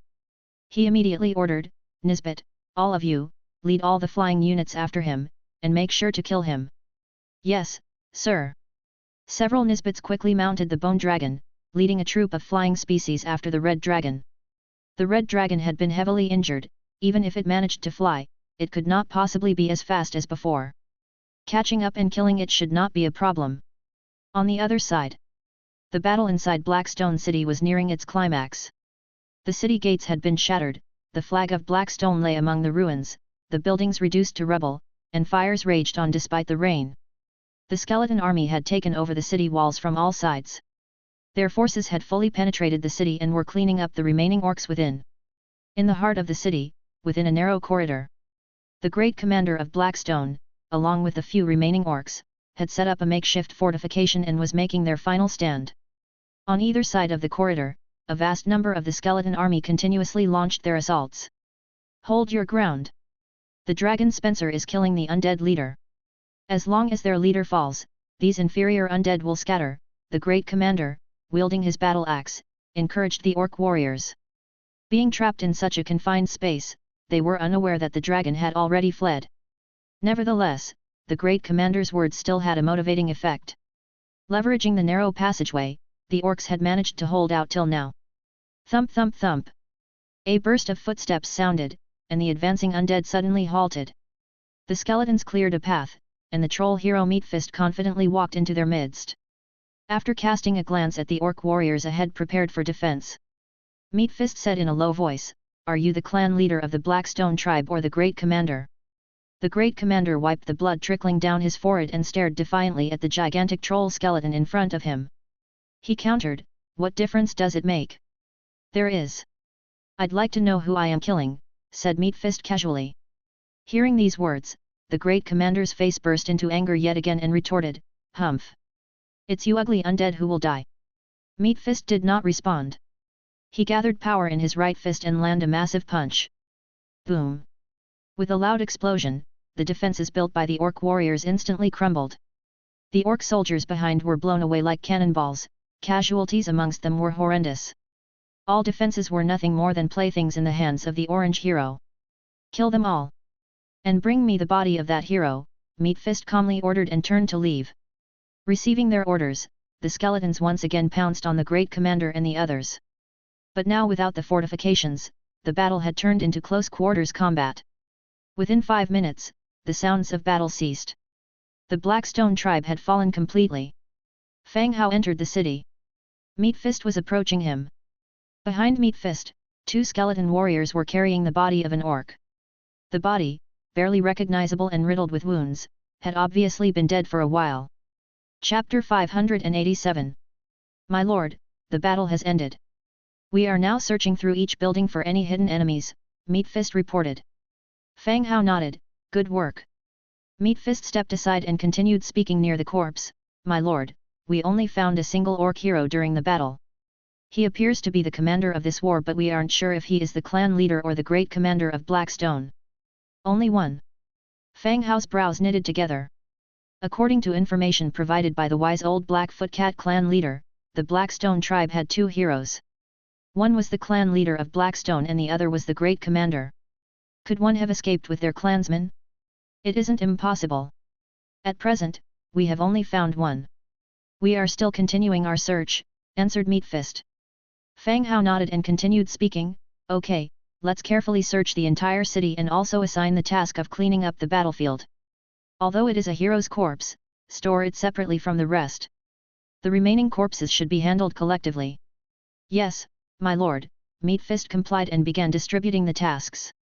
The body of the orc hero was separately wrapped in straw mats while the other common orc bodies would be collected together for processing. The war had ended. Even if one hero had not been found, it wouldn't change anything. Blackstone City was surrounded on all sides. Unless that person also possessed the power of a quasi-god, it would be impossible to change the course of the war. The skeletons began to clear the battlefield, gathering wriggling spines and transporting corpses to a central location. The outside was a mess as the battlefield was cleared. Fang Hao, along with Aseti and a group of soldiers, went directly to the clan leader's hall. The situation inside the hall was a bit better. Only some traces of blood remained on the ground whilst the bodies had already been cleared. The architecture here still maintained the orcs' rough design. The floor was comprised of large stones, and the walls were adorned with swords and shields, as well as specimens made from the skulls of beasts. Fang Hao walked straight up the steps and sat on the clan leader's throne. The instant his buttocks touched the seat, system prompts immediately appeared. Blackstone City has now become your affiliated city. You may rename the city here and control all resources of the tribe and affiliated villages. You may set a proxy ruler in the Book of Lords. The appearance of the system prompts meant that Blackstone tribe had become an affiliated city of Fang Hao. However, after this battle, the city was almost deserted. The conflict between the living and the undead usually leads to the death of one side or the other. There are quite a few orc villages around Blackstone City, which could be moved into the city later. But the loss of the population is not something that can be resolved in a short time.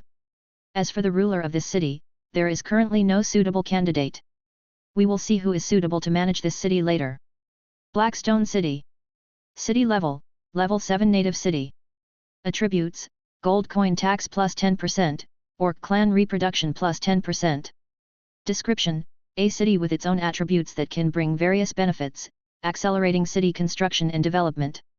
The level of Blackstone City had only reached 7. Its additional attributes were inferior to those of Belisis City or even Frostwind City. On the other hand, the resource reserves in the warehouse are quite abundant, storing a large amount of meat and leather. It's clear that the local orc tribes mainly engage in hunting and livestock. After looking over the city's data, Fang Hao continued to speak to a Tauren standing next to him, take some people and search this place. Look out for gold, silver, jewelry, and any treasure chests. Yes, my lord. The Tauren followed orders, leading a team of skeleton warriors deeper into the city lord's hall. Once the Tauren left, the giant spider monster Domina walked in from the outside, followed by 4 skeleton warriors, 2 of whom were carrying a huge cocoon each. The 2 cocoons wrapped up the transmigrators Tang Qi and Shang Xinran. With a thud, the 2 were thrown to the ground. Only their heads were exposed, and their faces were full of fear. Walking in and seeing the city full of corpses, the 2 were terrified. The battles they had been in were simply sending their troops to clean up the beasts around their territory. This was the first time they had participated in such a large-scale war. At the same time, it was the first time they had seen that the dead could be piled into a mountain. The water flowing on the ground was bright red.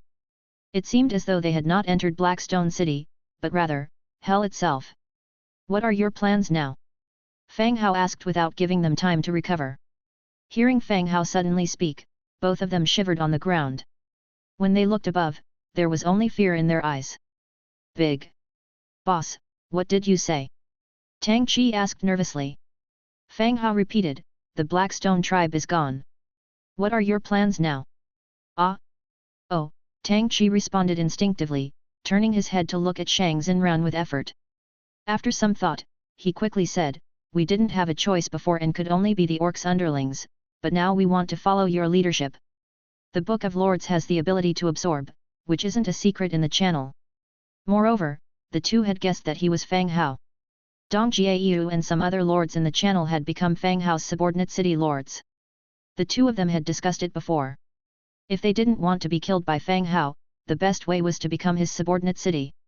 Besides, they had to be proactive and not miss the chance of surrendering before being killed by him. Chapter 588. From a different perspective, they should feel fortunate that this skeleton army is led by a transmigrator. Otherwise, their fate would be the same as the orcs outside. Piled together, under the breath of the bone dragon, turning into mountains of white bones. "Okay, don't play any tricks on me. You can continue to live in your territories, and I'll provide corresponding protection," Fang Hao said, looking straight at the two of them. These two were different from Zhang Bin and Fu Lei. As captives on the losing side, naturally they had no right to negotiate. Even if they were forced onto the battlefield by the orcs, once on the battlefield, they were only enemies, there were no secondary identities. Fang Hao and Tang Qi had actually cooperated before. Tang Qi was a loyal customer of Fang Hao's fabric store, the transmigrator who bought the most underwear. And in the trade alliance station, Tang Qi had also chatted with Fang Hao and came across as being talkative. He actively approached Fang Hao for a chat and did not hide his relationship with the orcs. But after all, they had been attached to the Blackstone tribe for a while and he needed to guard against possible problems. "Understood, understood," Tang Qi immediately responded. Shang Xinran, standing at the side, also nodded in understanding. "Untie them," Fang Hao commanded. Domina stepped forward, the spider feet on her back working hard to cut the cocoon encasing them. She helped the two to get up from the ground. As soon as they got up, they didn't bother with anything else and immediately removed their Book of Lords and handed it over. Domina took the two Books of Lords from them and delivered them straight to Fang Hao. Fang Hao took them and directly used the Books of Lords for absorption. "You can absorb the Book of Lords, level 1. Absorption successful, your Book of Lords is now level 6, 6/20 needed for an upgrade." The two Books of Lords were both level 1. After absorption, the experience required for the upgrade went from 4/20 to 6/20, only increasing by 2 points. Fang Hao checked the two city levels. Tang Qi was level 5, and Shang Xinran's was level 4. Their levels weren't high, and they might even be said to be quite low. It seemed that being attached to the orc tribe did limit their development, or else they wouldn't only be at levels 5 and 4. In the entire region, they could only be considered middle to bottom rank. After absorption, Fang Hao reinstated the two as city lords. From the Book of Lords, he assigned 2 books of city lords into their hands.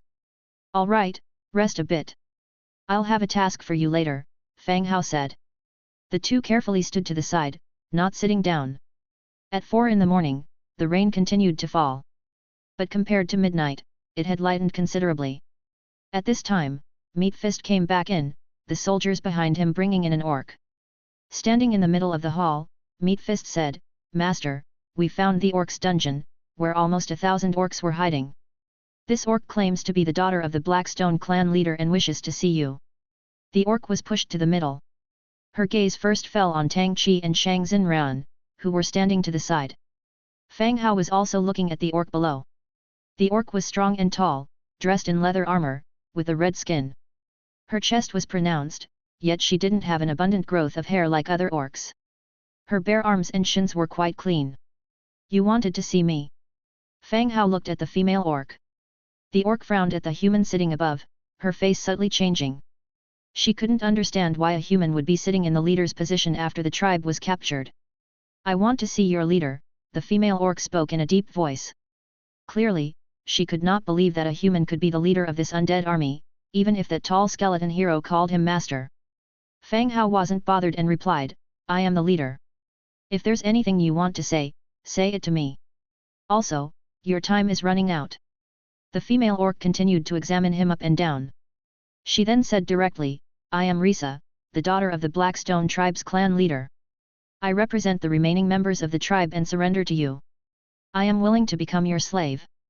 After speaking, the female orc fell to her knees right there, bowing her head in submission. There were few people left in the Blackstone tribe, and all their key members had been killed in battle.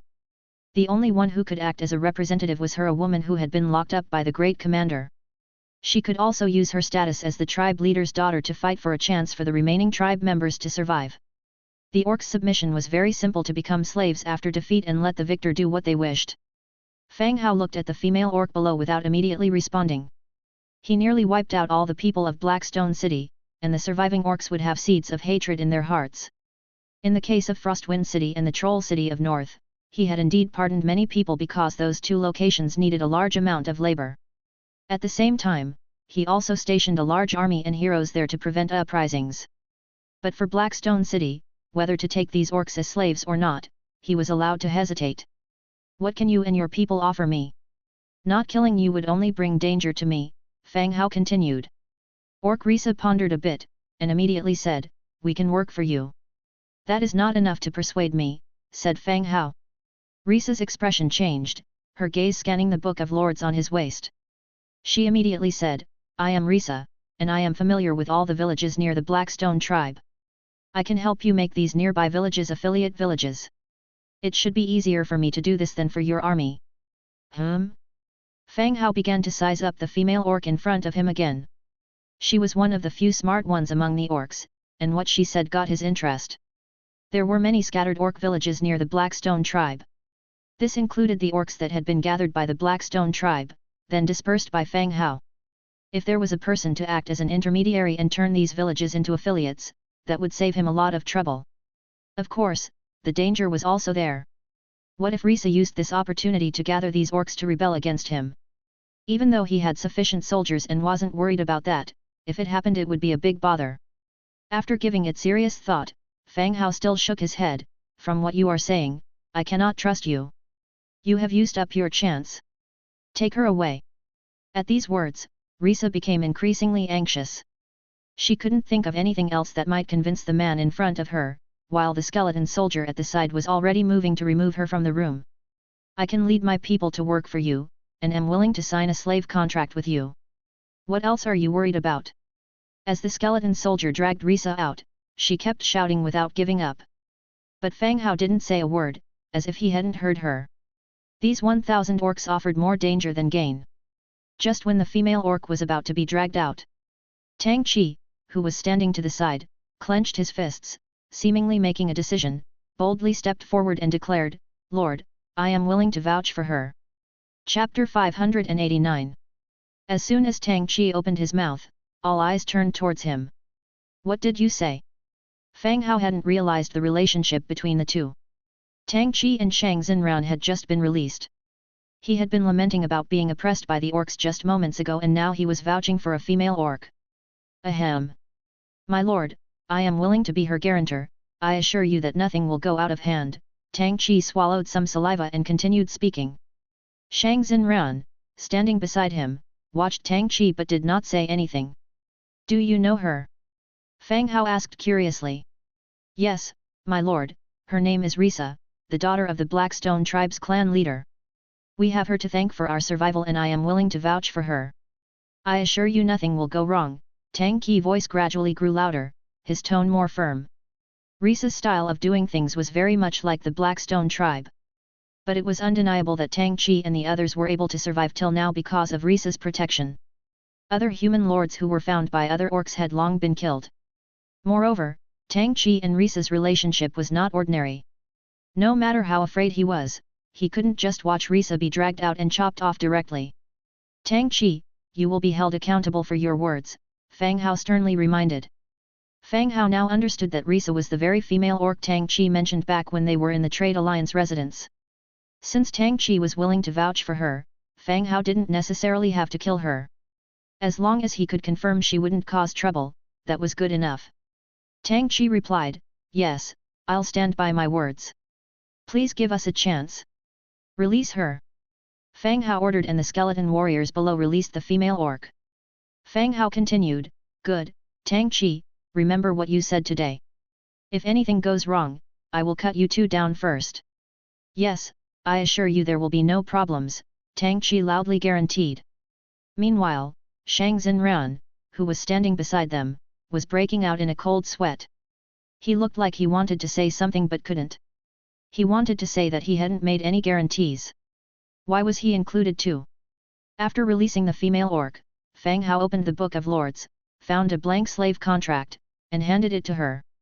And he said, I am giving you a chance, how you make use of it is up to you. Risa accepted the contract, looked back at Tang Chi, cut her finger, and dripped her blood onto the contract.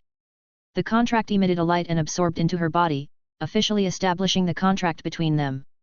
Risa's current loyalty to you is 25 points. Only 25 points, almost the same as the initial Blood Clan's Rolina.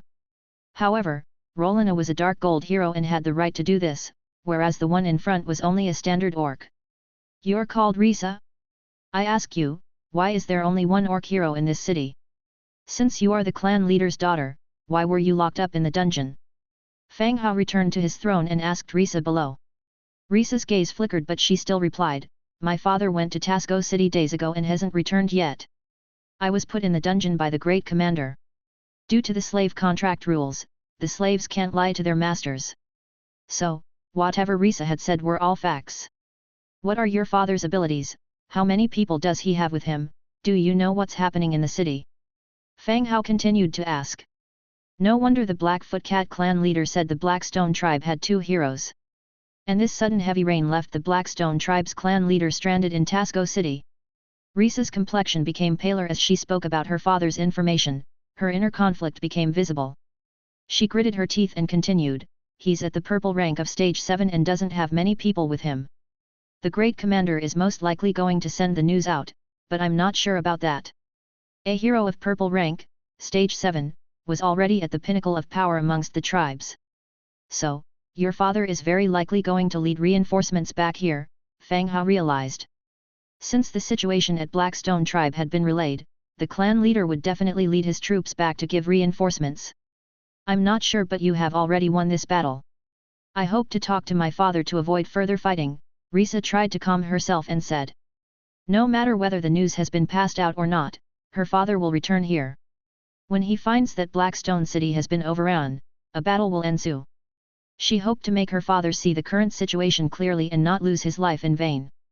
There were too many undead troops to be defeated with their current strength. Continuing the fight would only increase casualties and give the other party a reason to kill everyone. After giving it some thought, Fang Hao continued, when your father brings his troops over, I will give you a chance to convince him. What he chooses then will be up to him.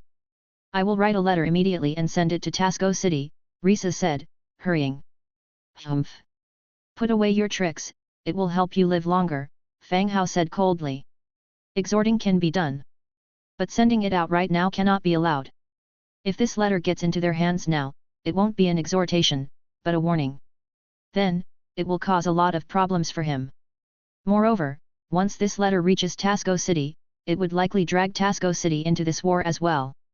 Hearing Fang Hao's refusal, Risa's expression didn't change. She replied curtly, all right, I understand. Chapter 590. Fang Hao continued, Risa, go and explain the situation here to your kin, and let them know the cost of their continued survival. If any trouble arises, everyone's lives would be on the line. Risa's face remained grim, yes, I understand. The remaining are women and children. I will keep tabs on them. Fang Hao nodded, then said to the Tauren guards standing beside him, you two go and assist her in handling this matter. Yes, sir. 2 Tauren guards replied, following Risa out. Once Risa left, Fang Hao turned to Tang Chi, and said, the 2 of you should also go and rest. Once dawn breaks, I will assign you with tasks. Oh, all right. They replied. Tang Chi hesitated for a moment and asked, my lord, we haven't asked how to address you. Fang Hao. As expected. Although they had suspected it was Fang Hao, upon confirming their guess, they still felt a tense feeling in their hearts. Fang Hao was a local celebrity, especially known for having killed a large number of people, even Yu Tianpeng of the Tianpeng Alliance had died under his hand. In other words, killing didn't weigh heavily on Fang Hao's conscience. Nice to meet you, Sir Fang Hao. Both of them greeted and saluted hurriedly. All right, go and rest. Don't discuss what's happening here on your channel, I'll give you a new task when it's daytime. Fang Hao said. Yes, understood. The 2 of them nodded, and exited the clan leader's hall. They both left. Meatfist and Domina also left to fortify Blackstone City. The hall was quiet once more. Aseti accompanied Fang Hao and spoke, "My lord, I feel that the handling of the orc issue seems a bit improper." Only when they were alone did Aseti voice her thoughts. Aseti was a renowned commander in a previous life. She was educated formally. Although she wouldn't oppose Fang Hao's decisions, she still pointed out aspects she found unstable. Fang Hao thought she was talking about not executing female orcs, so he replied, "It's just an ordinary orc, besides, I genuinely need an orc representative to help gather the various scattered villages." Risa, being the daughter of the Blackstone tribe's clan leader, was a better choice to recruit these scattered villages than sending the undead army. The arrival of divinity meant that the population was a resource. Moreover, with Fang Hao's current military power, an orc wouldn't cause any chaos. "My lord, I am not talking about that." Aseti paused, and continued, "My lord, doesn't the orc city of Tasco have a hero's altar?" Upon hearing this, Fang Hao tensed up. He had overlooked something. Before Fang Hao responded, Aseti continued, "My lord, if Tasco city possesses a hero's altar, then the soul of the great commander of the orcs will be resurrected by the altar, and the situation here won't be a secret anymore." Aseti pointed out the crux of the matter. Given the information he had received, Tasco city was a major city of the orcs. Even Domina was considering advancing to become a hero and was thinking of doing so in Tasco city. That implied that Tasco city had a merit training ground, and it was highly possible it also had a hero's altar. Since Nelson hadn't followed, the slain great commander would be resurrected via the altar. By then, the situation here wouldn't be a secret anymore. Similarly, the slain great commander could be resurrected by the enemy. Can a hero of the caliber of the great commander be resurrected immediately? Fang Hao promptly asked. The resurrection of heroes takes time, the length of which depends on their power and rank. Aseti continued. Fang Hao immediately summoned guards. A Tauren guard from outside entered. "My lord, your commands." "Summon Domina." "Certainly, my lord." The Tauren left, and shortly after, Domina, who had just left, came back. "My lord, you summoned me?" Domina asked curiously. "Domina, does Tasco city have a hero's altar?" Fang Hao asked. Domina answered straightforwardly, "Yes, Tasco city is the central city for the orcs in this region, it houses buildings like the hero's altar and the merit training ground." Hearing these words, Fang Hao's heart sank. There was indeed one. "Let's go, take me to the location of the great commander's body." Fang Hao immediately said. "Yes, my lord, please follow me." Domina turned around, with Fang Hao and the others following behind. The group left the clan leader's hall, and directly went to a separate room. When Domina lifted the rolled straw mat, the body inside was gone and only the stains in the outline of the body remained. "My lord, it seems he's been resurrected," Aseti said from the side. Fang Hao nodded, he had guessed as much. It was indeed his oversight. During the previous battles, they had always occupied the enemy's main city first and then attacked the affiliated cities. Thus, they never had to deal with enemy heroes being resurrected. This battle, however, was against a tribe, and the front line was stretched too far. In addition, Nelson hadn't joined them, which led to the enemy's hero getting resurrected. Fang Hao continued, "Notify Lori, have all the Blackfoot cats scout Tasco city. Tell Meatfist to rally the troops and prepare to attack Tasco city. If the situation over here remained confidential, then the only casualty would be the Blackstone tribe." Chapter 591. But with the great commander resurrected in Tasco city will not let the skeleton army appear near the city. What Fang Hao could do now was to continue the attack. Before Tasco city reacted, take Tasco city in one go. "Yes, sir." The Minotaur guard ran down again. After Fang Hao returned to the main hall with the two, he directly used demon teleportation to return to the main city, bringing Nelson and 20 funeral priests with him. He briefly explained the situation here to Nelson. Nelson nodded slightly without saying much. Afterward, Fang Hao called all the heroes over and briefly discussed the next plan. Everyone left to prepare for action according to the plan. Fang Hao directly opened the Book of Lords and selected Blackstone City for conversion. "Do you want to convert the original city Blackstone City?" "Yes." "Please choose the conversion city camp, human camp, undead camp. Undead camp." A ray of light enveloped the entire city. Conversion complete.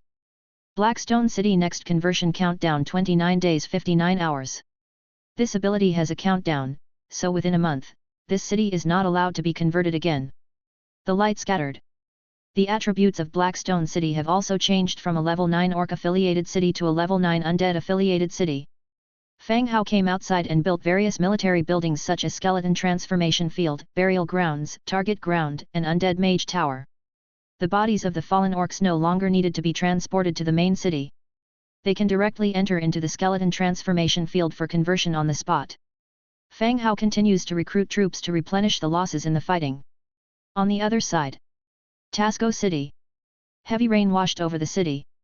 In the middle of the city at the hero's altar, the orc priest was performing the last ritual. A light slowly condensed into a human form in the center of the altar. When the light scattered, the great commander Mashak appeared in front of everyone. Mashak, naked all over, rubbed his aching head and sat up from the altar. Before Mashak could speak, the clan leader of the Blackstone tribe, Andres, quickly asked, "Mashak, what the hell happened? How did you die?" Without the clan leader, the Blackstone tribe is taken care of by the great commander. Now that the great commander is dead, it means that the Blackstone tribe has been attacked, and the situation is even more serious than they had imagined. Mashak had a solemn look on his face. He dressed with the help of the clothes handed to him and directly replied, "The Blackstone tribe was attacked by the undead army. I held out until the last moment, but still couldn't hold Blackstone City." "What are you saying? Blackstone City is gone?" Clan leader Andres yelled in disbelief. As a matter of fact, the demise of the great commander signifies that Blackstone City has already been lost. However, without a confirmed report, they were still harboring a glimmer of hope. Mashak's tone is also very desolate. "The number of undead is several times ours. Despite our best efforts, we were unable to withstand the attack of the undead." Hearing Mashak's answer, the orcs below immediately began a loud commotion. The Blackstone tribe is a major tribe. With strong strength, it also has a big say in Tasco. An important tribe like this just vanished? It was something they found hard to believe. "How could this happen, Mashak? How could this happen?" Andres, the Blackstone tribe leader, bellowed. Mashak sighed, lower his head. At this moment, all present are certain that what Mashak said is true. He wouldn't fabricate this lie. Not to mention that he is the great commander of the Blackstone tribe, he couldn't lie about this kind of thing. Moreover, no hero would fabricate a lie, dying and resurrecting to deceive others. That means there really is an undead army that has captured the Blackstone tribe. Seeing that the Blackstone clan leader still couldn't accept this truth, Mashak, who had died once, knew what to do next. He immediately said, "Clan leader, I think we should hold a Tasco City meeting immediately, inform all about this matter to prevent the undead from continuing to advance." Upon hearing Mashak's reminder, Andres raised his head, his eyes full of bloodshot. But he knew now was not the time for despair, and immediately said, "Notify all, immediately convene a Tasco City meeting, stating that an undead army is planning to advance here." "Yes, clan leader." An orc ran down. Half an hour later. Orc City of Tasco, City Lord's Mansion. In the spacious hall, a huge round table was set up in the center. In the middle of the table was a Jinnermao sandbox, documenting the terrain and roads of this orc area. Along the side of the round table and arranged in a triangle were 3 chairs, each occupied by an orc. One of them was Andres, the clan leader of the Blackstone tribe. The other 2 were Krat, the city lord of Tasco City, and Lightnovel, the leader of the Shadow Moon tribe. Unlike human councils, the Trilateral Council of Tasco City operates simpler rules. All decisions were made after discussions among the 3. The other smaller tribes had no say in the matter and were forced to execute the decision. Therefore, power here is more concentrated, the 3 big tribes are getting stronger, and the rest are getting weaker. In front of the round table, Mashak was recounting the details of the Blackstone tribe's attack, as well as the number and characteristics of the undead. Even after he finished recounting, the other 2 leaders still found it hard to believe that an undead army could suddenly appear here. "That's impossible." Lightnovel of the Shadow Moon tribe interrupted Mashak, expressing that it was absolutely impossible. Chapter 592. Lightnovel abruptly cut off Mashak, finding holes in his story. "Clan leader Lightnovel, I can guarantee that this is absolutely true. Moreover, the number of the undead has reached a terrifying level. If we do not pay attention to it, it may have severe consequences, Mashak immediately emphasized.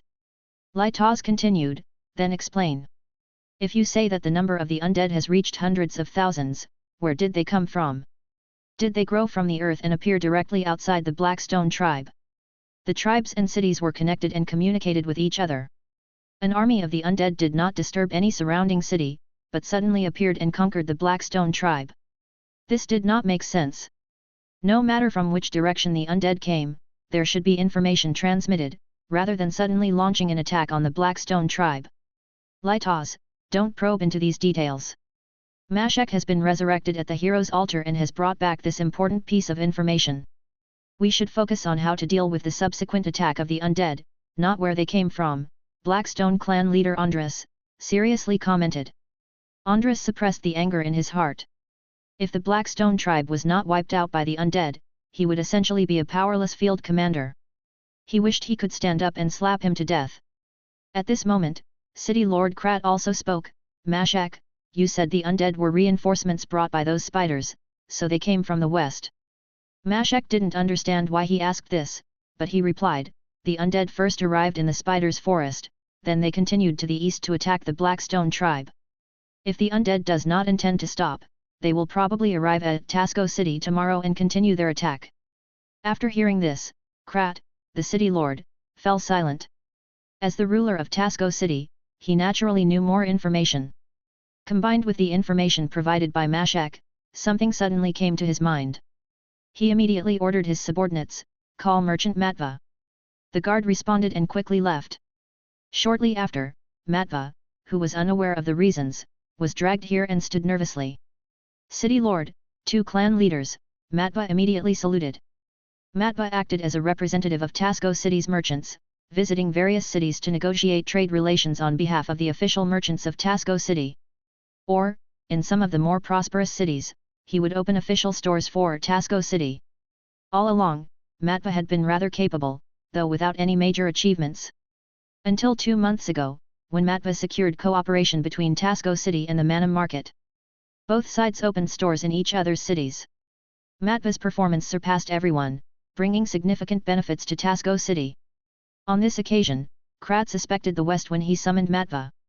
Matva was standing below, and seeing that no one had spoken for a while, he felt somewhat nervous. He rubbed his hands and cautiously asked, Lords, how may I serve you? Krat carefully examined Matva before continuing, how are those Torrens in Manam doing recently? Matva thought about it and replied, City Lord, their business is doing very well, especially in the clothing industry, which is extremely profitable. Hearing this, the other 2 clan leaders also guessed why Krat asked this. Because this clothing store was famous, and it was called the Bone Textile Store. Do you have any other connections with the Manam market? Krat continued to ask. Matva answered, I delivered a batch of goods to the Manam market last month, and it's not yet time for the next delivery. Krat nodded and continued, Come, go with Matva, arrest everyone in these stores, I want to interrogate them personally. Yes. The guards responded in unison, startling Matva. At the same time, he felt a sinking feeling in his heart. It wouldn't be that something had happened between Manam and Tasco City, right? Thinking of this, Matva hurriedly said, City Lord, it has been raining heavily these days, and the Torrens left the city, and their stores are all closed. Hearing these words, the faces of Krat and the others became even more grave. They didn't even need to guess the enemy must be related to this Torren city. As for Lightnovel's concern about where the undead came from, it now makes sense. They came from the west, from the Manam market, and entered this area. Fury slowly rose in Krat's eyes. He ordered coldly, take all of Matva's subordinates and family members to jail. Yes. The guards acted quickly, and amidst Matva's loud complaints, he was taken away. The hall returned to silence. The ins and outs of the matter were actually very clear. This undead army was indeed more formidable than they had imagined. The Spider Camp and Torrens Manam Market both had ties to this undead army. The Blackstone tribe's action against the Spider Camp had evidently angered this army. They braved the heavy rain, crossing such a long distance, and launched an attack on Blackstone City. Right now, they had to gather their forces and resist the arrival of the undead army. As for the Spider Camp and the Torrens Manam Market, they would settle accounts with them after the war was over. Chapter 593 Then, no one questioned the identity and origin of the undead anymore. They began to discuss the follow-up plans. And they arranged a large number of scouts to monitor the movements of the undead army. Blackstone City. In the center of the clan leaders' hall, a pile of treasure chests that had been scavenged was stacked. Gold coins that shone brilliantly, and shining gemstones filled each box. Looking at the treasures in front of him, Fang Hao was amazed at the wealth of the Blackstone tribe. There were 3.5 million warfire coins, over 7 million Beostheid gold, and various gold and silver utensils and agate gemstones. The amount of wealth possessed was probably richer than a 12-tier city like Belisis City. Rebecca, even after capturing several faceless nobles, only possessed enough money for road repairs in East City. And here, at the Blackstone tribe, a level 7 large tribe, held so much money.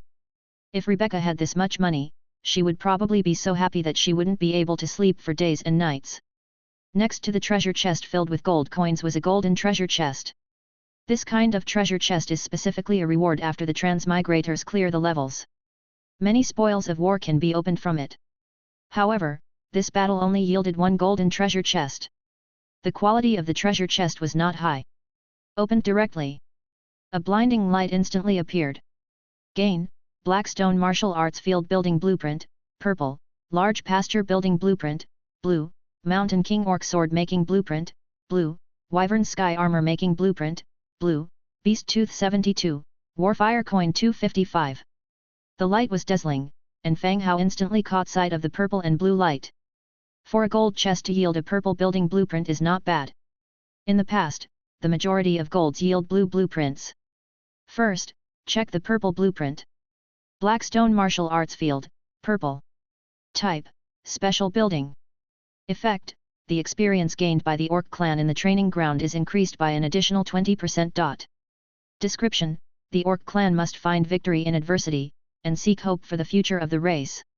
Construction requirements, hardwood 1200, stone bricks 2500, thick leather 800, cast iron blocks 220, metal parts 150, beast teeth 120, perfect essence 5. The attributes of the first blueprint surprised Fang Hao. Blackstone Martial Arts Field, it turned out to be a building that can amplify the experience of the orcs. Keep in mind that both heroes and ordinary soldiers need to accumulate experience through training and learning. Fang Hao remembers seeing a kind of potion before that also only increased training experience by about 20%. This building has reached the effect of a potion, and it is a group racial effect. As long as they patrol in the training field, they can get the amplification. The only pity is that it has racial requirements and is effective only for orcs. That's okay, Engia, Ira, Bronze Bull, they are all orcs, they can also get the opportunity to upgrade. Especially Bronze Bull, considering the age of the orcs, if there is no chance for breakthrough, I'm afraid it will be even harder to break through in the future. We can build one in Bronze Bull City at that time. He was very satisfied with the first blueprint. Then look at the second blueprint. Large pasture, blue wood 3500, hardwood 1500, stone bricks 2200, cast iron block 350, metal parts 120, natural gem 2. Description, extra large pasture, with more suitable breeding environment for livestock. The second one is a pasture.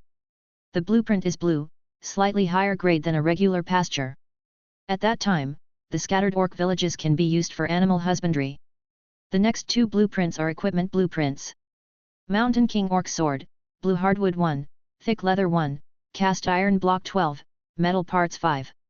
Wyvern Sky Armor, blue thick leather 10, cast iron block 3, spun yarn 12, metal parts 8.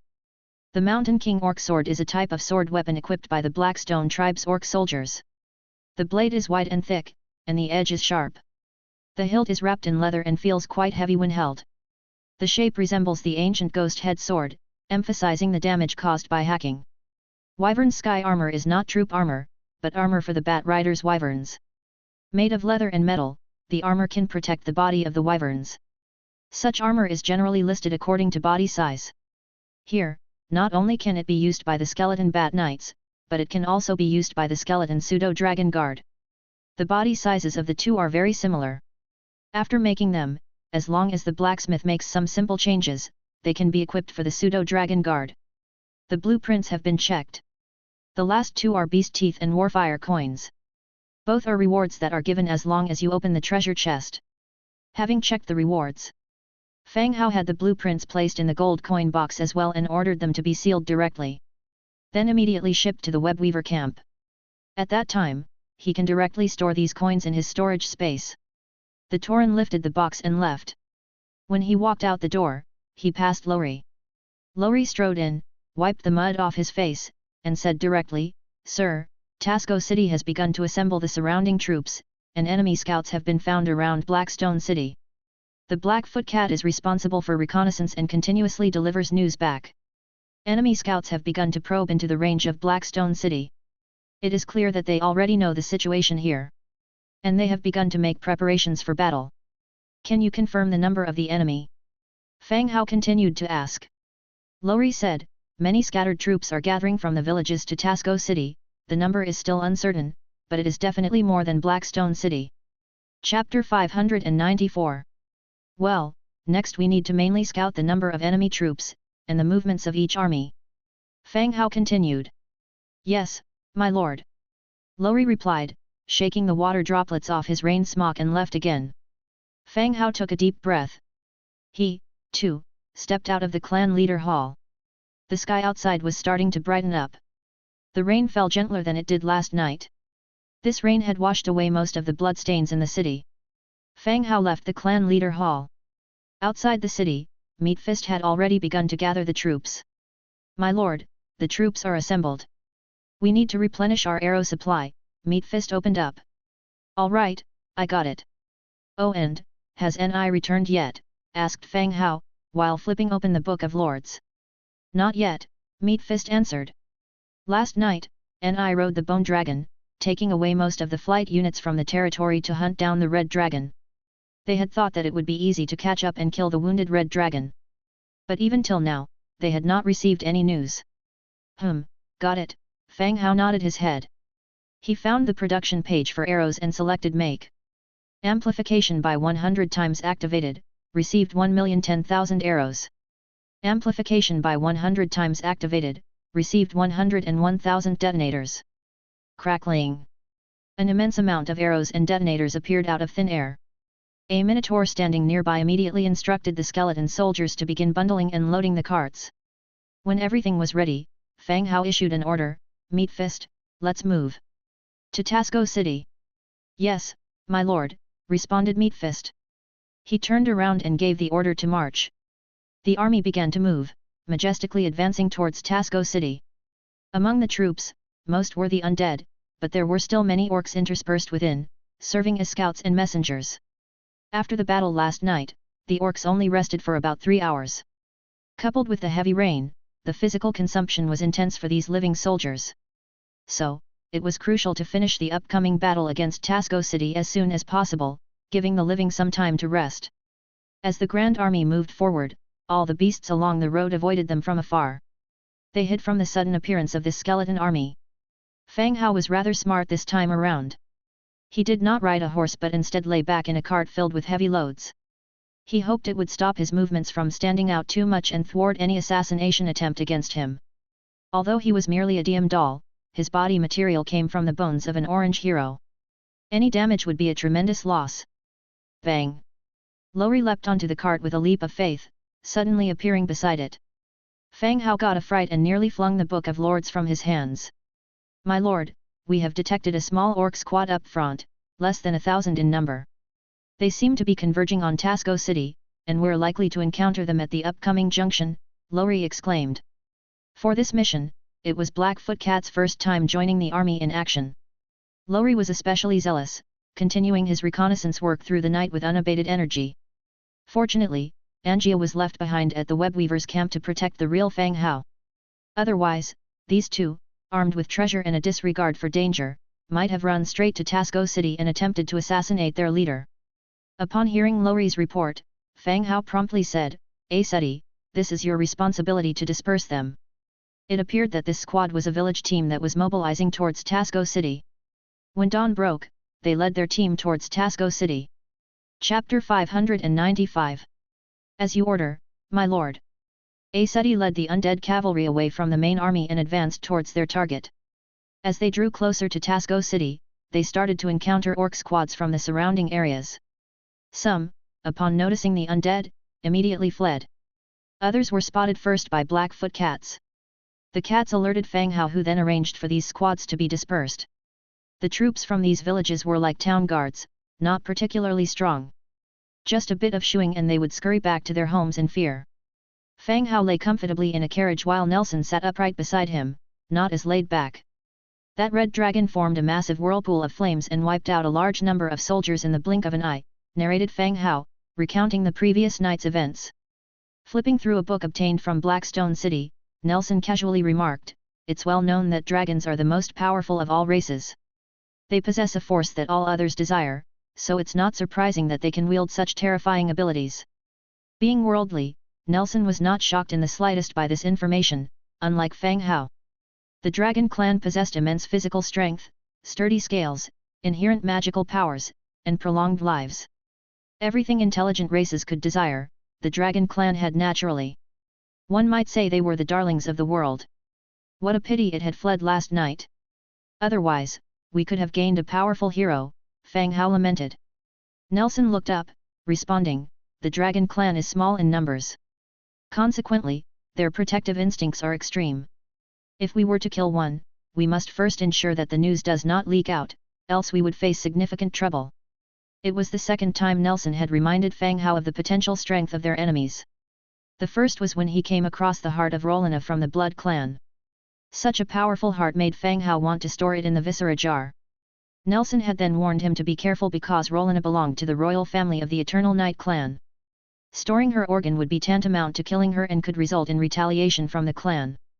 Now was the second time, and Nelson was seemingly apprehensive about the power of the Dragon Clan. Indeed, the matter with the Dragon Clan was complicated. Even a single red dragon had already given them a massive headache. If a few more dragon heroes were to come, it would be quite difficult for them to handle.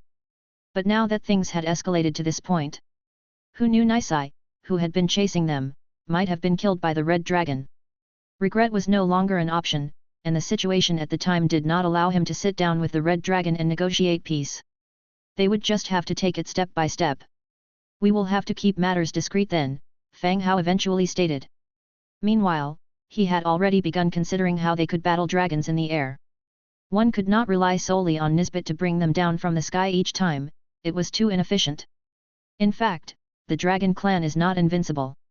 The balance among all races is not maintained because of the Dragon Clan's love for peace.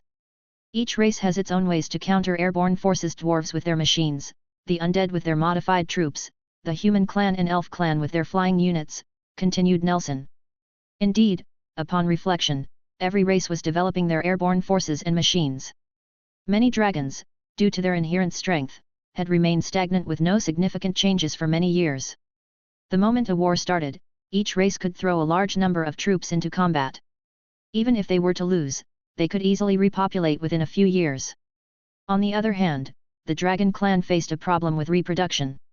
Every casualty was a significant loss. This was presumably one of the reasons why the Dragon Clan had been peaceful in recent years. Fang Hao understood Nelson's intent. Even if a conflict proved unavoidable, there were plenty of methods to oppose the Dragon Clan. "All right, I understand. Once this is over, I will focus on developing our flying forces," Fang Hao replied. As the pair continued their discussion, 2 lines of 20 funeral priests followed alongside the carriage. They came along so that if any heroes were killed, they would immediately seal their souls to prevent them from resurrecting at the hero altar. The army continued to move steadily forward. A Tauren sprinted over with a report, "My lord, we have news that Tasco City can be seen in the distance." Fang Hao sat up, "Good, prepare for battle. We will have Tasco City by nightfall. Regroup and rest inside the city afterwards." "Yes, sir." The Tauren turned and left to relay the orders. Tasco, the Orc City. After 5 continuous days of downpour, the rain finally stopped. The whole city was still damp as if it had been washed clean. The dark clouds dispersed, revealing a magnificent rainbow quietly emerging in the sky above the city. Meanwhile, in the city lord's mansion, City Lord Krat was standing by a window, looking up at the clear, blue sky. Hastened footsteps echoed as an orc guard hurriedly entered the room. He whispered, "City Lord, the undead army has been spotted." Their sheer number is impossible to count. Krat swiftly turned around, his gaze piercing the guard. What do you mean, impossible to count? The guard swallowed nervously, continuing, the undead army, it's huge. Hundreds, nay, possibly close to 1,000,000. Nonsense. Slaughtering every soul in the 100 Cities Federation wouldn't give that many undead, shouted Krat angrily. But as soon as he had finished speaking, he remembered the intelligence he had received the previous night about the gathering at Blackstone. Chapter 596. He had also mentioned the number of the undead, stating it was hundreds of thousands or even possibly over 1,000,000. They had assumed at the time that the great commander had concocted a decent excuse for losing the city. Now, hearing the scout's report, his mind began to waver again. But, how could this even be possible? Even the skeleton king Odys could not possibly possess such a vast army. Seeing the scout's unwillingness to speak, Krat said, gather the others, prepare for battle. After saying that, Krat left the room, and the guards conveyed the news. He arrived at the city wall. The clan leader of the Shadow Moon tribe, Lightnovel, and the clan leader of the Blackstone tribe, Andres, were already waiting on the city wall. The two of them stood on the city wall, their faces shocked as they stared ahead. Far away, the Whitebone army appeared on the horizon, streaming out of the dense woods. Slowly inching closer and closer. The entire forest seemed to be trembling, and the skeletons emerged like waves, making the enemy's numbers impossible to estimate. A grave expression crossed Krat's face. Despite being mentally prepared for this, the sight of such a massive Whitebone army still stirred an uncontrollable surge of fear in his heart. Andres, what on earth did you do? Lightnovel, the clan leader of the Shadow Moon tribe, questioned indignantly. At this point, he was curious as to what Blackstone had done to provoke such a gigantic army. What could I have done? You all know about the Dragon clan's lost treasure. It was because of this matter that we traced it back to the undead, Andres, the clan leader of the Blackstone tribe, explained irately. Nonsense. Inquiring about a lost treasure wouldn't provoke the undead to mobilize such a large army. You must have done something, Lightnovel shouted. The Blackstone tribe had already explained the matter yesterday. But given Blackstone tribe's reputation, Lightnovel still suspected that they had committed a more egregious act, provoking the undead to rise en masse.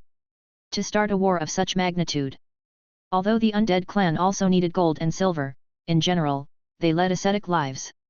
Having obtained longevity, they also lack many significant emotions, their desire for wealth not as greedy as the living creatures. So, Lightnovel did not believe that it was as simple as the undead starting such a large-scale war over some treasures. City Lord Krat knows about this matter. We have been investigating this matter all this while, Andres continued. While Lightnovel wanted to say more, Krat interrupted their argument. As for this matter, we'll discuss it after we survive today's ordeal. Upon hearing Krat's words, Lightnovel ceased talking. At this point, there was no use in getting angry. Now, they had to focus on how to overcome the immediate crisis. The skeleton army appeared incessantly outside the city. Worst comes to worst, they could all die here. Who was right or wrong and how they provoked these undead were no longer important. Seeing the massive skeleton army begin to move forward, City Lord Krat ordered loudly, prepare for battle and return to your positions. The pre-war mobilization had taken place at dawn.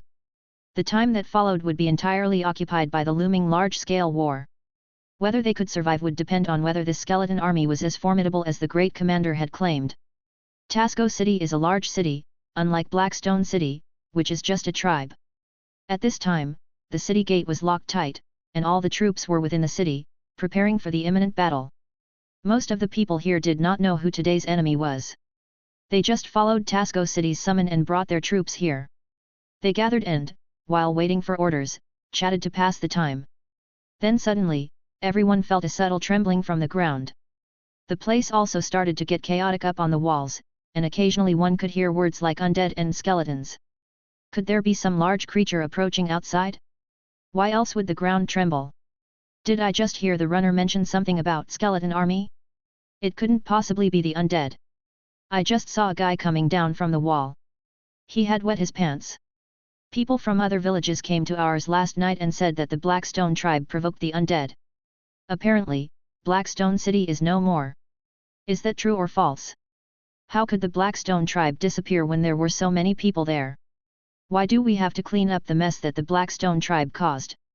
The city walls became increasingly chaotic, soldiers shuttling about as though faced with a formidable enemy. The courier dashed down from the city wall, starting to relay City Lord Krat's commands. Above the city walls, the soldiers assigned to guard them began to grow tense at the sight of the undead surging from the dense forest like ocean waves. The sheer number of their enemies was just too overwhelming. The skeleton army started spreading out, their numbers so vast that one can neither see the end nor count them. They surrounded the city from 4 directions. The skeletons, holding Beostheid shields, began to slowly close in their encirclement. Tasco City now resembled a lone leaf adrift in the sea, surrounded by white waves crashing towards it from all sides. All the orcs looked anxious, ready for battle. However, just when everyone thought the big fight was about to begin, the undead army suddenly halted their march. The skeleton army parted to reveal 3 orcs. The 3 orcs looked somewhat apprehensive as they quickly walked towards Tasco City. Soon, the people on the city walls recognized the identities of the orcs. The one leading was Risa, the daughter of the clan leader of the Blackstone tribe, and the remaining 2 were also members of the Blackstone tribe. The 3 orcs, having emerged from the skeleton army, walked under the gaze of everyone to the walls of Tasco City. The orc warriors held their attack, waiting for the trio to declare their intentions. Standing below the city gate, Risa took a deep breath and shouted loudly, "I am Risa of Blackstone City, I bring important news, and wish to see my father." Due to the tension of the imminent battle, the whole scene was quiet. Risa's voice clearly reached the ears of the orcs on the city wall. Before long, after confirming there were no ambushes, the city gate cranked open a sliver, letting the 3 of them walk in. As soon as the 3 of them entered, the city gate closed once again. The orc guards quickly stepped forward to shackle the 3 and escorted them to a room. In the room were the leaders of various tribes. Clan leader of Blackstone, Andres, showed no joy upon seeing that his daughter was alive. He asked coldly, "Why are you here?" His tone was curious as to why Risa was not dead and why she appeared here. Risa glanced at her father, then turned to the newly resurrected great commander. She spoke bluntly, "Father, the enemy's numbers are close to 1,000,000. Continuing this battle will only send more of our tribesmen to their deaths." Andres frowned, staring at Risa. Taking into account that Risa had emerged from the skeleton army, he had already started to guess some things. His gaze grew colder. "Risa, you betrayed your tribe, did you lead these undead in the attack on the Blackstone tribe?" The city vanished overnight, nearly all tribesmen were killed. And at this moment, Risa arrived to persuade him to surrender. It made him speculate that Risa had betrayed the tribe. "I did not betray the tribe. I only hope that our tribesmen who manage to escape will survive, and not just senselessly head to their deaths." Risa continued. Bang!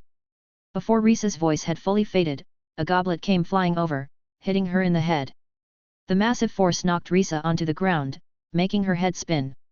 However, she still heard Andres roaring, "Blackstone City is gone, the tribesmen are gone, what use is your survival?" Blood began streaming from Risa's forehead. She held her head, climbed up from the ground. She frowned at her father, whose expression was fierce, not quite understanding the meaning of his words.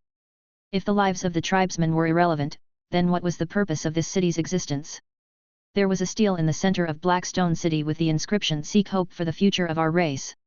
When all Blackstone tribesmen were dead, where was the hope? "Father, City Lord Krat, you have seen the number of undead. Once the battle begins, the chances of Tasco City winning are very low. The leader of the undead has made a promise that if we open the gates and surrender, he can assure the safety of everyone." Risa scanned all the individuals present with a somber look as she spoke. Chapter 597. Once these words were spoken, a pall of silence fell over the entire room. It wasn't surprise at Risa's words that caused it, rather everyone present had heard of an alternative to battle. Most of the people gathered here were chiefs of nearby villages. Originally this ordeal had nothing to do with them, they were dragged into the city by the forced command of Tasco City. Now they were surrounded by the undead, and they couldn't leave even if they wanted to. Everyone didn't dare to voice it, but inside they were cursing the people of the 3 tribes. Most tribes had experiences of relocation. If there is no way to win a war, then just take the tribe's people and leave, there's no need to fight head-on with so many undead. They regretted their decision greatly. Now Risa brought the news that the undead promised to open the city gates to avoid the war, and the various small and medium tribes began to hesitate. After a brief silence, the whole place became chaotic at once. Many minor leaders behind the three major chieftains began to whisper and converse in low voices. It was clear that some people were already moved. Upon hearing the subsequent debates, the expressions of the three major leaders became serious. If the discussion continued, there was the high likelihood of dissent brewing within the army. Silence! Krat shouted angrily. The room was once again silent. Krat continued, so this is the undead strategy? Planning to open the city gates with this child's trick? Since when did the undead start making promises to the living? City Lord Krat is correct, who can guarantee that the undead will keep their promises? They're just trying to cause disagreements among us by adopting this method. At this time, the great commander of the Blackstone tribe also chimed in agreement. The ones who dread surrender the most in the entire venue were Krat and the Blackstone tribe. Krat was the city lord of Tasco City. If the city was lost, he would lose everything. As for the Blackstone tribe, they were the instigators of this confrontation. While anyone might survive, if the undead were victorious, they would undoubtedly be killed. Upon hearing this, the others had to admit it was true. A great battle was imminent. Choosing to trust the undead at this time was indeed not a wise decision. Risa frowned as she watched her father's indifferent face, feeling somewhat anxious. The strength of the undead was already apparent to everyone. She didn't understand why they should continue with a war they couldn't win. Just as she was thinking of persuading them again, Krat was the first to speak. All right, this matter is settled. Everyone should take this time to prepare. True, the enemy is numerous, but they are low-level undead and not difficult to deal with. Everyone nodded, indicating they understood. At this point, they could only follow Krat's instructions. So what about these three traitors? Someone asked aloud.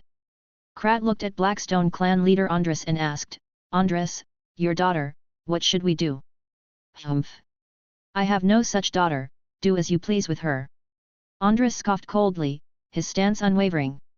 Guards! Krat yelled. Immediately, guards walked in, awaiting the city lord's orders. Krat spoke directly, take the three of them out and behead them. Hang their heads on the city gates as a symbol of our resolve for this war. Yes, sir.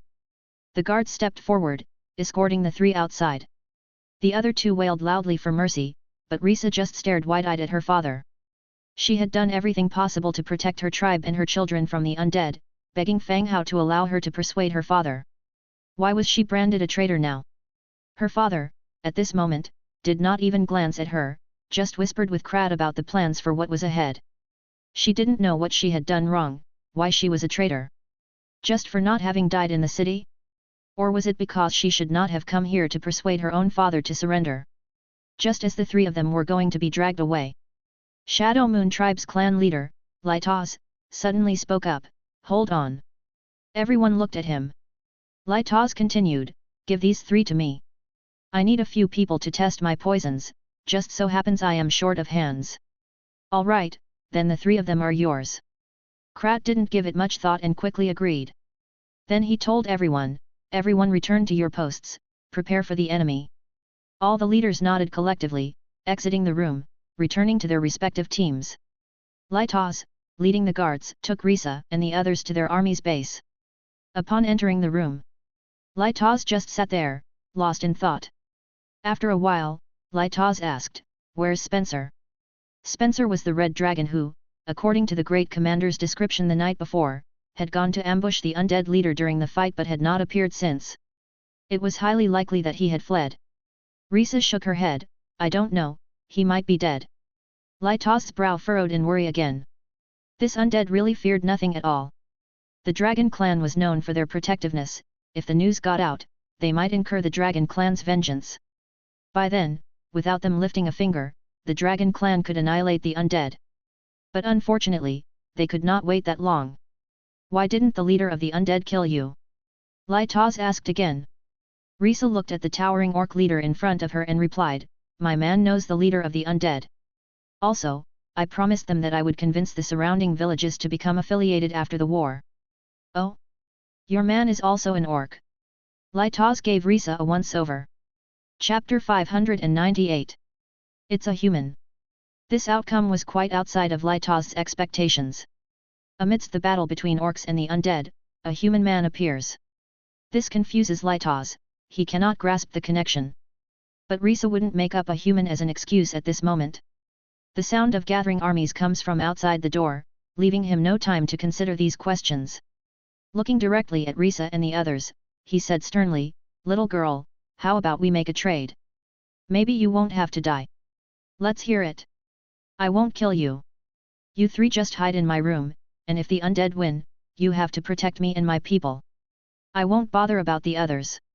Lai Taz looked Risa in the eye and said every word clearly. The three of them were taken aback by his proposal. So, Lai Taz had not brought them here to test some potion. He was simply adding an extra layer of insurance for himself. If the orc army withstands the undead, he can return and kill the three of them without anyone knowing. If, as Risa suggests, the undead truly break through, they take the city. By then, he could say that he intended to surrender, but the situation at the time did not allow him to do so. Additionally, he would release Risa and the others. No matter which side wins in the end, he will survive and become the hero of this battle. Such a cunning man. Risa had no other choice and accepted his terms. "I will vouch for you when the time comes, but I can't guarantee the final outcome." "Good. It's a deal." Lai Taz pulled out a dagger and cut the ropes binding their wrists. "I'll remember this," said Risa. Once again, the sound of the guards urging came from outside. Lai Taz said, "You three, stay in my room and don't go out. Otherwise, I won't be able to save you." "We understand." Lai Taz nodded and strode out. Outside, all the houses near the city wall had been demolished, catapults and beams were being transported to the top of the city wall. A vast number of soldiers were constantly running around the city. According to the orders, they were moving to the positions they needed to defend. An air of tense grimness permeated the whole city. Everyone was quietly getting on with their tasks, waiting for the impending battle. In the undead army. "Sir, the enemy on the city wall has entered battle mode." The Tauren walked over and reported quietly. In the distance, the orc army began to mobilize unstoppably on the city wall. The defensive equipment was already loaded, ready for battle. Looking at this situation, it seemed that Risa's plan failed. Her father, along with the city lord of Tasco, had decided to go to war instead of taking her advice. "Have Risa and the others returned yet?" Fang Hao continued to ask. "Not yet," the Tauren answered. Fang Hao glanced again at Tasco City's tightly closed city gate. It seemed that Risa was in danger, she was either being held hostage or had been executed. Fang Hao let out a sigh. This was Risa's choice, he could not change anything. He looked again at the city in front of him and ordered, "Beat the drums, full army attack." "Yes, sir." The Tauren turned and left to deliver the order. Boom! Boom! Boom! A series of deep drum beats resonated from the undead army. Disordered drum sounds echoed from all over the army, gradually unified into a thunderous roll that shook the entire battlefield. When the aura conferred by the war drums enveloped all the soldiers, commands began to be issued. Attack! Attack! Crash! The skeleton soldiers surrounding the four sides of the city wall began to move once they received the command. Little by little they moved forward, their pace quickening until they began to run. The skeleton soldiers started to charge wildly. The grating sound of bones and armor chafed together, piercing the heart. Orc archers atop the city wall began to shower arrows down onto the soldiers below the city wall. Like a downpour, the arrows crashed against the skeleton bodies with a clattering noise. The leading group of skeletons was already studded with arrows in their shields and chests. A large number of skeletons fell, but even more skeletons charged to the base of the city wall, climbing up the city wall rapidly by stepping on their fallen companions. Behind the skeleton warriors, the skeleton archers and undead mages were marching forward. Following the footstep of the front row, they were also approaching Tasco City. Soon, the Tauren passed along the news again. "Sir, our archers have advanced to the shooting range." Another Tauren quickly ran over. "Sir, Scholar Nelson has a message, our mages have reached the designated location." Fang Hao nodded and issued a loud order, "All archers and mages begin the attack. Suppress the defensive forces on top of the Orc City walls.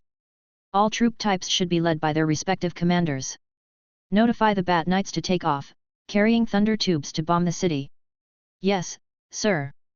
The two Taurens sprinted away to relay the orders. Hoo! Hoo! The sky suddenly darkened overhead. Arrows shot from the archers densely flew towards the city wall like a violent rainstorm. Arrows crashed onto the city wall, causing death and injury among the orcs trying to hurl rocks and logs downwards. After the arrows came the magic missiles from the undead mages. Though they seemed rather plain and not very powerful, they proved to be quite impressive on the battlefield. The missiles had a bit of an explosive effect. Dense volleys of missiles blasted groups of orcs to pieces. Chapter 599. The attached dark energy property caused the morale of the enemy's army to plummet rapidly. And in the back of the undead skeletons, thousands of skeleton bat knights took off, each carrying in their baskets a multitude of explosives. Rapidly closing in on Tasco City. Inside Tasco City, 4 heroes, each in charge of defending a side of the city walls. Krat led the Tasco City army, Lytaz led the Shadow Moon tribe's army, while the clan leader and great commander of the Blackstone tribe, since the Blackstone tribe's force had been wiped out. They led the united army assembled from various scattered tribes. They were also in charge of the defences on their respective sides of the city. Even though all the tribes despised Blackstone, even if Blackstone City was gone, the clout of the great tribe and the 2 heroes still remained. They would obey these 2 leaders. Krat, looking down at the sea of undead rushing in from below the city, also started to break out in sweat. But at this moment, his attitude would affect the morale of his soldiers. Still pretending to be calm, he shouted out loud, "These are just low-grade undead, do not be fooled by their numbers, hurry up with the rocks and rolling logs, do not let them climb up." Down below the city walls, orcs formed into long lines. One after another, rocks and logs were transported up to the city walls. Then the soldiers above, aiming at the amassed skeletons, threw the rocks down with all their might. Every time a rock fell, it would cause the freshly made piles of skeletons to scatter instantaneously. Large amounts of bones scattered haphazardly. Krat, watching this scene, feeling quite effective, continued to encourage his troops. "They are just low-grade undead, continue throwing rocks and logs. Ultimate victory will be."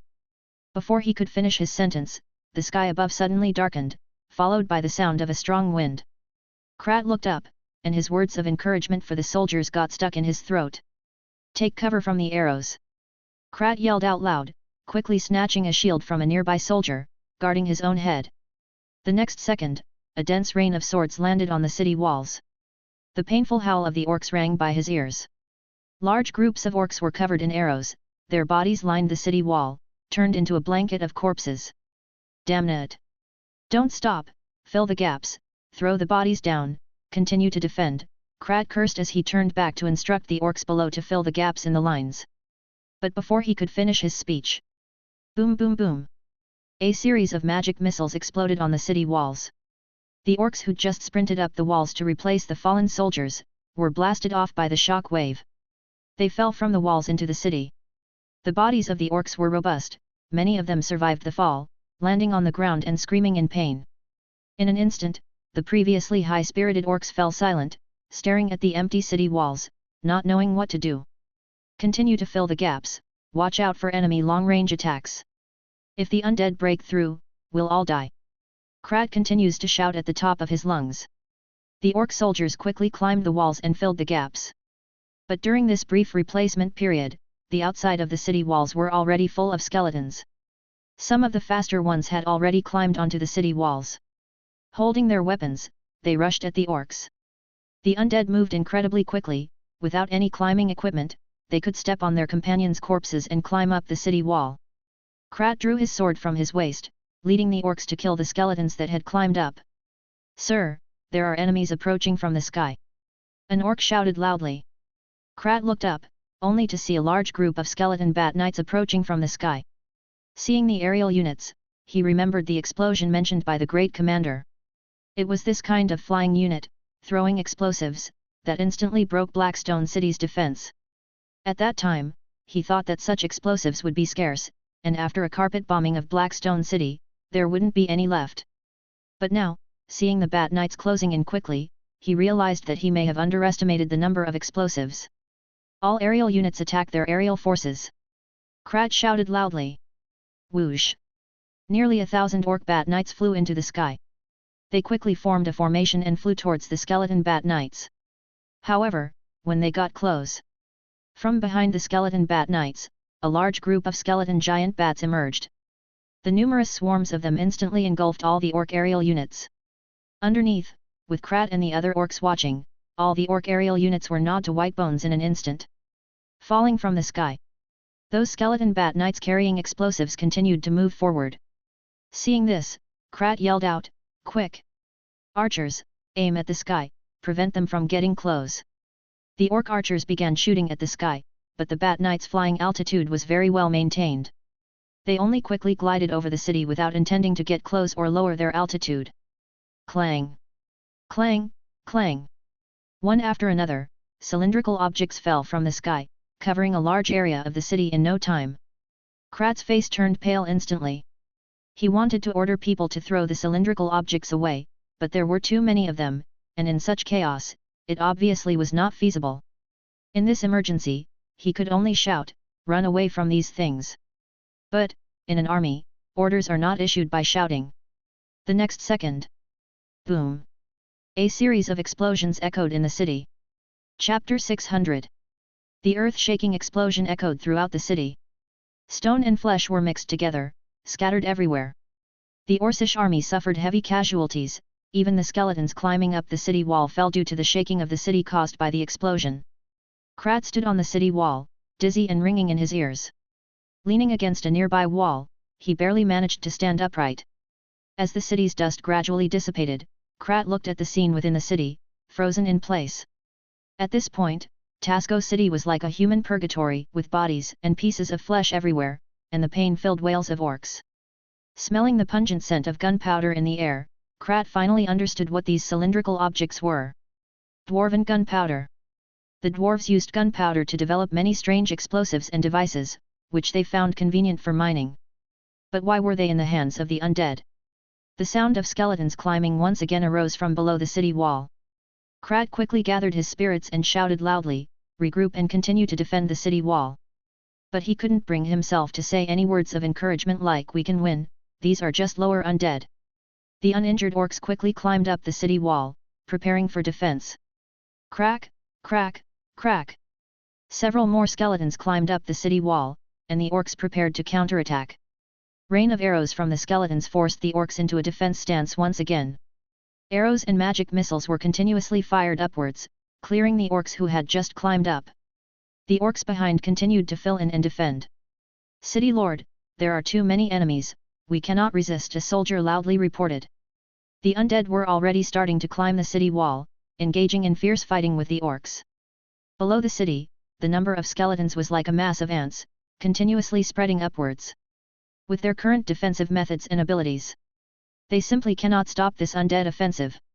Krat shouted loudly, "Even if we can't stop them, we must. Otherwise, all of us will die." The orcs did not answer, but the replacements for their fallen comrades kept coming and defended the city wall with gritted teeth. Time slowly ticked on. The battle on both sides began to turn into a war of attrition, each competing with the attrition of their forces. It was a test to see who could persist till the end. However, more bad news arrived. A harried orc came running over, pushed his helmet slightly, and loudly reported, "City Lord Krat, the north gate has been broken through, Commander Mashak is retreating with the soldiers." Before Krat could respond, another soldier ran over quickly and said, "We've lost control of the west city wall, Chief Andres is struggling for control." The successive news made Krat's expression to change drastically. Both the north and west city walls were commanded by two heroes of the Blackstone tribe. Since the Blackstone tribe itself had few people, they commanded a coalition of surrounding orcs. As it was not their own army and resistance to the fight was strong, it was difficult to exert real combat power in the defense. From the beginning of the battle, the defense on both city walls had been very tough.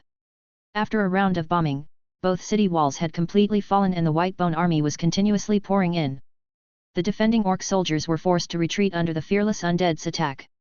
Despite the two heroes fighting head-on, they still could not change the inevitable outcome. Krat had not expected the fall to be so rapid. After cursing both of them, he asked hurriedly, "Where are they now?" "The two commanders are gathering the remaining army to stop the undead from progressing any further," the soldier replied. Looking extremely grim, Krat noted that the loss of two city walls would render the remaining two of no defense value. "Tell them to fight to their dying breath to slow them down. If we lose the city wall," Krat decapitated a skeleton with a swipe and shouted. But before he could finish his sentence, another orc soldier came running quickly. He shouted, City Lord, the north gate has been opened. Commander Mashak was killed by a tall skeleton. A large number of skeletons have entered the city and are moving towards the other 3 gates, planning to capture them from the inside. What? Mashak is dead? Krat was even more surprised. Just a moment ago it was reported that the North City had fallen, and now Mashak had fallen in battle. This was happening too fast. The soldier repeated, Commander Mashak is dead, the North Gate has completely collapsed, the enemy will soon spread to the other 3. Hearing this news, the defensive soldiers on the city wall froze.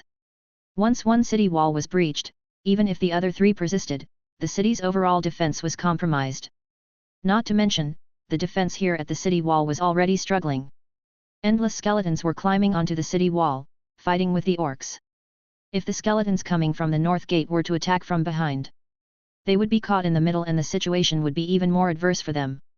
Having no alternative, Krat gritted his teeth and said, inform everyone to fall back to the second line of defense for a final stand. Yes. The soldier quickly left to pass on the message.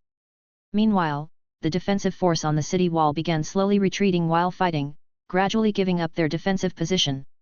When the orcs retreated from the city wall, the skeletons quickly covered the city wall. If you enjoy this novel, and want more videos, please subscribe.